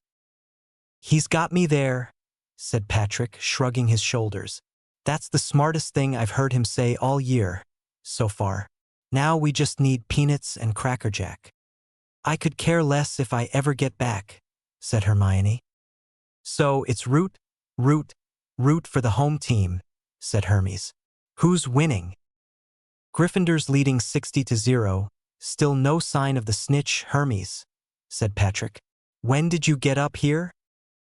"Our arrival was quite recent," said Dionysus. "Here's your peanuts and Cracker Jack you ordered, my lord. Where's Harry?" "He hasn't seen the snitch yet, so he's staying where he won't be hit." "Oh, Zeus's thunder. Here he comes. He's seen it. He's seen it. Go, Harry, go." Much to the anger of the Gryffindor fans, Marcus Flint of Slytherin blocked Harry's progress with a sharp jostle. Dean Thomas said, "Send him OFFRF. Red card." "Mr. Thomas, there aren't any red cards in Quidditch," said Zeus. "That may be so, Zeus, but Dean has a point. He could have hurt Harry." "They should change the rules," said Hagrid, shaking his head. "Hold on just a minute. What's up with Harry's broom?" Harry's broom started to swerve. Then it bucked like a wild bronco. Patrick looked over the stands to see if he could find the source. And found it. "Hermione, come with me. The rest of you stay here." "Who is it, Pat?" she said once they were out of earshot. "It's Quirrell. We have to knock him out, or something." They arrived at the faculty part of the stands. Finding Quirrell's robe, they splashed some ouzo on it and set fire to it, causing a sufficient distraction for Harry to get back control. A few moments later, Harry had a look on his face like he was going to throw up, and he threw up the snitch. "Now I have to wonder," said Patrick in Hagrid's hut. "What's the big deal with that Cerberus?" "Wait just a minute, Pat," said Hagrid. "How do you know about Fluffy?" This question brought out a roar of maniacal laughter from Patrick. "Fluffy? Hagrid, you can't be serious. That would be like me getting a dragon and naming it Cutie." "Laugh all you want, Pat, be my guest. I borrowed Fluffy." Patrick's laughter continued. "From Hades to guard the, Yes," said Patrick, Hermione, Harry, Lacey, and Ron. They were intrigued. "It's none of your business what that dog's guarding, all right? That is to be between Professor Dumbledore and Nicholas Flamel." Hagrid's eyes widened, as he made a facepalm and went on to say, "I should not have said that." "So this has something to do with Nicholas Flamel, eh?" thought Patrick. "The question is, who is Nicholas Flamel?" Author S. Note: Harry Potter and all related characters belong to J.K. Rowling. Patrick Palmer calling Hades Olympus. Hades's face appeared on the mirror. "Your Highness, it's good to see you again. Do you have any questions for me?" "Yes, I do, Uncle Hades. Some time ago, we ran across a Cerberus." "Whoa, hold on. How did you pull that off, running across a Cerberus?" I thought Dumbledore hid him. We took a wrong turn at Albuquerque. Hagrid mentioned that he's there to guard something. Do you have any idea what it is? No, Patrick. I don't have the slightest idea of what it could be. Dumbledore did say he wanted a guard dog to guard something, but he wouldn't tell me what. Uncle Hades? Said Hermione. Hagrid did also mention the name Nicholas Flamel. Nicholas Flamel, you say? This is troubling enough. Hades fell off into a contemplative silence. Why do you say it's so troubling, Uncle? Hades was silent. Uncle, what's wrong? The reason why this is so troubling is that Flamel's area of study was an ancient science called alchemy. Alchemy's goal was to find a substance that could transform metals into gold, and that could make a person immortal, known as the Philosopher's Stone. Patrick remembered that small package that Hagrid picked up, and his face paled. What if Flamel did discover the Philosopher's Stone, Uncle? Hades lowered his voice. Your Highness, if the Cerberus is guarding the Philosopher's Stone, and I take it by your paling face that it is, we are in for a world of trouble if an evil person gets his hands on it. Are we certain that Cerberus is guarding the Philosopher's Stone? Given what we know so far, yes, we can be certain. I'll ask Persephone to look around the library at Olympus, and I'll get back to you on Flamel when I can. In the meantime, stay safe, all right? Yes, Uncle, they said as the image went out. December arrived, and with it a cold Scottish winter. Patrick, for his part, was of two minds about the winter. On the one hand, he enjoyed watching the snow. On the other hand, the only place he liked ice was in his drink. Considering this, he added wards to the outdoor walkways to prevent any ice formation there. Pat, what about those who want to walk out in the snow? Said Hermione. Patrick's eyebrows rose. Why would anyone want to walk out in the snow, my dear? Her answer was to plant a kiss on him, as well as something wet down the back of his robe. When he realized what it was, Snowball, he screamed in shock. She matched this with a bright laugh at being the first to prank him. So that is how you want it, eh? Have at you. This started an epic snowball war between the couple, ending some 10 minutes later when they saw Professors Dumbledore, McGonagall, Flitwick, Sprout, and Snape looking at them with amused grins. The both of them blushed as Professor McGonagall said, "Having fun, dearies?" "Lovers' quarrel, Professor McGonagall," said Patrick, as Hermione's blush deepened. "Aha!" said Professor Flitwick. "Milord Palmer, who won?" "It was a draw, Professor Flitwick." "Why do you ask?" "We're just curious," they said in unison. "My compliments, Lord Palmer, on these wards you've erected for the walkways," said Professor Dumbledore. 20 points to Gryffindor. "Indeed, Lord Palmer, you've done an outstanding job. This should mean less trips to Madame Pomfrey during the winter months," said Professor Sprout. "Thank you all, but that was the general idea. If we can improve safety, why not improve it with all resources we have?" "I like the way you think, Lord Palmer," said Professor Dumbledore. "Who knows, one day, you may make a fine headmaster of this establishment." "You flatter me. Now, if you will excuse Milady and me, we have to dry ourselves." When they left, Professor McGonagall said to the assembled professors, "Well, who wants to change their bets with Hermes to an earlier time?"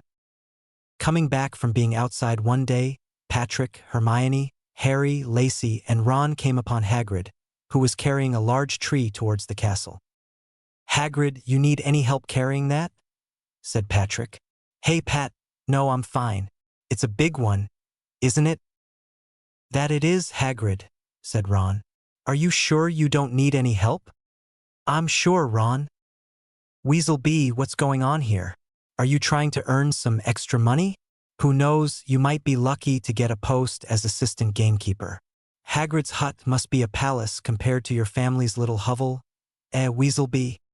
The drawl in the voice identified the speaker as none other than the insufferable Draco Malfoy. Ron would have given him a good beating, but Patrick's merry eyes calmed him down. Oh, Ron thought, too often had he seen that glint in the eyes of Fred and George. He then said to Hagrid, "Hagrid, That tree is strong and sturdy, right? Ron, it is strong and sturdy. Why do you ask? Well, Hagrid, said Hermione, Pat and I have found a few decorations, so if you'd please hold it steady. Aye, that I'll do, ready. On the second day of Christmas, Olympus gave to me 2 gorilla minions, she sang, tossing Crab and Goyle, screaming, into the tree. And a ferret in a fir tree, sang Patrick, tossing a screaming Draco to land alongside Crab and Goyle. They then froze the 3 idiots to stay there as Hagrid brought the tree into the Great Hall. The tree, and its decorations, received the praise of roaring laughter from everyone, even Professor Snape. The only response from Draco the Chilled Ferret was, www my FFFFFFF Vater, hier's ab BBB. BBBB bout, th this. Patrick's mocking zinger brought out more laughter. He's. GGGGGGGG gonna, SSSSSSSS su MMME, FFFFFFF for fall. I'm www. Smiles Loki Palmer. J.K. Rowling. Patrick awoke one beautiful Christmas morning, the first for him at Hogwarts, in a wonderful situation, as he thought, well, what do you know? I'm part of a soft sandwich here. His blanket, lady, thought to him, is that because I'm holding in a hard piece of meat between my body and the soft bed? Hermione, do you want me to answer that? Darling, it's not necessary. You know of the effect where someone tells you not to think of something like, say, a pink elephant, and you think of it anyway. He nodded. Pat, a similar thing is happening here. Instead of a look of horror as before, Hermione received the response of an amused smirk on Patrick's face. So, Hermione, are you going to keep me pinned down this wonderful morning, or what? She bit her lower lip in concentration.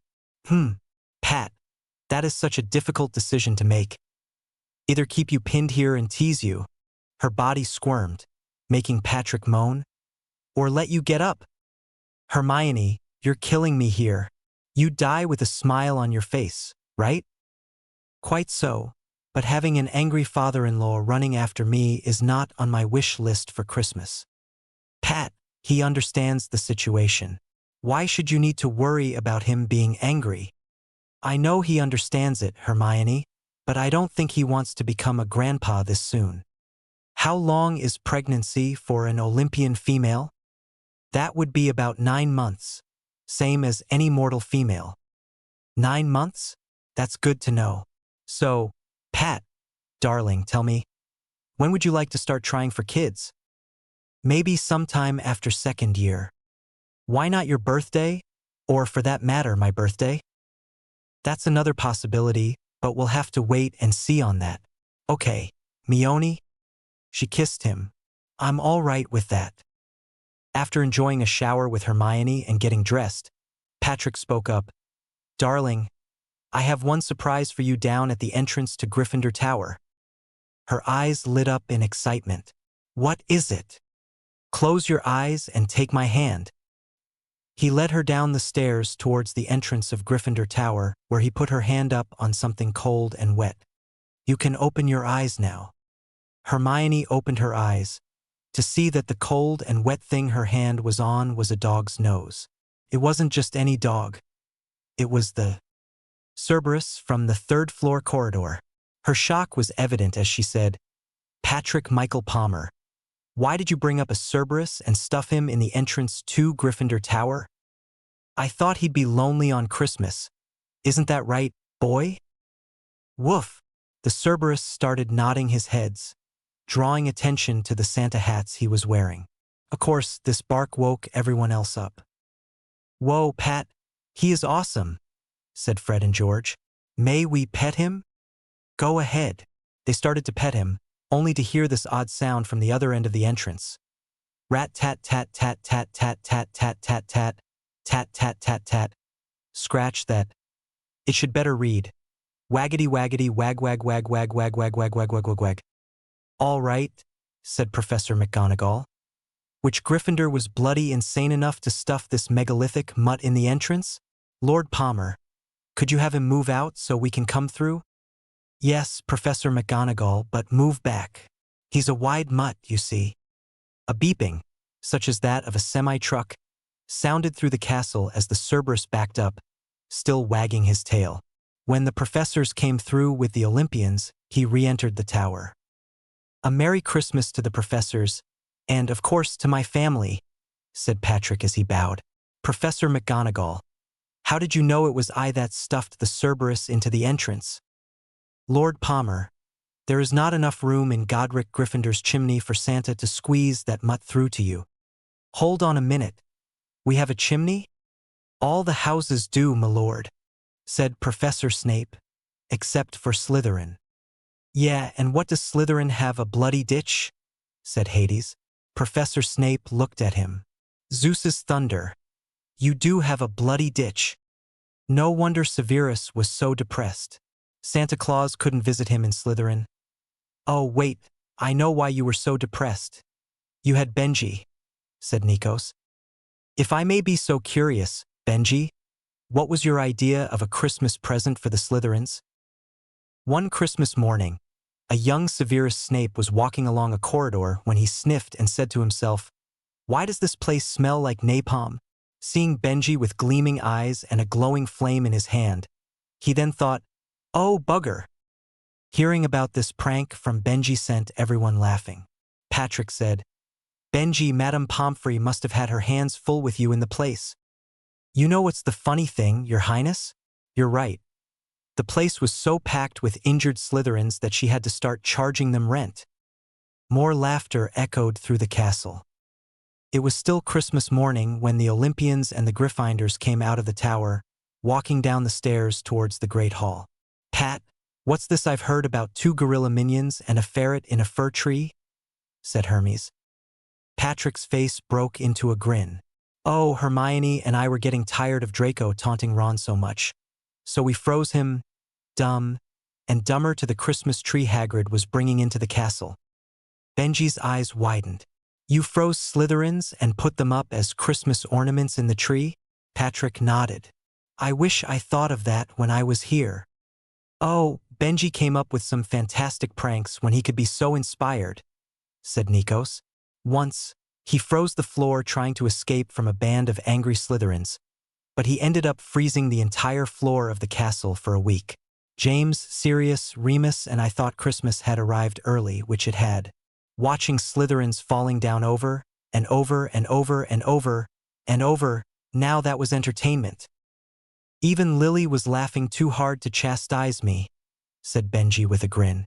Patrick and Hermione could see the scene, all set to The Dance of the Hours by Poncelli, the portion of it made famous by Alan Sherman, and they burst out laughing.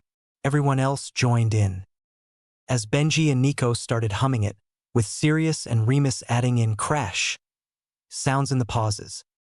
What happened? Said Patrick. I thought we left a ferret and 2 gorillas there. My apologies, Patrick, but Lucius Malfoy had to come up to retrieve them. He didn't seem pleased to see his son's predicament. It took me 2 hours to thaw them off and get them down from the tree, said Professor Dumbledore. Patrick frowned. Did anybody get a picture of them, at least? Zeus said, I did, Your Highness, and it's going into the family photo album.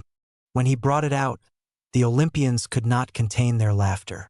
Now, how about we open up our presents? Patrick and Hermione received an entire library of books from the Olympians, as well as a secure trunk for their storage. Harry received his share of interesting gifts. One of them was a silvery cloak with a message on it. Your father had this in his possession before he died. It was time it was passed on to you. Use it well. Hades looked over it. Wow, an invisibility cloak. Dionysus said, well, that explains how food kept on disappearing from the kitchens of Olympus in the middle of the night whenever James and his friends came to visit. Paolo nodded. He sure had quite the appetite. If it wasn't for running around with Remus, he would have come back to Hogwarts fatter than before. I'm surprised His Highness isn't fat, for that matter. You spoil him on your cooking, Dionysus. A smiling Patrick said, let's not kid ourselves. I do like Dionysus's cooking. Should I care if he's spoiling me? You shouldn't care if I am spoiling you, Your Highness. Thank you. You're welcome. Now, Harry, Olympus has decided to give you your copies of the books that I received, as well as a secure trunk. And we've added in this last gift. He held out a box for Harry. Harry took it and read the attached note. Dear Harry, I found out from Gringotts that, as the sole heir to the most ancient and noble house of Potter, you may accept lordship of your house at the age of 11 years old. I don't know how this would affect the bond you have with Lacey. Maybe it's already matured, for all I know, or maybe accepting your lordship will mature the bond. Either way, there should be a sign, just as there was when Hermione became Lady Palmer. The power surge can seem overwhelming, but don't be afraid. Your friend and brother, Patrick. Harry looked at Ares and Aphrodite. Are you aware of this? Yes, we are, Harry, and we approve of you, said Ares. Go for it, Harry, said Aphrodite, ruffling his hair. He turned to Hermione. Milady Hermione, you're the only one here I'm aware of who has gone through this type of experience. Does it hurt? It may hurt at first, Harry, but it's too thrilling than anything else. Thanks, Hermione. From there he turned to Patrick, kissing his hand. Sire, I am yours to command. This is your call, Harry, not mine. If you want to wait, that will be up to you.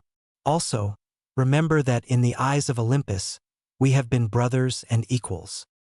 In that case, said Harry, I'll see you on the other side of this, brother. Patrick smiled, then called out a warning, saying, all non-Olympians evacuate the area or brace yourselves. Harry said, Are you ready, Lacey?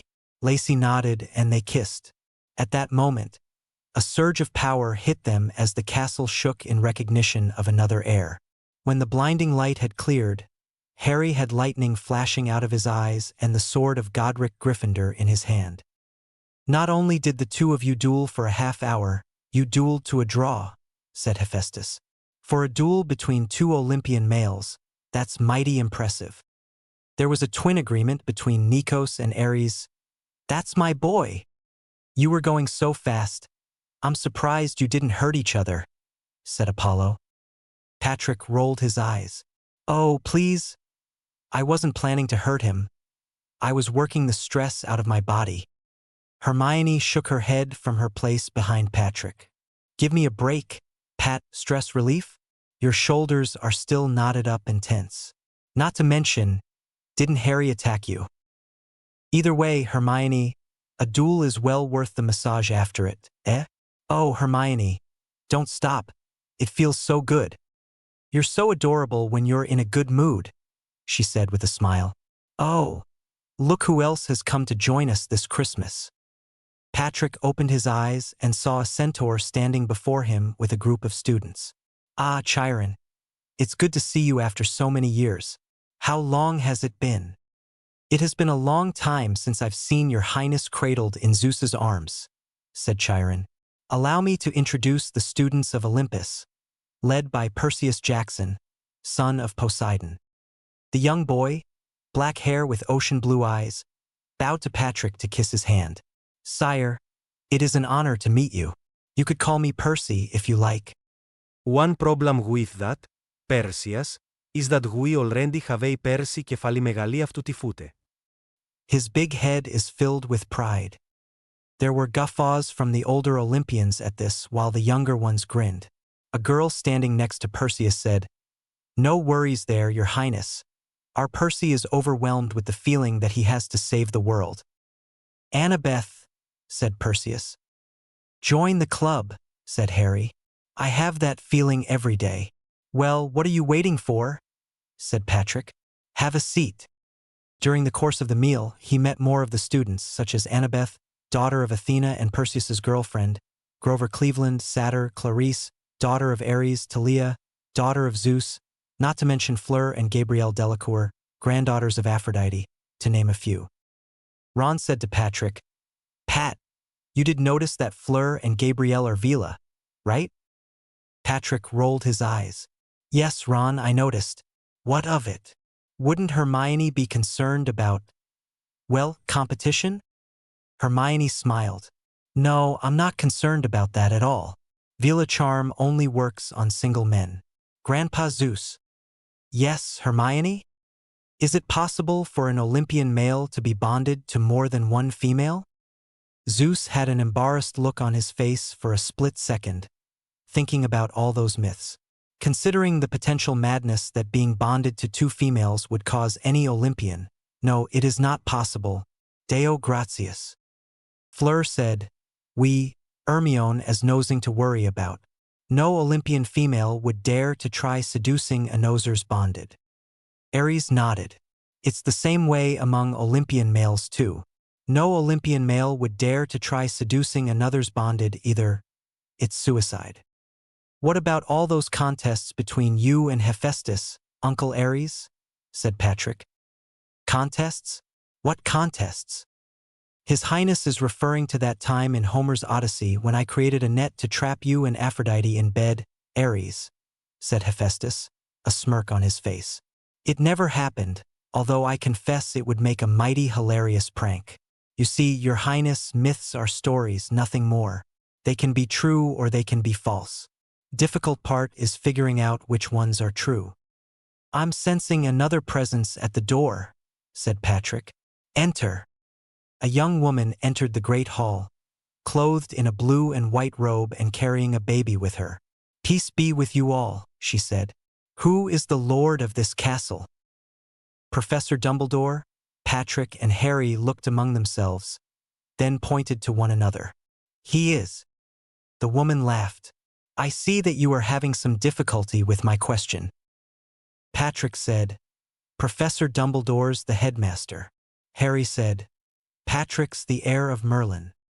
Professor Dumbledore said, Harry's the heir of Gryffindor, the first headmaster. He's higher than I am.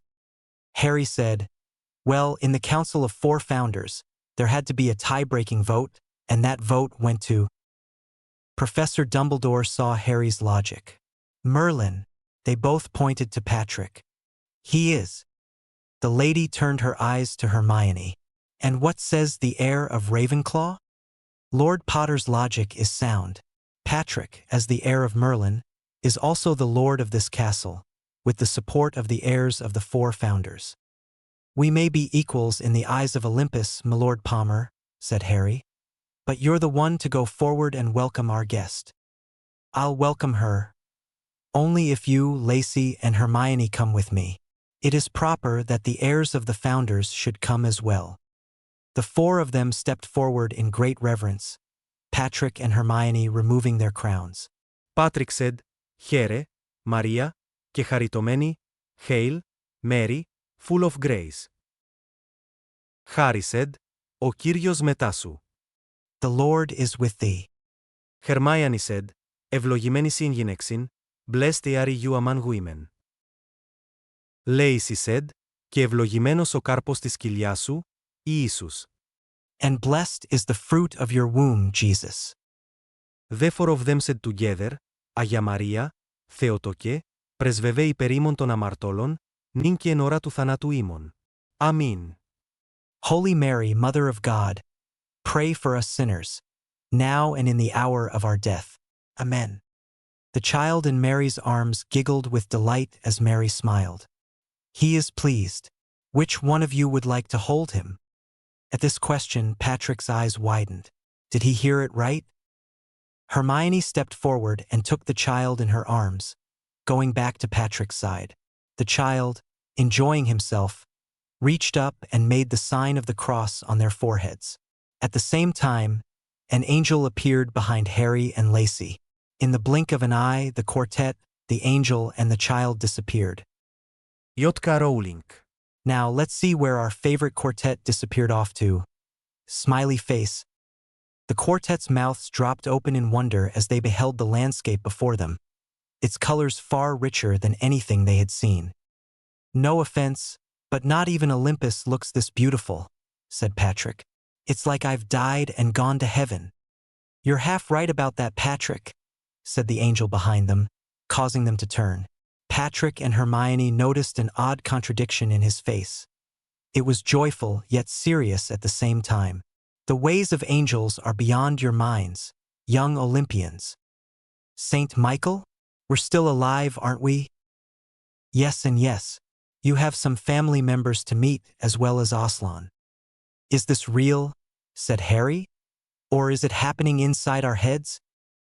Patrick and Hermione made a facepalm as Saint Michael looked at Harry with the expression of a patient teacher. Is there any reason the two must be exclusive of each other? Harry gave the question some thought.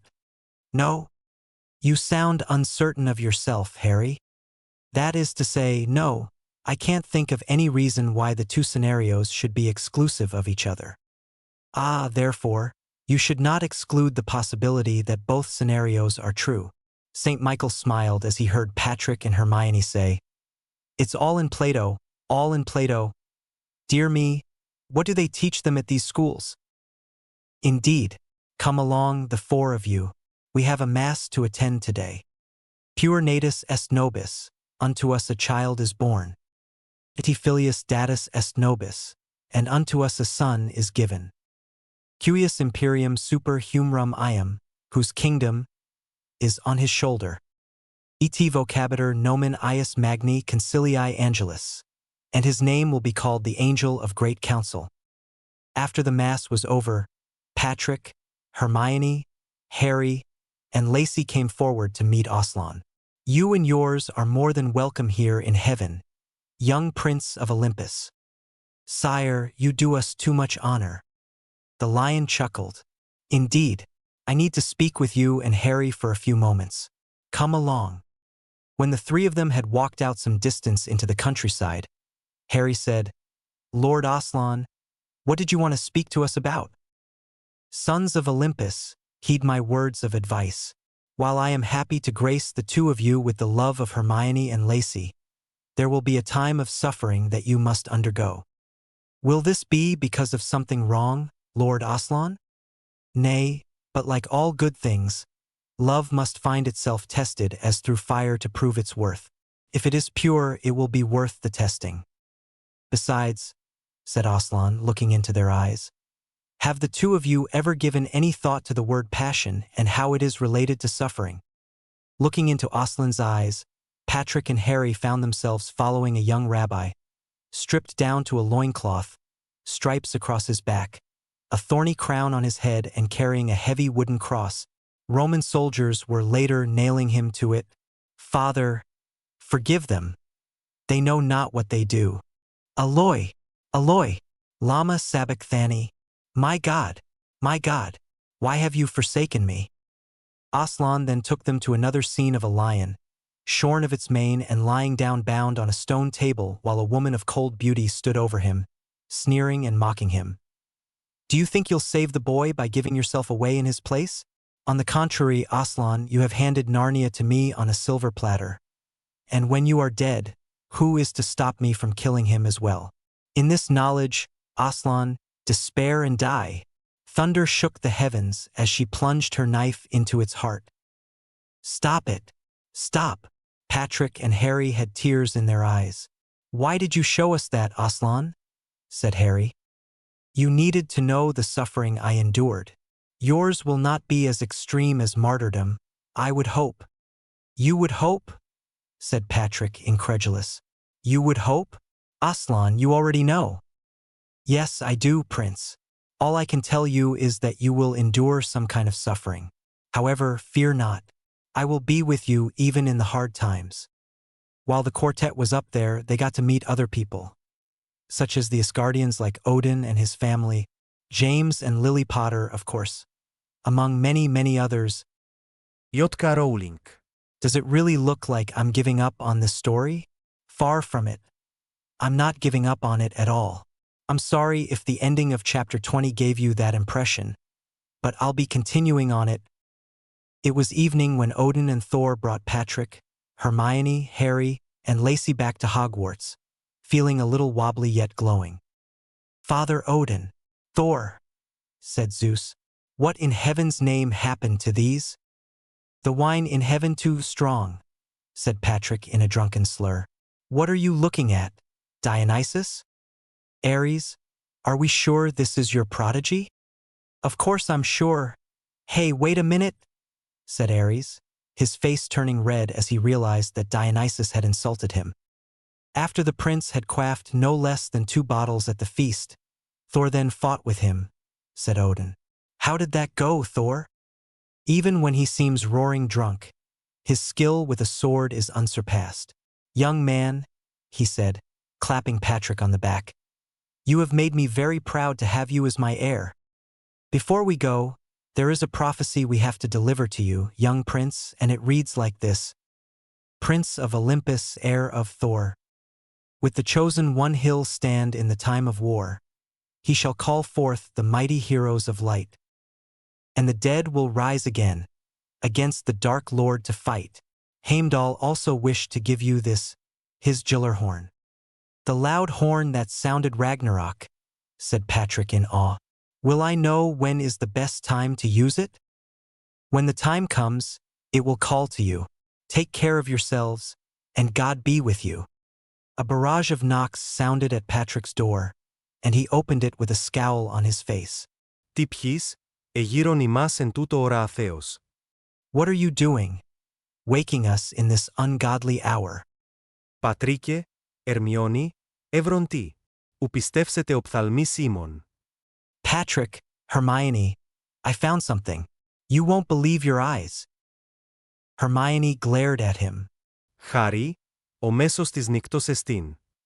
Harry, it's the middle of the night. So what? We own this castle, don't we? Patrick rolled his eyes. Yes, Harry. But our beauty sleep is a must. What beauty sleep? With all due respect, Your Highness has messier hair coming out of bed than going to bed. Patrick's laughter ruined the effect of his angry, Why, you little? As Harry led him and Hermione on a chase through Hogwarts, which ended in an unused classroom with a mirror with the words, Arist strahru oyt ube kafru oyt on wosi. Patrick and Hermione looked into the mirror, and their eyes widened in shock. Not only did they see themselves, Harry and Lacey, but they also saw the entirety of their family, Uncle James, Aunt Lily, the Olympians, the Asgardians, and much to their shock, there were children gathered in front of them. Quite fascinating, isn't it? Said a familiar voice. Professor Dumbledore. I'm sorry, we're out late, aren't we? It's quite all right. Too often do some of us have difficulty sleeping. Have any of you figured out what the mirror shows? It works like no ordinary mirror, for it seems to show the past and the future at the same time. Patrick gave it some thought and barked out a laugh. The writing says, I show not your face, but your heart's desire. Professor Dumbledore smiled. Yes, it does show you your heart's desire. Tomorrow I will be moving this mirror somewhere else, and I must ask that you not look for it again. Do you understand me? It's good to have desires, yes, but it will never do for you to waste away on dreams of what might have been. We understand, Headmaster. Good night. Back in the royal chambers, Patrick and Hermione saw Hades waiting for them. Uncle, this better be important. It is important. Persephone and I searched through the records, and we found out that the Philosopher's Stone does exist. Whether Dumbledore hid the real one or a fake one here is unknown. Our counsel for your highnesses is that you take all necessary caution. Patrick gave the subject some thought. I would think that Professor Dumbledore hid a fake one here, but it would have to be convincing in order to fool such an old wizard like Voldemort. Either way, if Voldemort is able to gain immortality from it, that would be bad news for all of us. Patrick's dreams were once islands of tranquility for him as he lay nestled within Hermione's loving arms. In these recent times of trouble, however, his dreams had turned into a series of frightening images, which included Dementors, haunting voices telling him that he had failed, and images of Hermione and Lacey, both of them stiff as corpses. These would wake him up screaming and in a cold sweat. Hermione looked at him in worry. Αγαπήτε, τι φοβέρον εστίν. Darling, what is terrifying? Αυτέ φωνέ με λεγούσιν ότι αποθανεί, και ουδυνάμε. These voices are telling me that you will die, and I cannot." He could say no more, for his voice cracked up as he sobbed in her arms. It would be later that they would discover that Harry was having the same nightmares and sobbing fits. Hermione and Lacey did not think any less of them for crying, but anything which could terrify them like that, two of the bravest wizards they ever knew, was something to be worried about. Beta Rho Omicron Nu Tau Iota Delta Iota Omicron. Hagrid, what are you cooking in here? Humans? It was after Christmas break that the quartet and Ron decided to come by to visit Hagrid. A big burst of hot air came out to meet them as soon as he opened up the door. "Nay, Pat, I'm not cooking humans. Why would you think that?" Patrick was about to answer, but Ron beat him to the punch, saying, "It's bloody sweltering in here, Hagrid. Can you at least open up a window or something?" "Thanks, Ron, you took the words out of my mouth. Hagrid, whatever you're cooking in that boiling cauldron, you can confine the heat to it, right?" With that, he blew the heat towards the cauldron to confine it there. "Well, thanks for the help there, Pat." "You're welcome. Now, Hagrid, Uncle Hades told me all about what's being guarded up there in the castle. Can't you give it a rest, Pat? There isn't anybody out there who knows how to get past Fluffy, except for me and Dumbledore." "Yeah, and anyone who has studied Greek mythology," said Patrick under his breath. "What was that?" "Oh, nothing. Maybe I'll regret asking this, but Hagrid, what are you cooking?" said Harry. "Oh, it's this giant egg I won at the pub the other night. The person who gave it to me seemed glad to get rid of it, as a matter of fact." Saying this, he took the egg out of the cauldron and laid it on the table, where it cracked to show, a dragon. "Whoa. Pat, this isn't just any dragon. It's a Norwegian ridgeback." "Yeah, Ron, and I should find this comforting because—" "Oh, bless Norbert's little heart. He knows his mummy." Tickling the little dragon under his chin, Hagrid got a response out of it. The response was a sneeze of flame that Patrick deflected with his hand to shatter a window. "Oops, sorry, Hagrid." "Wait just a minute," said Harry, jumping to his feet. "Is that Malfoy running back to the castle?" It was. "Well, this is just great," said Patrick as they were walking back. Hagrid is one loosening screw away from being his own mental institution, having a pet dragon in a wooden hut that can blow him 7 ways to the afterlife. Can things get any worse? "And a good evening to you as well, Lord Palmer," said a calm Scottish voice. "Would you care to tell me what you and your friends are doing out so late?" Patrick gave her a nervous laugh. "Professor McGonagall, we lost track of time." "Indeed.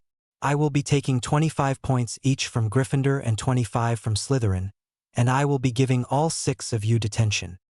Inward groan. 125 points total deducted from Gryffindor, while Slytherin got a measly 25-point deduction. How humiliating. "Professor, did I hear you right?" said Draco. "Yes, you did, Mr. Malfoy. Even though your aim may have been honorable, you were also out after curfew." "It serves you right, you rat-faced little ferret," said Patrick under his breath. "Bite me." The 5 Gryffindors gave Draco an angry glare as they stormed out. A few nights later was their detention, and it would be Argus Filch, the bitter old caretaker, who would lead them outside to Hagrid's hut, lecturing them about the good old days.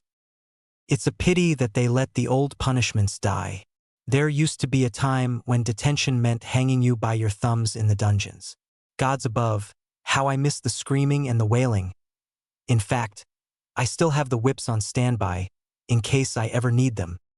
Patrick was trying to hold his temper in check. "You sadistic little bastard. You have whips on standby?" Filch gave him a nasty grin. "I bet that'll make you think twice before you break any rules, eh?" "On the contrary, if I ever hear of you using whips on students in this school, I will take them from you, use them to flay you alive and send you to the underworld screaming, 'Do you understand me?'" Filch snorted. "You're just a student. Who do you think you are to terrorize me like that?" Patrick yanked him close. "Not only am I a student, I am the heir of Merlin, one of the owners of this castle, and I will not hear of the students being treated in an abusive manner. Do you understand me? Filch, seeing the fury within Patrick's eyes, gulped and said, Yes, my lord. Good, carry on. Filch, what has been taking you so long? I've been ready for about a half hour. You haven't been lecturing them about the good old days again, have you? Hagrid asked for you six to help him out in the Forbidden Forest tonight. The Forbidden Forest? We are not allowed in there. There are werewolves, said Draco. When my father hears about this, he'll tell you that's how it is at Hogwarts, said Hagrid. For detention, you'll be doing something useful. Oh, there are more than werewolves in the forest, lad, said Filch, a nasty grin still plastered on his face. I'll be back for what's left of them in the morning, Hagrid. Nighty-night. Don't let the werewolves bite. So, Hagrid, what's the job you need our help with? Glad you asked, Pat. For a little while now, there has been something out there that's been injuring unicorns. I found one dead the other night, and just a little while ago, I found signs of another injured one. It'll be our job to find the poor beast, if that is at all possible. I've asked if Artemis can help us out, and she can. Could it be a werewolf, Aunt Artemis? Asked Harry. It's not likely a werewolf, Harry, but whatever in Tartarus that it is, it does not belong here in the forest. Whatever has been killing these unicorns is drinking their blood as well. Even though the blood will restore a person at death's door to life, the terrible price paid is to live a cursed life from the moment it touches the person's lips. My guess is that it's some kind of monster, but not a werewolf. It would be something worse. Hagrid and Fong went with Ron, Lacey, and Draco, while Artemis went with Patrick, Hermione, and Harry. The latter group managed to find the monster and chased it off with a twang from Artemis's bow, sending an arrow through its shoulder. As for the unicorn, it was already bleeding and dead. J.K. Rowling. Back in their bedroom, Hermione was talking with Patrick about their experience inside the Forbidden Forest. Patrick, what in Tartarus was that thing? Like Artemis said, it was some kind of monster. Whatever kind it was is beyond me, but it wasn't a Dementor. It was good to know that she shot it. How is that good? I should be able to smell the wound, or at least get a glimpse of it. The professor who's wounded is the suspect. Do you have a suspect in mind? Just one, Quirrell. Much to Patrick's annoyance, Professor Quirrell intensified the smell of garlic in his classroom, making it hard to smell anything but garlic for a while after the class. I'm certain it has to be him.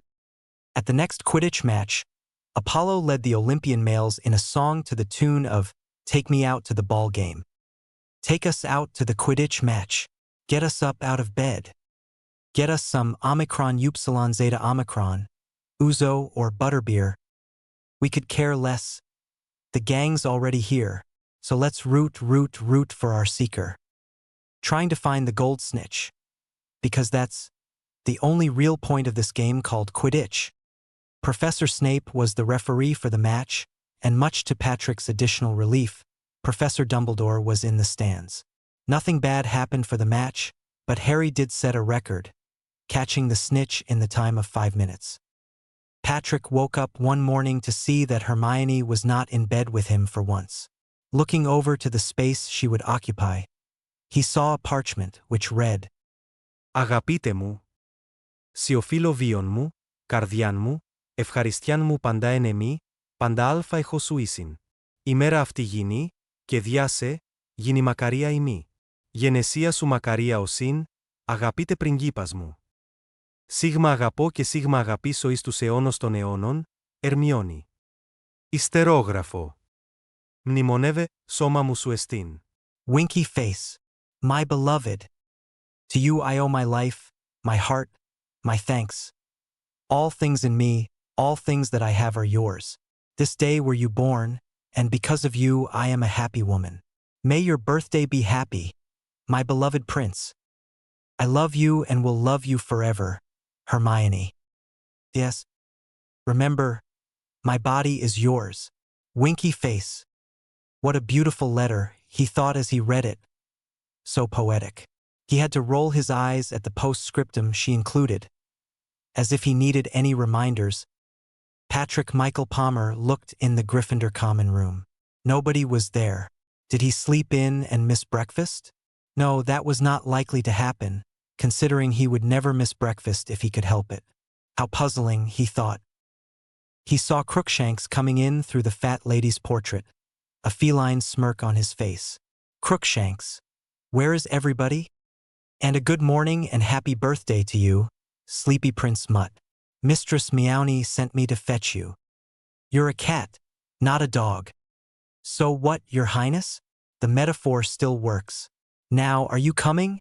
Or do I have to tease you into chasing me? Hermione came through the portrait. Καλημέρα και χρόνια πολλά, πριγκίπας μου, good morning and happy birthday, my prince, she said, kissing him. She then adjusted the crown he had on his head.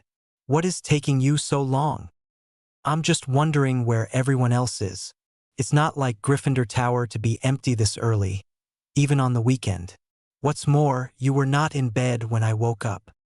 I had to get up to get everyone together for the celebration. Dear, didn't you get my letter? Well, of course I did, though I must say it is a poor substitute. And the postscriptum at the end, of course I remember what is mine. Did you think I would forget? In response, Hermione held him close to her and gave him several passionate kisses. Not at all, dear. But it is your birthday. Well, as tempted as I am by the possibility of shocking my fellow Olympians by messing up their bet, I think we can wait on the idea of having kids. We're still young, you know? I understand. So, shall we wait until you turn 13? Patrick gave it some thought. That seems like a good age. When is that, next year? Yes, and dear, it's not like our bodies will continue to age over the years. I like the sound of that. God willing, if we are both safe, it will be a date. Are you still afflicted by those terrifying visions? They tend to come and go. Dear, I'm here now. I am not going to leave you, ever. Even death will not separate us. But do not worry about that. Sufficient to each day is the trouble thereof. Be at peace for now, my beloved. She wiped the forming tears in his eyes. Thanks, Hermione. I thought people were expecting us, right? Oh, let them wait a few more minutes. I like holding you like this. Cheers greeted the arrival of Patrick and Hermione in the Great Hall, and the Olympians sang to the happy birthday tune. Χρόνια πολλά εσύ. Χρόνια πολλά εσύ. Χρόνια πολλά, πριγκίπα Σίμων. Χρόνια πολλά εσύ. Harry came up to him. Here, Pat. We've made you a wonderful birthday drink. Harry, you shouldn't have. Did you make it all by yourself? No, I had some help. Hermione did not like the sound of those words, nor did she like the eager looks on the faces of Fred, George, and Benji. Pat? She thought. Something about this smells like a prank. It is, dear, but it's nothing malicious. He drank it and smacked his lips. Wow, that drink was delicious. What was in it? It was an odd concoction, but I do know we started out with Red Bull. Hermione could tell the results of the prank would be coming soon. Harry, who helped you? Let's see. Fred, George, Benji, Aphrodite, Fleur, Lacey, and Iris. Yep, her guess was pretty accurate, she thought as she called in a snowstorm to cover the aforementioned people, including Harry, in snow. Check and mate. Shall we go, Pat? Yes, γουίσαλεν του εμβοεντήρ pranksters. Μη δοκετε οτίου γινώσκω την επίσατε. They disappeared in a bolt of lightning. What did he say? Said the chilled twins. Don't think that I don't know what you did, said Benji. George. Yeah, Fred. I think their royal highnesses have outpranked us. Author's note. Well, I hope everyone enjoyed that chapter. Smiles and laughter to all. Loki Palmer. J.K. Rowling. Patrick opened his eyes to look on the hotel room he and Hermione had rented in Paris for the previous night. It was a total wreck. Beta Rho Omicron Nu Tau Iota Delta Iota Omicron, he said. What happened last night, Hermione? A smiling Hermione hugged him. Why, Pat, whatever could you mean? Dear, open your eyes. How did we do this? She did so, and her eyes widened upon seeing the wreckage. It seems that we are more powerful than we thought. Have you thought how we are going to pay for this? What, pay for the damage? The manager knew who was coming into his hotel, and I did leave a warning on the door. She snorted. Yes, Pat, et si l'hôtel tremble, ne venez pas. Frappayer à la porte. That was your idea of a warning. That was pure comedy genius on your part. What? It's true, if the hotels are rocking, don't you? Come a knocking. What's so hard to understand about that? It's more probable, Pat, that we ended up rocking the entirety of Paris, not just the hotel with the large earthquake that ensued from last night. Really? Either way, it was my best night ever, he said, punctuating each word with a kiss. She laid a cooling hand on him. As much as I'm enjoying this hot shot, we have to cool ourselves down so we can get back to Hogwarts. Now, are we going to get ready to go? Or what? 5 more minutes, Mione. Hey, what was that? The reason for the outburst was Hermione running a small block of ice along his back. She giggled and ran into the bathroom, while he was hot on her heels. The rest of the semester passed with no further incident. After they finished the last final exam, the quartet went out to the grounds of the castle. I know everyone else is going to say the exam seemed easy, but I've had a splitting headache throughout, said Harry. It's driving me up a bloody wall. I've noticed you've been rubbing your scar a lot, Harry, said Patrick, looking at him in concern. What could be the cause of them, I wonder? My guess is that it's a danger signal, whatever it is. Hold on a minute. What is it, Harry? Why didn't I think of it before? How many strangers wander around with dragon eggs in their pocket, especially if it's illegal to possess them? Hermione and Lacey both froze for a moment, eyes wide in realization. You two talk with Hagrid. We'll keep an eye on Quirrell. I don't like the sound of this, said Patrick. Even his head was starting to hurt trying to keep up with Hermione's speed of thought. Be careful, all right? We will, don't worry. HPPO Hagrid. Why, Harry, Pat. It's good to see you.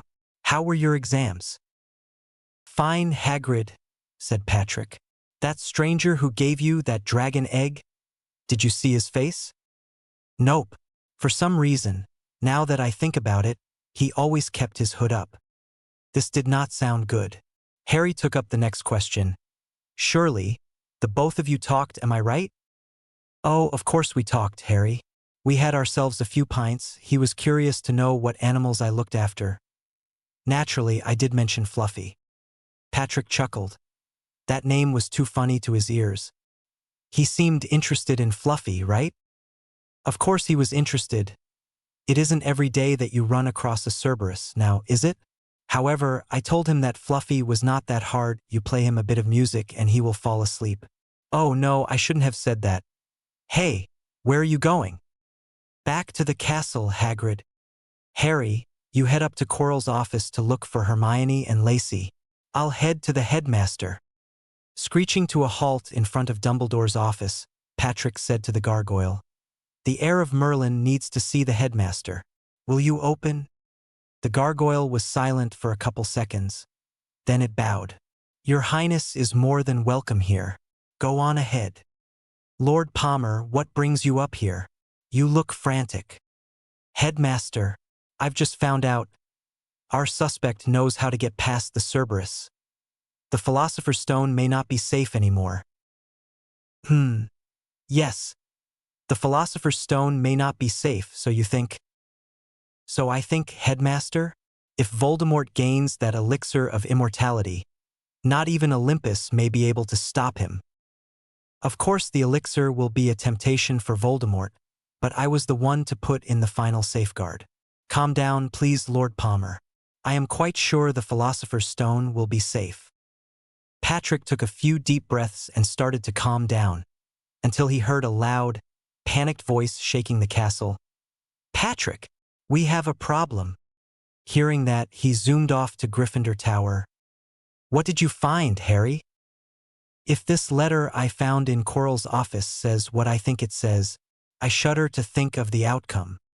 Patrick snatched the letter out of Harry's hands. Reading it made him mad enough to burn it in an instant. It looks like it is bad. It is, Harry. He was trying to keep his temper in check without much success. Δατιός βλάκας has kidnapped Hermione and Lacey. What? Sire, this is an outrage. I say we go down there, find Quirrell, and kick his ass all the way to the underworld. Much to Patrick's shock, it was Neville who said this. The same shy Neville who broke his wrist earlier in the year, and whom the Slytherins once teased as clumsy. As much as I agree with your passion, Neville, we have to be careful. One wrong move and he could kill them. Since when does Olympus negotiate with terrorists? Sire? Doesn't a move like this merit some quasi-divine, Sodom and Gomorrah-style wrath? Yes, but after we ensure that the ladies are not in danger. After we save them, then we'll beat the living Sigma Kappa Omicron Tau Iota Alpha out of this cowardly creep. May I come with you and Harry? That is out of the question, Neville. Even though you are now an Olympian, Voldemort would mop the floor with someone of small stature like yourself. A resounding smack to Patrick's face sent his head spinning. Neville, you've got a lot of balls to hit me like that. So, Your Highness, are you against hitting somebody smaller than you? When they hit me, let me think about that. Wham! Mjolnir, in a hammer mode, flew out of his hand to knock Neville down to the ground, quite stunned. Nope. He gave a hand to Neville to help him up. I guess this makes us even, Your Highness. Like I've said before, Neville, you have a lot of balls.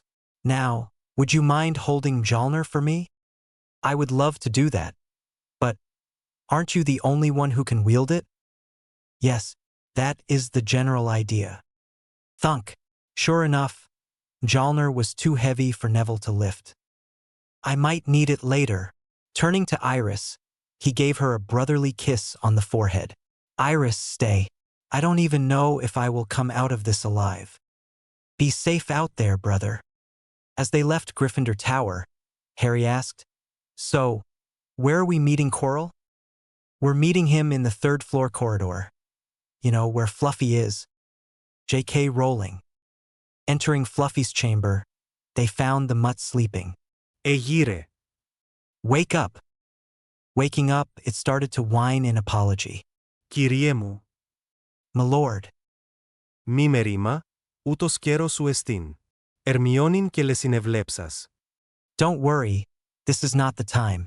Did you see Hermione and Lacey? Ναι, Κύριε, μετά διδασκάλου κυρέλωσισαν. Yes, my lord.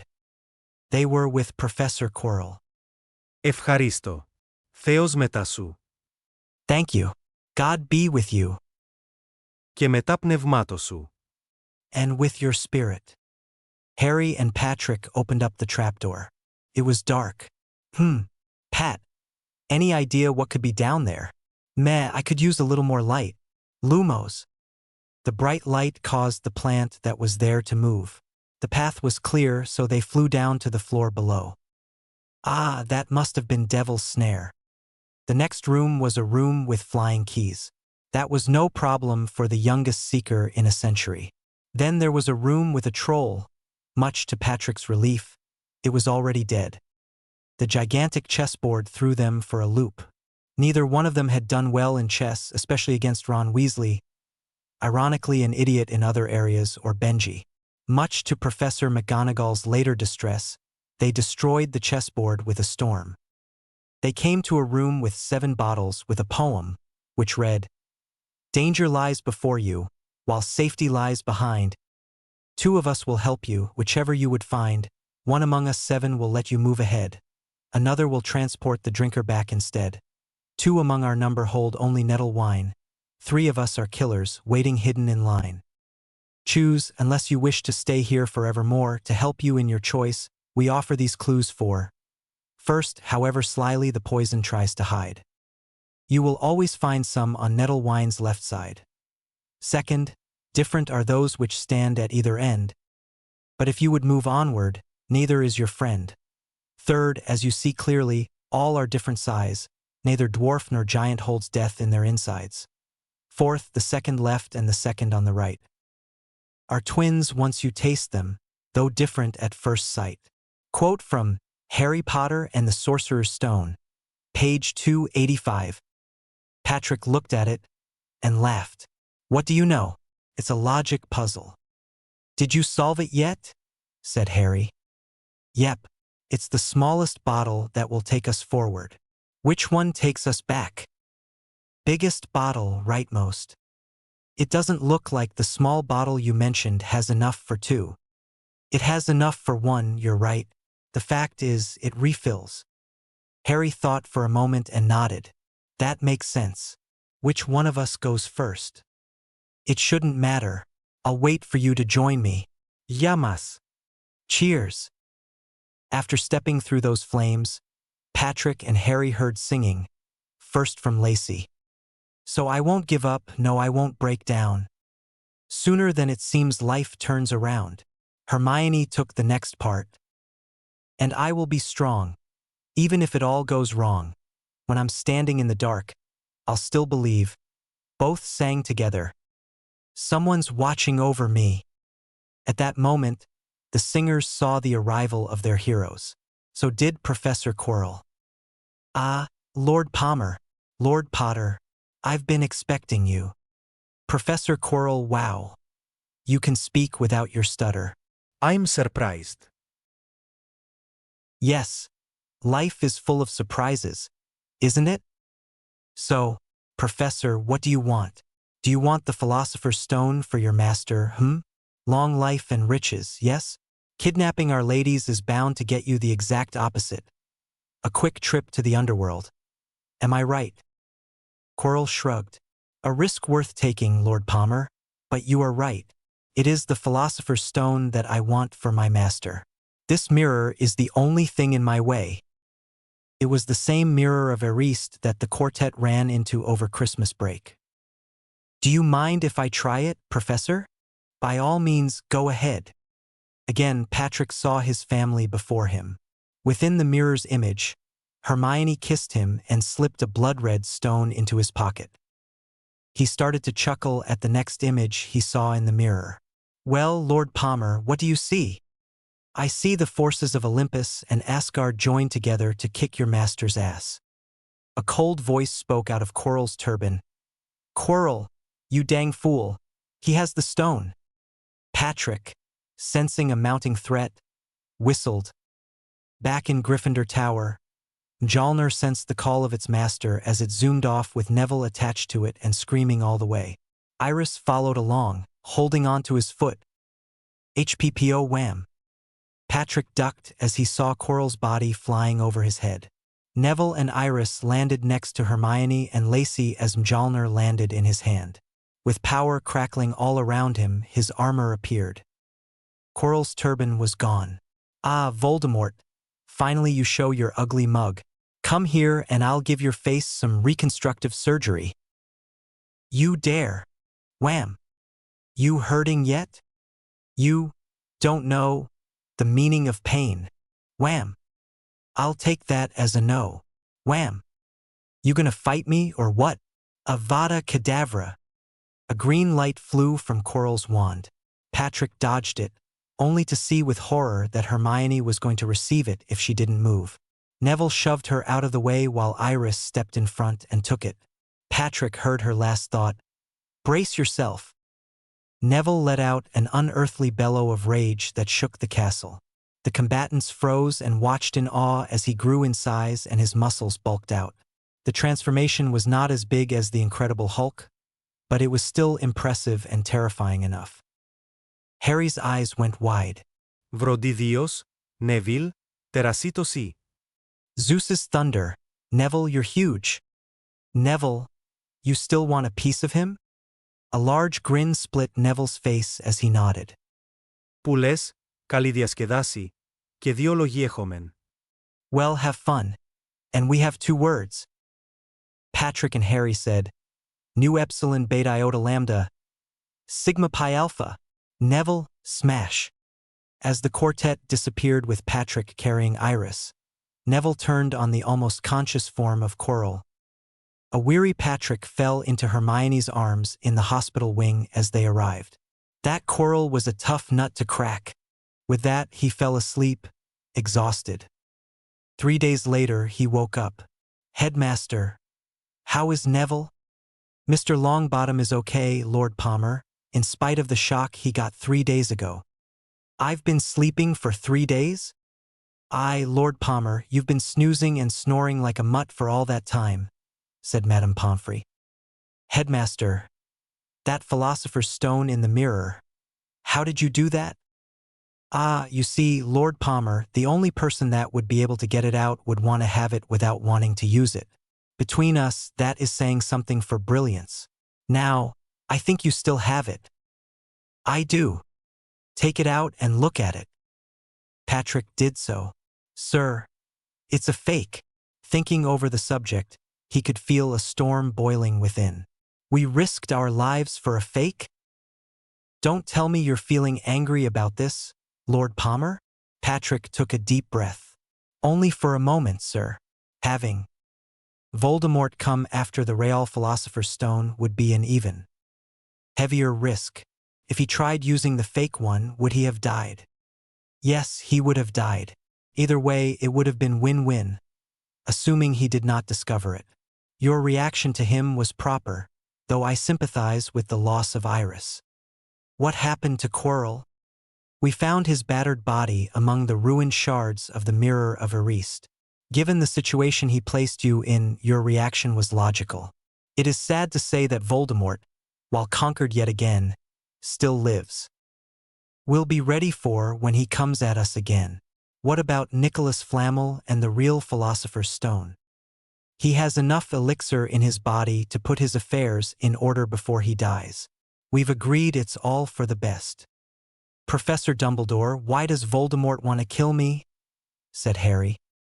I'm not sure if now would be a good time to tell you, Harry, but I will tell you later. Well, may I ask another question? You may. How did I survive that night? Lily sacrificed herself so you could live, Harry. The protection of love her sacrifice provided for you was what protected you from Voldemort's hatred. Even so, Harry, I don't think you should step in front of a killing curse anytime soon, said Patrick. Pat, you know Iris did it. If it hadn't been for that, you might have lost Neville or Hermione. That doesn't excuse you, Harry. I know that, Pat. Besides, none of you would forgive me if I sacrificed myself. Well, Lord Palmer, how would you like a Bertie Bott's every flavor bean? No thanks, Headmaster. A jalapeno-flavored bean turned me off to them. I don't blame you. Ever since I came across a vomit-flavored one in my youth, I don't like them much either. But I think I should be safe with a nice toffee. Taking a bean into his mouth, he gave a violent cough and ran to the bathroom to get some water. Headmaster? What was it? Wasabi, said Dumbledore. Harry's eyebrows furrowed in concentration. Exactly what is that? Patrick smiled.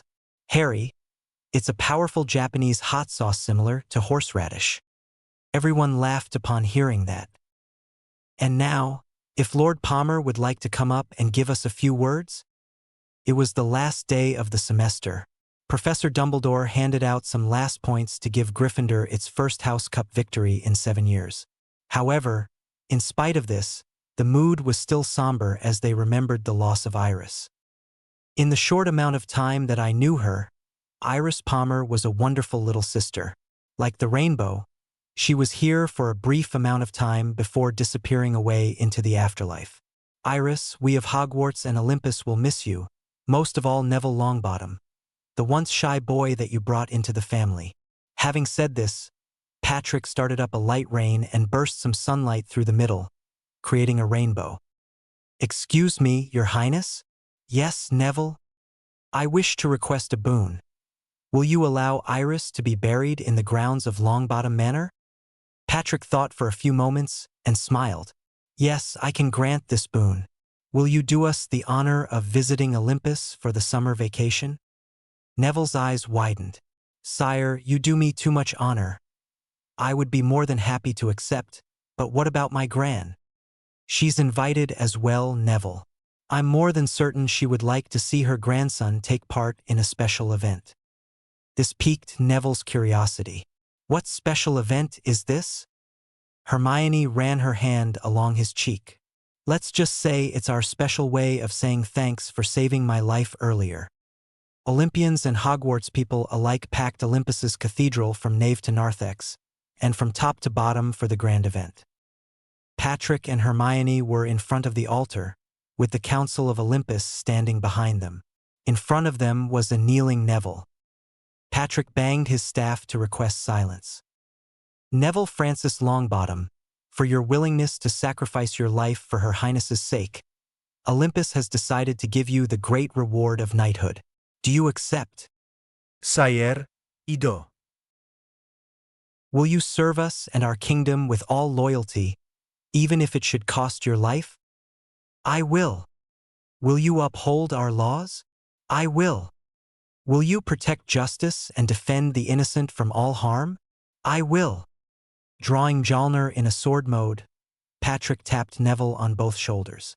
Epsilon nu omicron mu alpha tau iota pi alpha tau rho omicron, kappa alpha iota upsilon iota omicron upsilon, kappa alpha iota pi nu epsilon upsilon mu alpha tau omicron alpha gamma iota omicron upsilon, in the name of the Father, and the Son, and the Holy Spirit. With all the authority vested in us by the will of Olympus, we dub thee Sir Neville Francis Longbottom, Knight of the Realm of Olympus. Aslan came in from behind Patrick.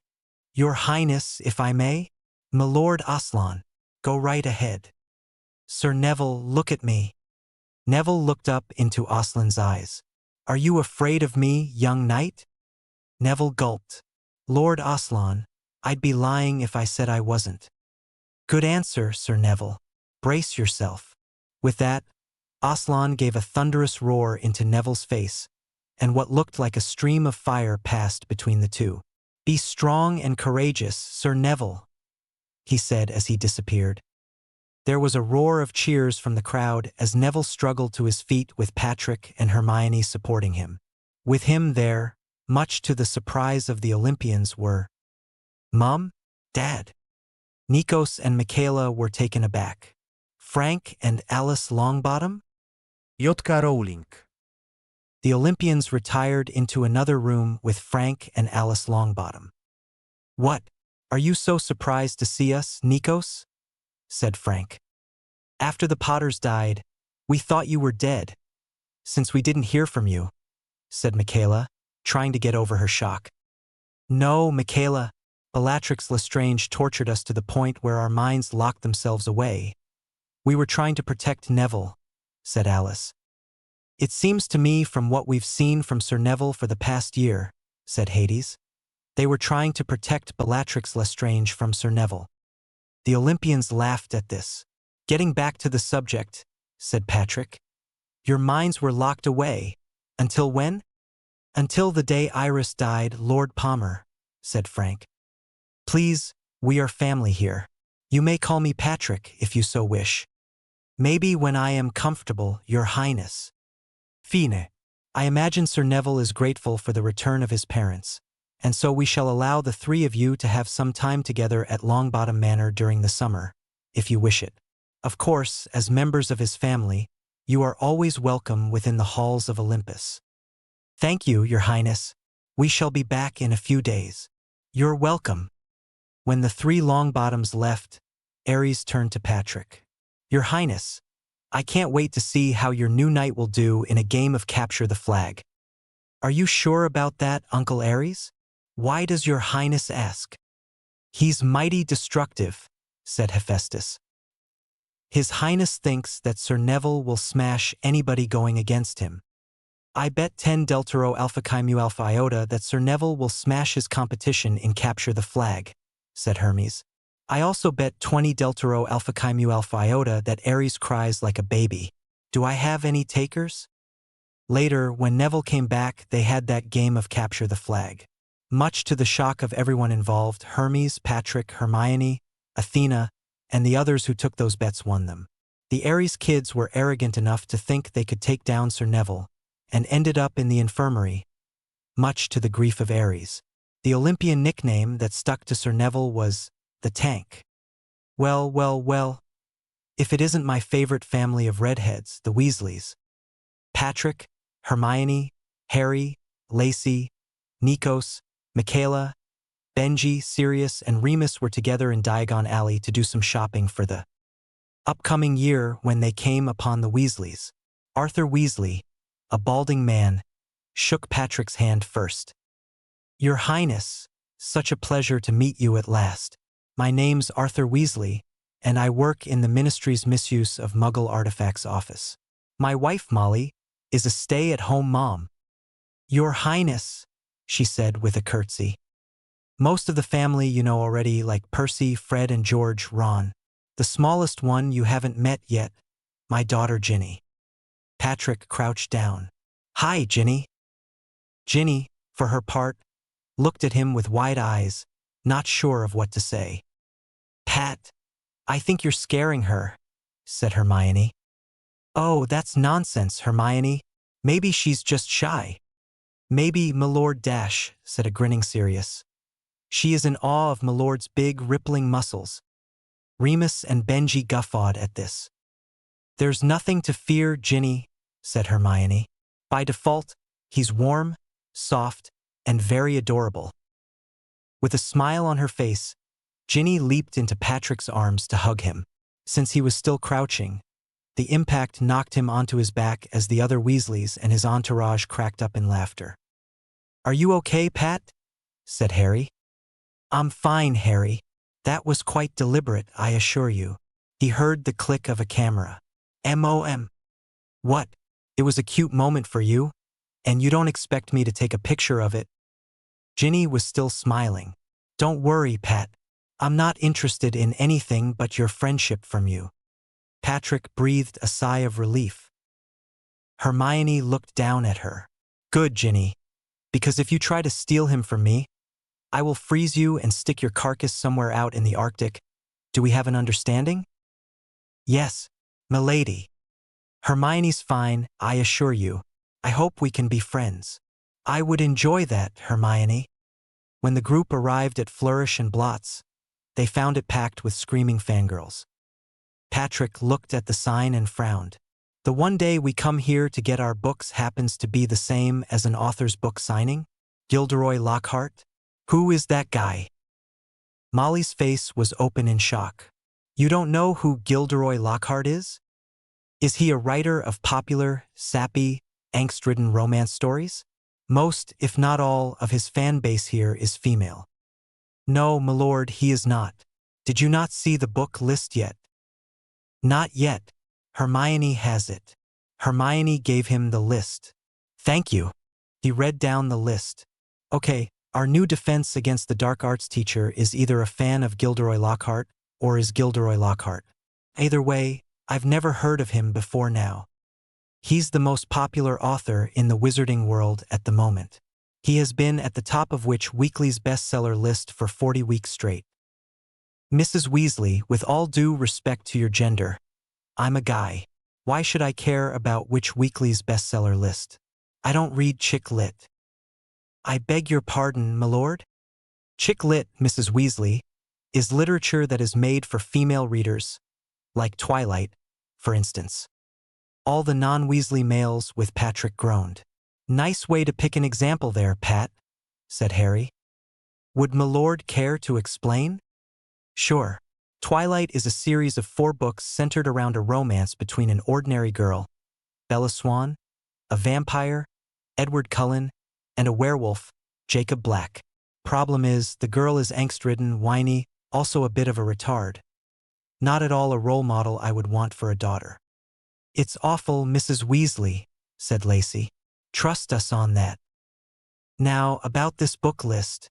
Travels with trolls? No thanks, I would much rather kill them. After all, it was a troll that attacked Hermione last year, not to mention the hatred is in my blood already. Hermione decided to explain that. Trolls, it turns out, are descended from the Jotun or frost giants of Norse mythology. Patrick's maternal ancestor, Thor, hated them with a passion. It doesn't help that they are some of the stupidest creatures on the planet. Break with a banshee? How in Tartarus would anyone even tolerate a banshee? Holidays with hags? Oh yeah, that's a brilliant name. The only hag I can think of would have been Medusa, and she was ugly enough to turn a person she looked at to stone. She wasn't someone to spend a holiday with. What kinds of book names are these? Gilderoy Lockhart was a young man with blonde hair and a dazzling, charismatic smile, about somewhere in his early 30s. Looking up through the crowd, he saw Harry Potter and Patrick Palmer?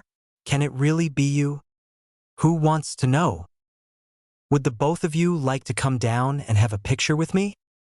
They looked at each other, then back at Lockhart. Nope. Harry, said Lacey. It might be fun. Lacey, no. I don't want any more publicity. Thank you very much. I say the same as Harry. Honestly, the two of you can't help being popular. Now get your hot arses up there. With some pushing, shoving, and plenty of protests, Harry and Patrick made it to the front. Lockhart grabbed Harry on one side, Patrick on the other, saying, "Big smile. Lads, together. The three of us make the front page." A camera flashed and Lockhart started a speech. Ladies and gentlemen, when Lords Patrick Palmer and Harry Potter stopped by here to pick up my autobiography Magical Me, which I am handing to them free of charge, they had no idea that they would also receive the real Magical Me, as I have decided to take up the post of defense against the dark arts at Hogwarts School of Witchcraft and Wizardry. As another bonus, I am giving them all of my collected works. Here he shoved 2 large piles of books into their arms, also free of charge. Crash. The 2 young lords fell down together under the accumulated weight of the books. Bet you loved that, didn't you, Palmer? You two are so famous. You can't walk into a bookshop without making the front page of the Daily Prophet. The drawling voice, platinum blonde hair, and general air of arrogance could only belong to one person, Draco Malfoy. Just when I thought my day could not get any worse, you show up, ferret face. What do you want? Man, nothing really. I just came here to look down my nose at the dumb cattle around here that royalty like yourself calls subjects, he said, ripping a page out of a book. Patrick could see the anger boiling in Hermione's mind. Calm yourself, he thought to her. She went on to think of an angry mob dragging Malfoy away for sacrilege, crying, "Burn him! Burn him!" They smiled at the thought. The relaxed state of affairs was not to last. A taller man arrived behind Draco, longer hair, same shade. Well, Draco, playing nice, are we? Lord Malfoy, I presume? Said Harry. Indeed, Lord Potter, we meet at last. Your scar is legend, as is, of course, the one who gave it to you. Voldemort killed my parents. He was nothing more than a cold-blooded murderer. You must be so brave to pronounce his name, Lord Potter, or quite foolish. Fear of a name increases fear of what it names, said Hermione. Ah, Lady Palmer, Draco's told me all about you and your parents. Muggles, if I'm not mistaken. There was a growl from Patrick as the sky darkened and lightning flashed outside. Oh, I'm sorry, Lord Palmer, did I strike a nerve? Well, Lord Malfoy, it's like this. When I get angry, I have to discharge it somewhere lest it gets to be too much for me to handle. Well, we certainly don't want that scenario, do we, Lord Palmer? He extended his hand to Patrick, who shook it. Upon contact, a surge of electricity went up Lucius's arm, who withdrew it in a hurry. Oh, I'm sorry. My skin reacts like that when it senses evil, and you, Lord Malfoy, are crawling with it. The force is strong in you, Lord Palmer, though I must caution you to watch your temper. For my part, I must caution you not to set me off. The consequences would be disastrous. Lucius felt a soft tapping on his shoulder. Oh, hey Lucy, how have you been? I forgot to tell you, Mother called. She wants her pink ballet tutu back. This comment of Benjiodolio's set off a round of laughter, followed by more laughter as Michaela said, Oh, Lucy, you've got a bow in your hair. Don't tell me you've come out of the closet already. A smiling and chuckling Nikos said, "Now, Michaela, Benji, we don't want to give Lucy a heart attack, or do we? And have one less person to pick on? With all due respect, Uncle Nikos, I have to ask, are you crazy?" "The jury's still out on that question, Benji. Back to Lucy here. How long has it been since we've last seen your arrogant face?" "Not long enough, Nikos." Patrick cracked his knuckles. "Looks like bad guys are back on the menu." The entire area of Diagon Alley shook and echoed with Lucius's screams. Smiles Loki Palmer.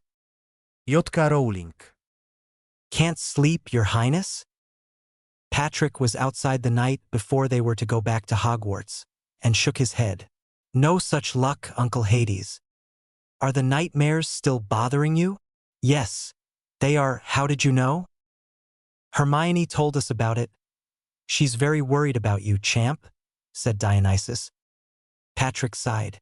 "I know she's worried about me. I'm probably just as worried about her. Is there nothing that can be done?" Hades looked at him. "Yes, there is plenty that you can do, Your Highness. Pay attention to these dreams. They may give you warnings about the future." "That's what frightens me, Uncle. They seem to show me a future where she lies dead." "Uncle, how do you process death?" "Even living for as long as I have, Your Highness, it still is not easy for me to process death. Each recent death hurts as much as the first." "I know. It sounds ironic, considering the ancient Greeks thought of me as the god of death." "No kidding, Uncle." "Yeah, but it still hurts that we live and they are gone. It's okay to grieve, but don't be so consumed with it that you forget the living." Patrick hugged him. "Thank you, Uncle. You're welcome." Dionysus rubbed his hair. "Now, you get back to sleep, all right, Your Highness?" "Yes, Uncle Dionysus." When Patrick left for his chambers, Dionysus turned to Hades. "Will he do okay this year, Hades?" "I'm not sure, but I hope for all of our sakes that he'll be fine." Meeting up with the Weasleys at King's Cross Station, Patrick and Harry were at the back of the line with Ron. Much to their shock, they crashed into the barrier that led to the platform.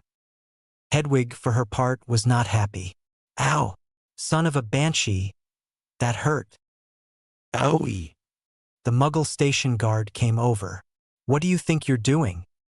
"We lost control of our trolleys, officer," said Patrick. The station guard shook his head and walked away. Ron and Harry were examining the barrier. "We can't get through," Ron said. "The barrier's sealed itself." Harry shook his head. "He's right, Pat. Would lightning transport work?" "It takes more energy to travel a farther distance, Harry. I would say the same about flying." "Flying? That's it," said Ron. "We can fly there." "Ron, you idiot, you can't fly." "No, Pat, that's not what I mean. Did I tell you my dad enchanted his car so he could fly it?" Harry shrugged. "It's an idea, Pat." "All the same, guys," said Patrick, "I have a bad feeling about this." As the Weasley car flew up, Harry said, "Ron, just a little reminder. What if any Muggles see us?" "Oops, Harry, you're right." Ron pushed a button and the car became invisible. Some distance into the journey northward, Patrick said, "Okay, we need to find the train, Ron. The car's visible again."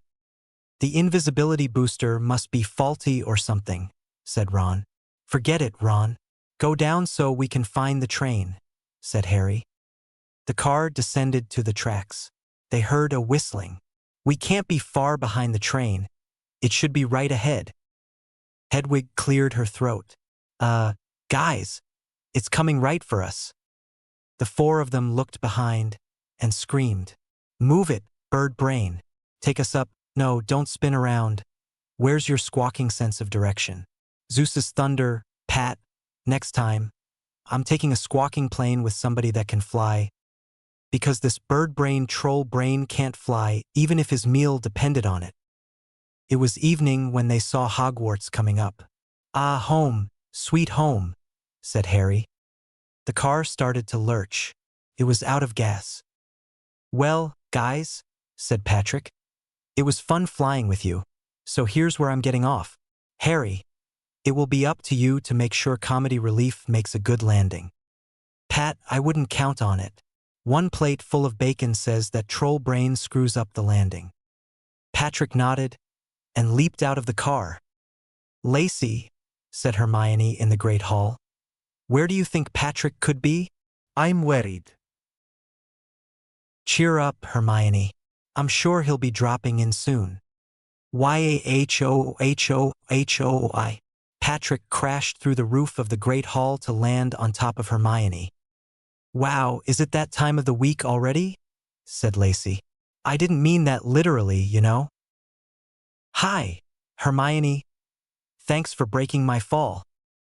Grabbing Patrick, she spun them around so she was on top. Do you like this position better?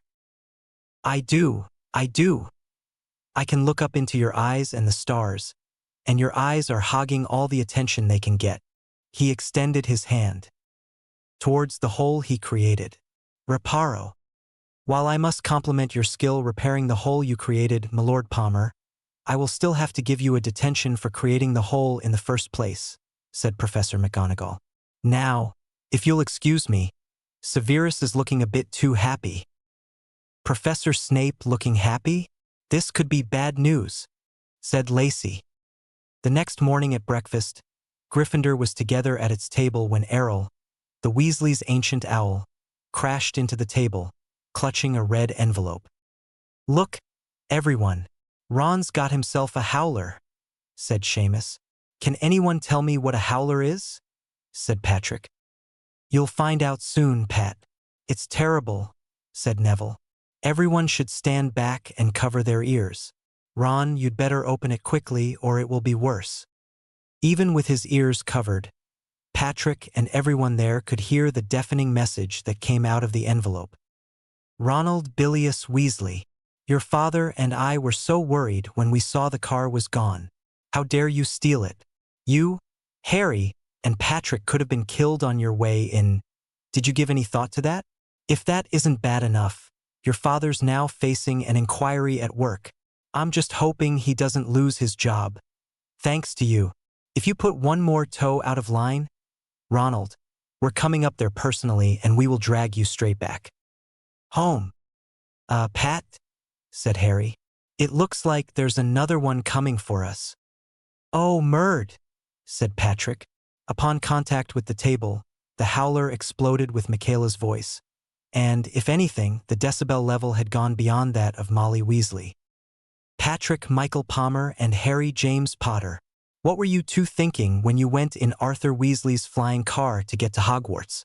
You could have at least sent an owl or something, but no, you just had to make a big impression, didn't you? Next time, I want you two to think twice before you do anything that's stupid ever again. Do you understand me? Pat, I hate to say I told you so, said Hermione. What? Said Patrick. His mother's howler had deafened the Great Hall for the remainder of breakfast. Good morning, second years, and welcome back, said Professor Sprout. Today we are going to be repotting mandrake plants. Who can tell me about the mandrake? Yes, Lady Palmer. The mandrake plant, known as mandragora, has a root that is an important ingredient to help restore people who have been petrified. Anything to add, Pat? The ancients thought mandrake root was an aphrodisiac, but the truth of that belief is doubtful, considering one important fact. The cry of a mandrake is fatal to the person who hears it. An excellent summary, Lord and Lady Palmer. Take 10 points for Gryffindor. Today we will be working with baby mandrakes. Their cries won't kill you, but will knock you out for a few hours, so I've provided earmuffs for your auditory protection. So, before we start, everyone put them on. Everyone did so. Now, class, what we're doing is to yank the mandrake out of the pot and put it in a new one, like so. Demonstrating this, she saw Neville and Ron fall to the ground as Patrick, Hermione, Harry, and Lacey started to sway as if they were sleepy. Getting the mandrake into the new pot, she covered it with dirt. Are the four of you all right? Seamus tapped their faces. Oi, Pat, Hermione, Harry, and Lacey, wake up! Patrick let out a yawn like a bear coming out of hibernation. Seamus, I'm up. I'm up. Oi, why am I so tired all of a sudden? It seems that in spite of the earmuffs, Lord Palmer, said Professor Sprout, the cries of the baby mandrakes is causing the four of you to feel sleepy. As for Longbottom and Weasley, they neglected to tighten their earmuffs. During breakfast the next morning, a bright flash jolted Patrick out of his thoughts. What the bloody? The source of the flash was a camera, which lowered to reveal a mousy-haired boy. Hi, Patrick. My name's Colin Creevy. I'm in Gryffindor too. Welcome to the Lion's Den, Colin, said a grinning Harry. Risking Patrick's anger is a surefire way of getting hurt, but it takes a lot of courage to do so. Correction, Harry. Risking my anger is a foolish thing to do, and is not brave at all. Bravery is standing firm to do something in spite of whatever cowardice you may have. Is that a magical Polaroid, Colin? Yes, it is, Patrick, and here's the picture I got. Patrick took the picture and looked at it. It seems that you caught my eyes in mid-flash. That's a rare feat, Colin. You've caught lightning in your camera, so to speak, said Lacey. It's not a bad picture per se, said Hermione, but the flash in your eyes seems to cut out the rest of your face, Pat. Colin, would you like to take another picture? This one of the four of us. That would be great. I think I'll just need to turn off the flash on my camera. There we go. Big smile. The camera clicked, and a picture came out. Oh, this is much better, Colin, said Patrick. Good work. Thank you, Patrick. Would you four like to sign it? We would love to sign it. Before Patrick could do anything else, a voice interrupted him. What is this I'm hearing about signed photos? Why, Lord Palmer, we meet again. Looking for more publicity, are we? Patrick glared behind him. No, not at all, Professor Lockhart. Colin asked us if we could sign his photo, and we're happy to oblige. Well, Colin, how about you take a picture of Patrick, Harry and me? Colin did so, and Professor Lockhart signed it. I'll see you in class. Colin, may I see that last picture? Said Patrick. Colin handed it over. When it came back to him, not only did it have Patrick's signature, but it had an addition to Lockhart's signature, Professor Bighead. The Defense Against the Dark Arts classroom had numerous paintings of a smiling Gilderoy Lockhart. Good morning, class. Allow me to introduce myself. Gilderoy Lockhart, honorary member of the Dark Forces Defense League, author on the Daily Prophet and Witch Weekly bestseller lists, as well as the 5-time winner of Witches Weekly's Most Charming Smile Award. However, I didn't get rid of the Brandon Banshee by smiling at her. He grinned for a brief moment.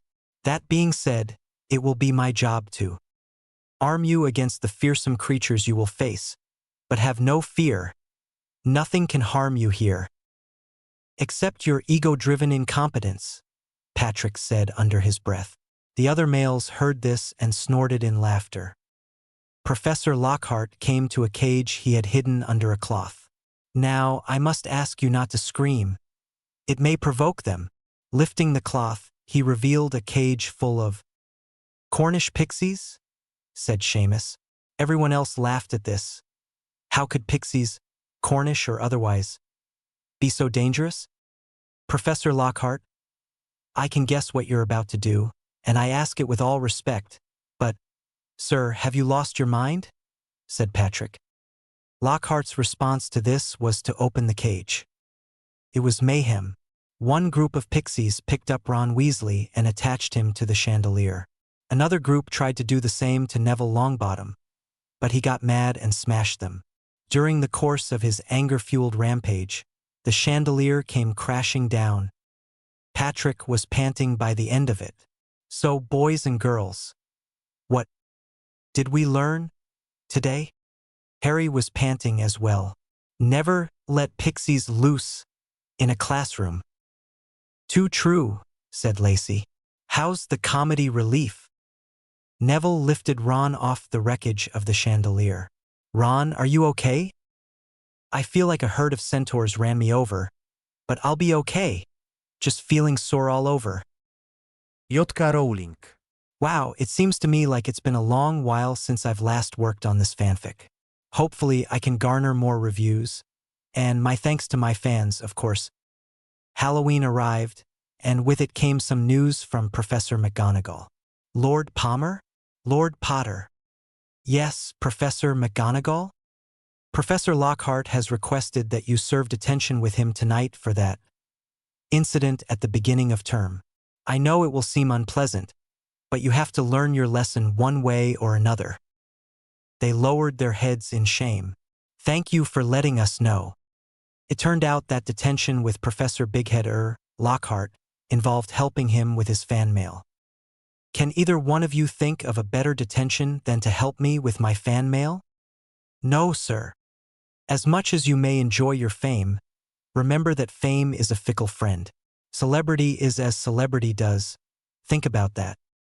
Great advice, sir, said Patrick, then under his breath to Harry. From somebody whose ego has its own time zone. Harry's snort of amusement distracted him, and it messed up his writing. Oops, sorry about that, Professor.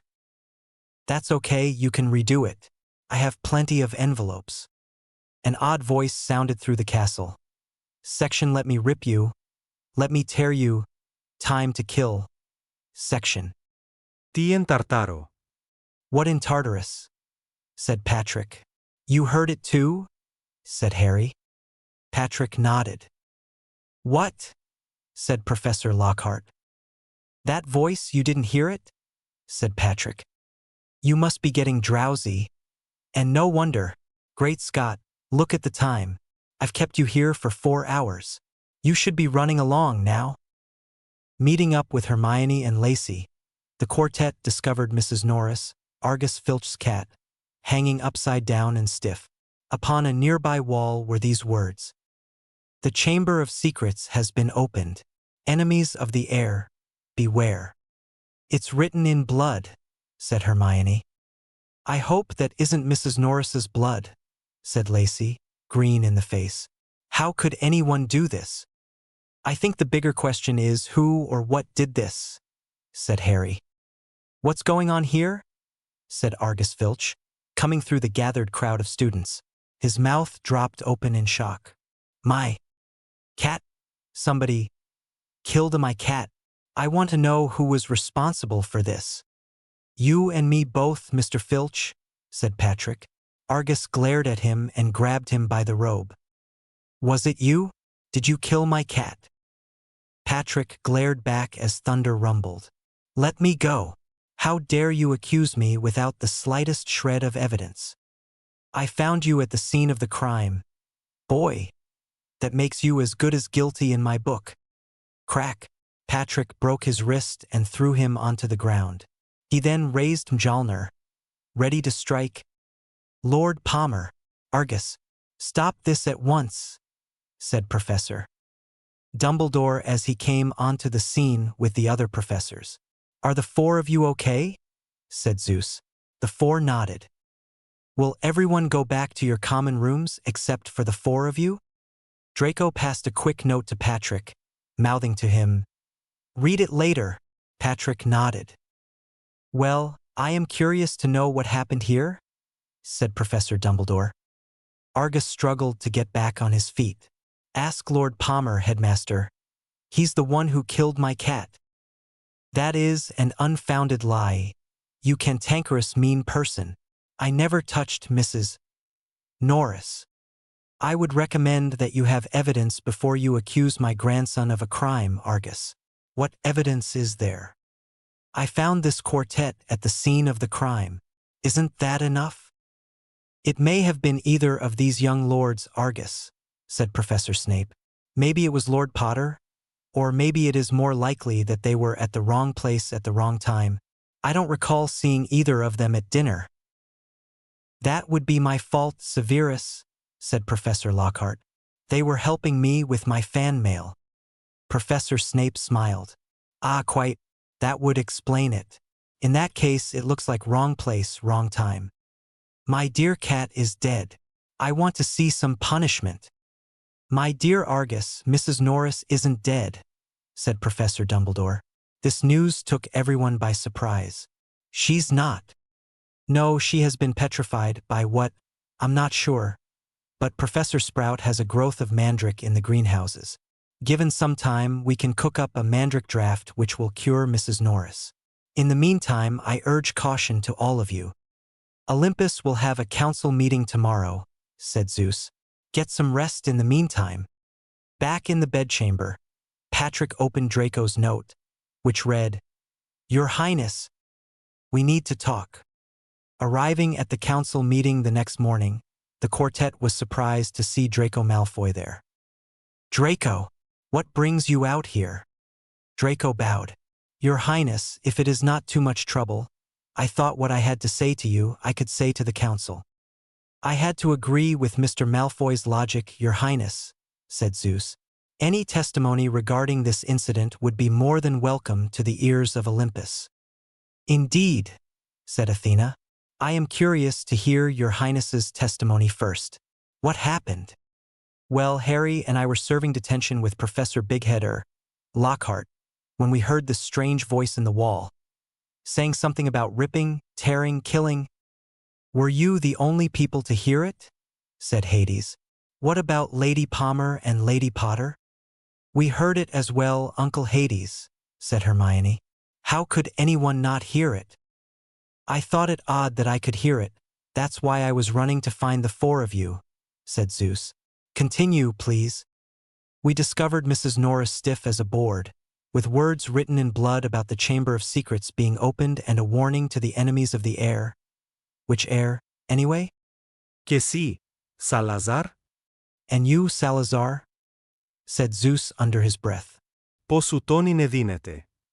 How can this thing be? Said Hades. Patrick's eyes widened. You think Salazar Slytherin was behind this? Given Slytherin House's recent history of giving birth to a terrible Dark Lord and his host of followers, it does seem possible, said Athena. Father Zeus, what did Albus say? He said that Mrs. Norris was not dead, but petrified. Poseidon nodded. That sounds like one of the women I knew who could turn anything she saw into stone. Do you mean Medusa? I thought she was dead, said Hades. It could be one of the other two Gorgon sisters. They do have that power, brother. How in Tartarus would Salazar even sneak a Gorgon into the school? If a Gorgon was behind this, don't you think His Highness would have seen her? Before this erupts into a merry shouting match, may I make a suggestion? Said Hermione. Patrick smiled at her. Go ahead. It seems to me that there should be a difference between Mrs. Norris and the victims of the Gorgons. To verify if it was a Gorgon responsible for this attack, we would find no difference. Poseidon looked at her in some disbelief. You don't think it was a Gorgon? Hermione shook her head. Uncle Poseidon, I think there is a slight probability that it was a Gorgon. Besides, are Medusa's victims petrified and dead? Your theory being, said Athena, that the stare of Medusa chokes the life as it petrifies the victim? Hermione nodded as Patrick beamed at her. How many times have I told you I love your brilliant brain? Zeus cleared his throat. Quite. I believe Draco Malfoy has something to tell the council. If he will step forward, please. Draco came forward and bowed. My thanks to the Council of Olympus. I am afraid that my father, Lucius Malfoy, has started a campaign to drag the Weasley name through the mud. I do not know what monster is attacking, but I have nothing to do with it. Why should we trust that you did not unleash the monster, whatever it is? Said Hades, glaring at Draco. Draco glared back. With all due respect, why do you think I would come and speak to the council if I was responsible? Do I look stupid to you? The temper of Ares rose. Why, you snot-nosed, arrogant, little son of a... Uncle Ares, that's enough, said Patrick. You're going to let that punk talk to the council in such a disrespectful tone, Your Highness? As far as I'm concerned, he's hounding for a pounding. Well, stuff it. Consider yourself lucky, punk, that His Highness is here to protect you. Otherwise, I would want to play a game of Whack the Ferret." "You heard His Highness Ares," said Zeus. "Your hot-headed temper will accomplish nothing at this point in time, so I suggest you cool it. Do you understand me?" "Yes, Father." "Uncle Hades, is there any need to be so suspicious of Draco?" Hades lowered his head. "I'm trying to think of any possible scenarios, Your Highness. I'm sorry if I was out of order, but I thought it was a valid question." Draco lowered his head as well. "My apologies to the council if I was out of line." "We forgive you, Draco. What could be the motive for this aforementioned campaign?" "During the previous summer, Mr. Weasley did pass that law criminalizing discrimination against Muggleborns. It may not surprise the council to discover my father's pure-blood supremacist viewpoint." "Meeting him once was enough to convince me of that," said Patrick. "It looks like he's playing a political game against Mr. Weasley, trying to overturn this new law. Using little Ginny Weasley, I bet." "Ginny Weasley?" said Hermione. "She is so innocent," said Lacey. "That's what makes this campaign so terrible," said Harry. "The more innocent the victim, the more terrible the fallout." "Are there any reasons why you would tell us about this, Draco?" "I can think of a couple reasons, Your Highness. First of all, this was not the first time the Chamber of Secrets was opened. The last time it happened, a Muggleborn died." Hermione's face paled. "You are afraid this might happen again?" "With the Chamber of Secrets open, it is a matter of time before history repeats itself, and I don't want to be caught in whatever. Crossfire might result if, heaven forbid, something happened to Her Highness." Patrick nodded in understanding. "What would be your second reason?" "My second reason, Your Highness, is that I have grown sick of my father and all his bullshit, and therefore, I declare that I am disowning my name in the Malfoy family. So mote it be." A flash of magic shone. "May I request sanctuary under the aegis of Olympus?" Patrick looked at the other members of the council, then back at Draco. "Draco, come here." Draco approached, and Patrick enveloped him in a hug. "Yes, Draco. We will grant you the sanctuary you seek." Draco cried with relief into Patrick's robe. "Thank you, Your Highness, thank you." "You are most welcome. Let's head back." Aphrodite came on the scene. "Before you go, I would like to give you some mirrors for protection. Who knows, they may be helpful." Loki Palmer. J.K. Rowling. "The votes have come in and it was a close one, but this story won the cake. Color me a bit surprised because, let's face it, though this is my first fanfic, it has not received many reviews. Hopefully you, my fans, can change that. You know my rule. If you don't like it, use the back button." During the next History of Magic lesson, Hermione raised her hand. "Professor Zeus?" "Yes, Lady Palmer? What can you tell us about the Chamber of Secrets?" Zeus sighed. "As you know, Salazar Slytherin did break with the founders. This is true. A common legend says that the breakup was over the question of whether to admit Muggleborns into the school. Salazar did not want to admit them, but the others disagreed with him. So he left the school, vowing that one day, his heir would return and use the Chamber of Secrets to purge the school of Muggle-borns and anyone who sympathized with them, using the monster that dwelt within." He noted the rapt expression of his audience. "While it is a good story for scaring your children in their beds, most of it is pure grade O pure-blood supremacist Gorgon excrement." The class reeled in their seats at Zeus's thunderous expression. Never had they known their professor to be so vulgar about rejecting any myth. Daphne raised her hand. "Professor Zeus, while we do remember you telling us that there is great value in studying mythology, why do you reject this one?" "I reject it, Miss Greengrass, because I knew the 4 founders. Yes, there was a disagreement between Salazar Slytherin and the other founders on the subject of Muggleborns, but it was not for the reason you would think. You see, at the time they started Hogwarts, there was a war being fought between the Muggles and the Wizards, with many casualties on both sides.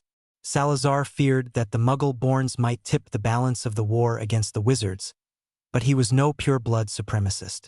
After a heated argument with Godric, he left the school, though some years later, seeing that his fears were unfounded, he returned to Hogwarts. At breakfast the next morning, Patrick and Harry heard a familiar voice say, "Hey, how are my young pups?" "Sirius." They hugged him. "What brings your wagging self all the way out here, I wonder?" said Patrick. "I received a message from the council. It told me Draco had disowned himself from the Malfoys and had requested sanctuary under the aegis of Olympus. With your Highness's permission, I would like to adopt him." Patrick motioned to Draco and he came. "Draco, I have good news and better news. The good news is, Lord Sirius Black, my godfather and Harry's, would like to adopt you as his son. What do you think?" Draco's face lit up like Christmas had an early arrival. "That's the best news I have heard all week. What's the better news? Even as Sirius's son, Olympus stands with you, to support you." Sirius laid his hand on Draco's head. "Thus I, Sirius Orion Black, Lord of the most ancient and most noble House of Black, declare in the sight of Olympus and the great hall of Hogwarts that I am adopting Draco, formerly of House Malfoy, into House Black as my son. So mote it be. So mote it be." A flash of magic later, the adoption was official. Ron walked into the great hall and saw Draco at the Gryffindor table. "What is that snake doing here?" "Ah, what a pleasure to see you here, Weasley. As it so happens, I am a Black now." "Is that so?" Draco nodded. "Well, I guess some congrats are in order? Or would you like a medal?" "I didn't know you were conversant in sarcasm, Weasley." "What's sarcasm?" Draco rolled his eyes. "It means you have a knack for saying one thing and meaning the complete opposite." Ron tried to crack a smile. "Thanks for the lesson. Glad to help. Well, I guess since you are now close with Patrick and Harry, just don't do anything I wouldn't do."